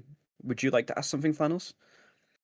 Yeah, so I really just want to first again congratulations on a really exciting performance through and through, and I'm very curious to you with this matchup. You played Final Shape, you played them very competitively all the way through. What did you all find to be the most challenging part of dealing with that team? Triple support. That's what I thought. Yep. We just should have banned it. I think the draft was really good, but I think if we got rid of the Mantis, maybe first point would have been, well, first game would have been different. I think we would have maybe taken first game. But Yeah, no, yeah, you we guys played that really well. And that's something that you got to watch out for. This team, we've seen a lot of these people playing in MRI, and the EMEA teams are very, very consistent about dropping back to triple strategist when things get tight. And if anything, hey, that's a testament to y'all making them go to triple strategists, because that was something that they didn't really bother doing previously. So good stuff. I have a question for specifically Stuff. Sorry to put you on the spot. I just want to know your thoughts on the current DPS meta. What would you like to be changed? Do you think the nerfs that are coming tomorrow are good? What's your kind of thoughts on it in general? I think it's good. I think another hit scan, so I'm happy. He looks like he's going to be very broken. And Black Cat is probably dead, but I think the meta is fun right now. I think there's a lot of stuff that can be played. I mean, I've played Punisher basically the whole tournament, and we even forced them to play it because I think they realized like how strong it is. Even though like, I mean, I know some people like play it all the time too, but I think a lot of people don't roll out on it like we do. Mhm. But even if I don't get to play that, I can play a lot of others. Like I have a lot of options in this meta. Like even with like the Moon Knight being so good. So I'm actually really happy with how DPS is right now, to be honest. That's fair. You definitely showed off the power of Punisher this entire tournament, really. Yeah, I mean, So people sleep on it for sure. oh yeah, no, I mean, everybody's still wondering whether or not Shotgun Punny is ever gonna see some type of adjustment. But with this coming patch, I think we're going to see Dino definitely culled back in the meta a little bit, and it's going to open up a few other options. I feel like with some of the other changes that we saw, maybe Rogue is more prominent. Is there a Vanguard that you all are interested in seeing come back into the meta with the upcoming nerfs from Devil Dino and other characters that are being tuned around this patch as well? Moki, take this, Yeah, bro. yeah, yeah. I'm really excited because Groot is gonna be a lot stronger next patch, and this patch it's kind of troll sometimes to play Groot just because of how strong Dino is and how everything around it counters Groot as well. So think definitely that we see Gambit getting nerfed, Dino getting nerfed. These things really help Groot a lot. Mag getting a buff can also be kind of good for Groot as well. So I'm excited for that. That's fair. I mean, you definitely showed off your Groot today and how good it was. Even though you say it's not really in the meta right now because Devil Dino and all these displacements, you definitely proved that even off-meta picks can be played. Now, I am gonna put Roshi on the spot here. I am extremely sorry for this, but That's fine. if you, well, okay, I've got two questions for you. Firstly, because we have the manager here, I just want to know the history of LNE. What's the, because I know you guys have been around since pretty much the start of Rivals, so I just Yeah, want yeah. to know what kind of got you to this point. No, so we started off. I actually competed in season in one myself, and I think in season two I realised that I'd probably taken the roster as far as I can play in it, and I started building from there, slowly building our way up. We went to like a Celestial team, the Eternity team, and then last MRC, 2 MRCs ago, the roster kind of parted ways, and I reached out to Zillis to bring for a trial, and we've kind of just really rebuilt this roster around a strong core. Our MRC last campaign, actually, we signed up with 5 minutes to go. We were searching for Oh my god. players. I had to sign to a player's account to sign him on because he couldn't follow his things. Like it was a massive rush to get signed in. We picked up, Moki, Bacon, and some others, and we just kind of hit it off. We hit the floor running, and we had a real strong MRC as a first roster. So we went finishing it. Everyone wanted to stay together, which gave us these last 4 weeks. Although we've been searching for some added extra sort of efforts, joined the bunch. Slimes joined, which have been some great additions. We've had a lot of practice together, building that synergy and figuring out what works for us. And that's kind of got our story on now, where we want to push for these night qualifiers, and we should play against a roster. The roster we played in the finals or a similar roster to that, because obviously night players, and that gave us a real good confidence or some and much needed practice about that level. Because unfortunately, being some no-name team players, we do get kind of not the first pick of scrim. So hopefully, this will shine a light on the talent we can bring and the performance we can put out there. Yeah, I mean, after watching today, you guys definitely have the potential to go far. Really nice VODs to go over as well. Okay, now for the tough question, Roshi. After watching this finals, if you had to pick one, who is your MVP from your team? Oh, I told you it was a tough one. it is, yeah. It's between, I'll be honest, I think it's between Moki and Stuffs. I think that the whole team really worked together, but Stuffs has some really good calls. Sorry, Moki had really good calls and some good fight planning. But I think Stuffs, Mr. Reliable, every game was putting a shift in.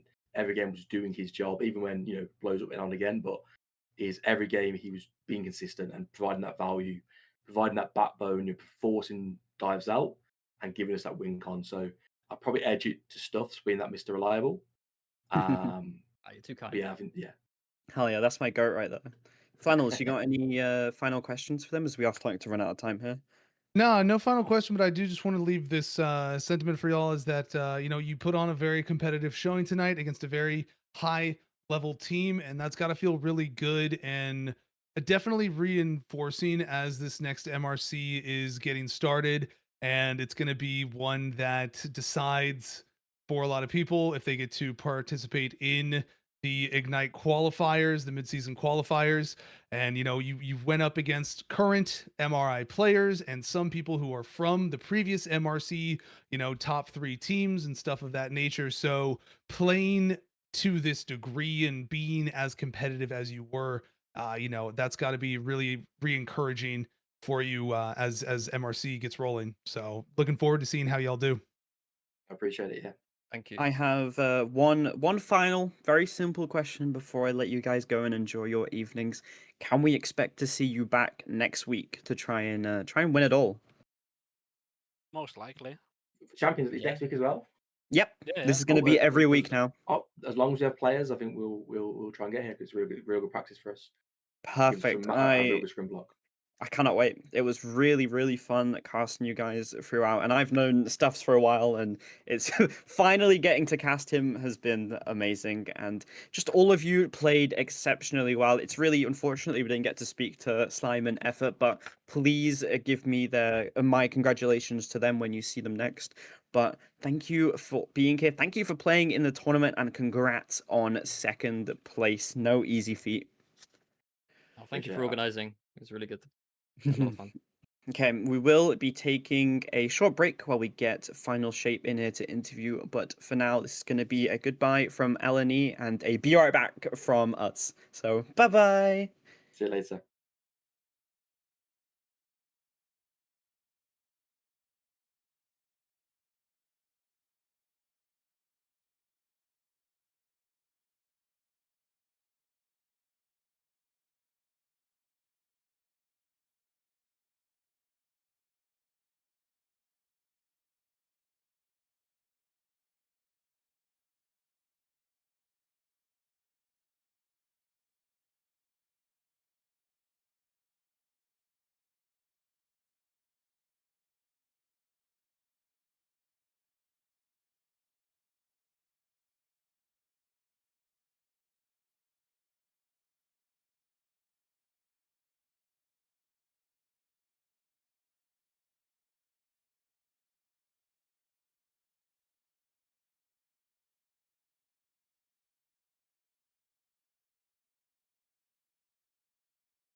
Hello, everybody. Welcome back. We have the first place, the legends that have won the tournament once again, defending their well-earned title, Final Shape. You gotta say hi, guys. Come on, you can't leave me Hi, hanging. yo. Well, Convenient. first of all, huge congratulations to you guys for winning yet again and defending your title. My first question to you guys is, what was your plan coming into this final match? Did you have high expectations for Leeds, or were you kind of thinking it would be super easy? Do you want the honest answer or like the? Yes, yeah. Give me the honest answer. Come on, let me hear it raw. Yeah, I mean the pretty shit. Bro, Yo, That was okay, not- so I we knew it went would be into the game. Simba. I knew it would be Simba. Yeah, we went into the game expecting to like win, and yeah, we just wanted to finish it quickly so we could go to sleep. I can't lie. I might have told them Black Hat a little bit, maybe. You kind of got rolled on Black Hat. I'm gonna be real with you, Simba. The Yeah. Punisher switch was very valid. Did they kind of surprise you then? Because they put up a really good fight against you guys.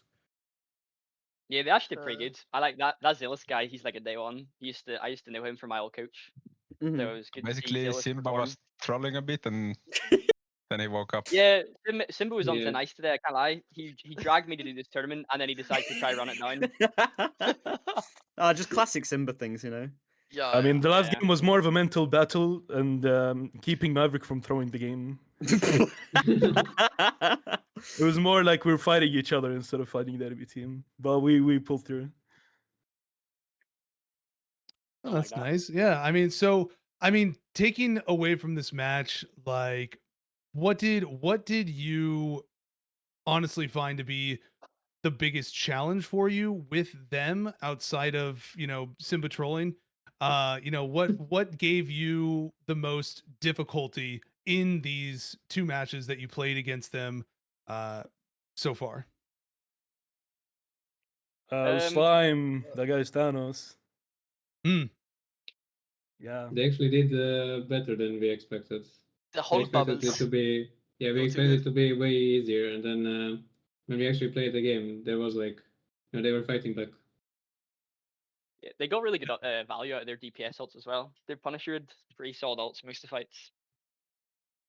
No, definitely. Yeah, we were definitely taken aback by how well they were able to, hold you on that third point for Central Park, considering how quickly you had rolled through to that point. And then, you guys still did a great job executing with that full push, but they were able to stall that out long enough to, kill some time. But it was a really exciting match through and through, getting to watch it. Yeah, I just want to say to Iono Koji, the fact that he hasn't recognized that Lapsus was just talking proves that he's not a real fan. I'm sorry, Lapsus. You've been lied to. Ayano Coach is the cutest man I know. I have a request. Can we ban Ayano Koji, by the way? No, can we No, please it ban was- this guy? It Can we was please me ban telling Ayano you, though. He Koji? didn't miss it. Please ban him. I beg you. If you guys are at Yeah, LAN like together, are you Koji, going to still start MVP. making out? Is that what's happening? Live on cameras? I love Anakoji. So I hate Ayano if we Koji. make it to the land, Simba's not making out of the land. That's all I'm gonna say. Well, kind of I mean, it's really hard to think of questions because you guys just played so well. What was the main reason, other than Simba trolling, that you felt you lost that second point on Hell's Haven when they switched onto the Hulk and onto the Wolverine? On Oh, Hell's we just Haven. needed. I mean, we just needed more damage, and I was in Black Hat, and they just like.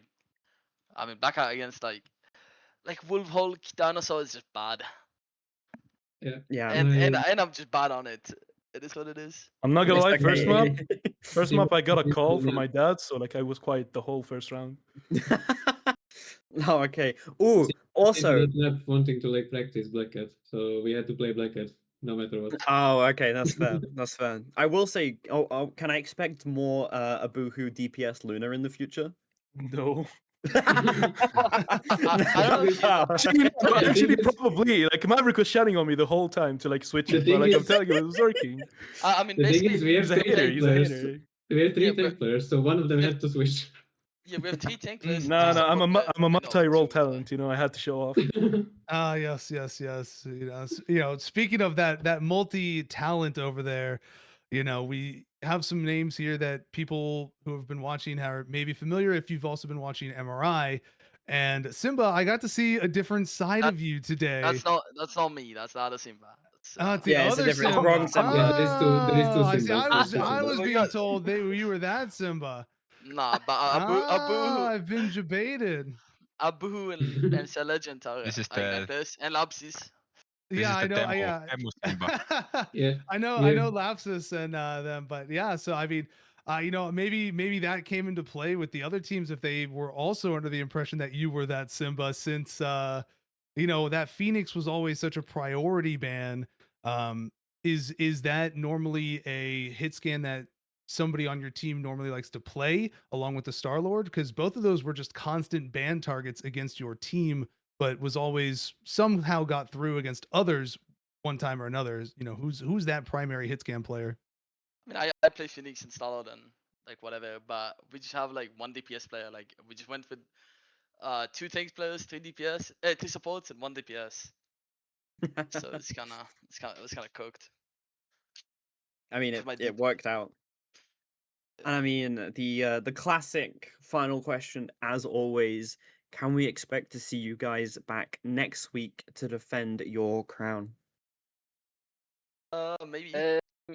I will definitely not be here. I'm actually going to Tokyo, so maybe final shape will appear, but I will not be here. Aw. No Maverick? That's actually kind of sad. Maybe they'll lose. Maybe that's the reason they lose Maverick, Quite all because of opposite, you. literally. Yeah, I think. Yeah, Oh, Ma- okay, never Maverick is mind. Maverick is like the most important factor here. Uh-huh. Yeah, that's what I'm thinking as well. It would have been easier Well, 5v6, honestly. poor Maverick, man. This guy's getting beaten up here. Thank you guys so much for playing once again. I really do hope to see you back next week. It's been a pleasure casting you guys as always. I'm happy that it was a little bit of a closer finals than last time. Sitting through that best of 7 was painful. I would have really preferred a best of 5 here. It would have been so good, but I know you guys are tired. I know you want to get to bed, and it's probably quite late for you guys. You're more out into the later time zones. It's only 10 p.m. for me. It's nothing really, but congratulations, huge congratulations once again, taking home the prize money and defending your crown. And just thank you guys so much for playing. Really, have you got any final statements, final shout outs you'd like to do? No, great performance, and I'm looking forward to, for those of you that are competing in MRI, I'm looking forward to seeing how these playoffs go. It's been exciting to watch so far. As group stages have been definitely a little bit of a coin flip for some of the teams overall. So looking forward to it. Keep it up. Thank you. Thank you, thank you. All right, that is going. Oh, sorry, go on. My final words are, Iron Coach is cute. He's currently busy arguing with Xylee, so probably not paying attention, unfortunately. Sorry, Lapidus. No, he's definitely paying attention. Don't worry about it. Wait, can I Shout pay out money to get him Hanakoji. banned, by the way? Can I pay money to get Ainokoji banned? Hey, I'll get in contact. Okay, well, thank you guys so much. That is going to be us signing off. That is the end of our second Heatwave tournament. Do come back tomorrow, though, as our NA Shockwave tournament is going to be happening at 6 p.m. EST. So do come round to that if you want to. But that is going to be me and Flannels signing off. Not before a huge thank you to Baseline, who has been doing the production, all the OBS, all the behind the scenes, the switching, the transitions, the camera work. That was all Baseline. So huge thank you to him, and huge thank you for Flannels to casting with me. But that is going to be us all signing off. So for now, bye bye. Take care. In a bit.